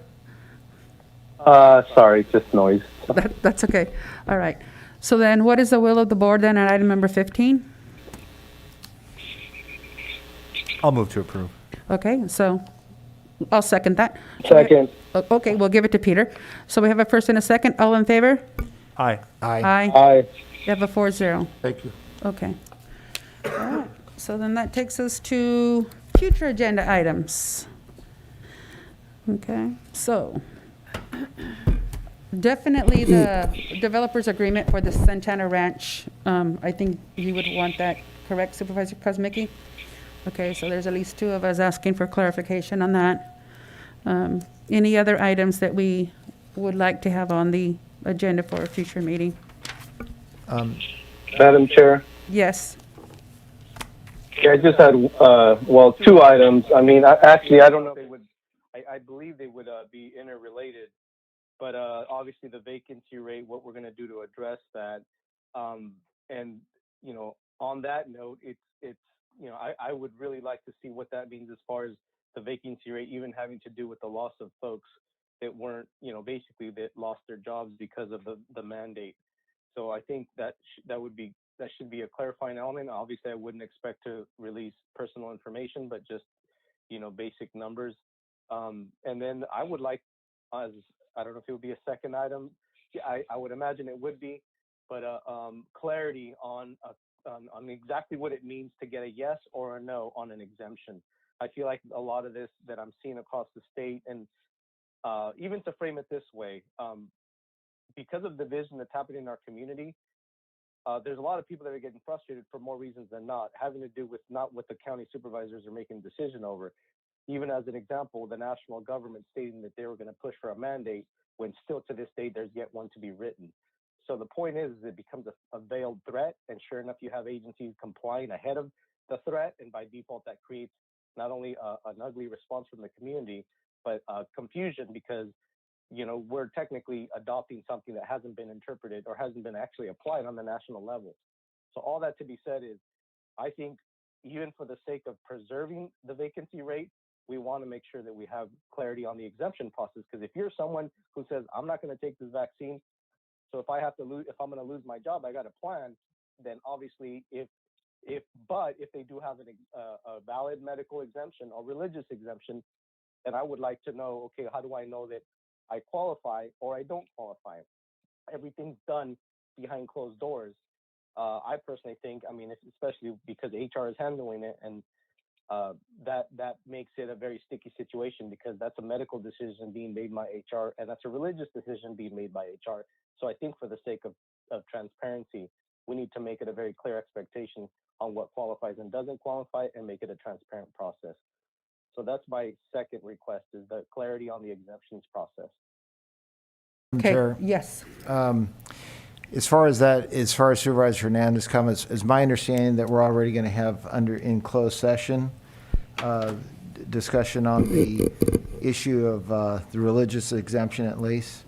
As far as bringing it back as an item to be addressed outside closed session, I really, personally, I don't see a reason for doing that. I just think we've rehashed this item over and over again in terms of requiring county employees to either be vaccinated or to be tested.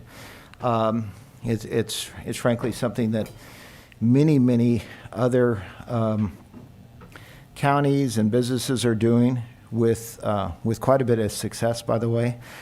Anyway, I just see this as another reason, opportunity to try to rehash something we've already decided on and visited a number of times. I don't think we should visit it again. Thank you.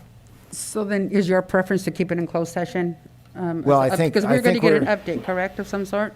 Yeah. I mean, I think it has to be addressed closed session. Barbara's recommending that. Mm-hmm. I just don't think... Madam... I just don't think... Yeah, Madam Chair, if I may. Discussion again... Let him finish first, Peter. Go makes sense. I don't... Again, we've already addressed the issue of having these county vaccinations. Okay. So, go ahead, Peter. To be fair and to be clear, I'm sorry, Supervisor, but that's not true. We have not, yes, we beat up the whole COVID thing, but actual exemptions, we've had county council and human resources, when I asked them at the last meeting, basically said, we're still building this plane, we'll get back to you while we're flying it, right? That was my statement. So no, we have not created clarity on the exemption process. You can ask county council right now, do we have a clear exemption process? I mean, people can apply, but that doesn't mean that we know what qualifies. Do you know, Supervisor, what qualifies as a valid medical exemption or a valid religious exemption? I don't think you do. I know I don't, because I've asked. All they do is tell me, yes, we have a process. But all they point me to is the front end, which is the application process, not the back end on what qualifies someone to get an exemption or not an exemption. That doesn't do much for someone who's possibly losing their job and having to move their life outside of this county. I don't think that's fair and transparent. So no, we haven't hashed that. Thank you.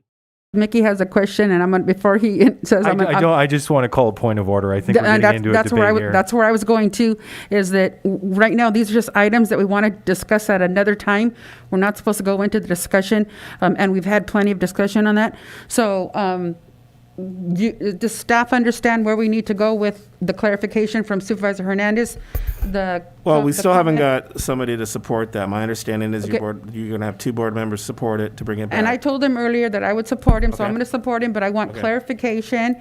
But I don't want it to be a big old explosion.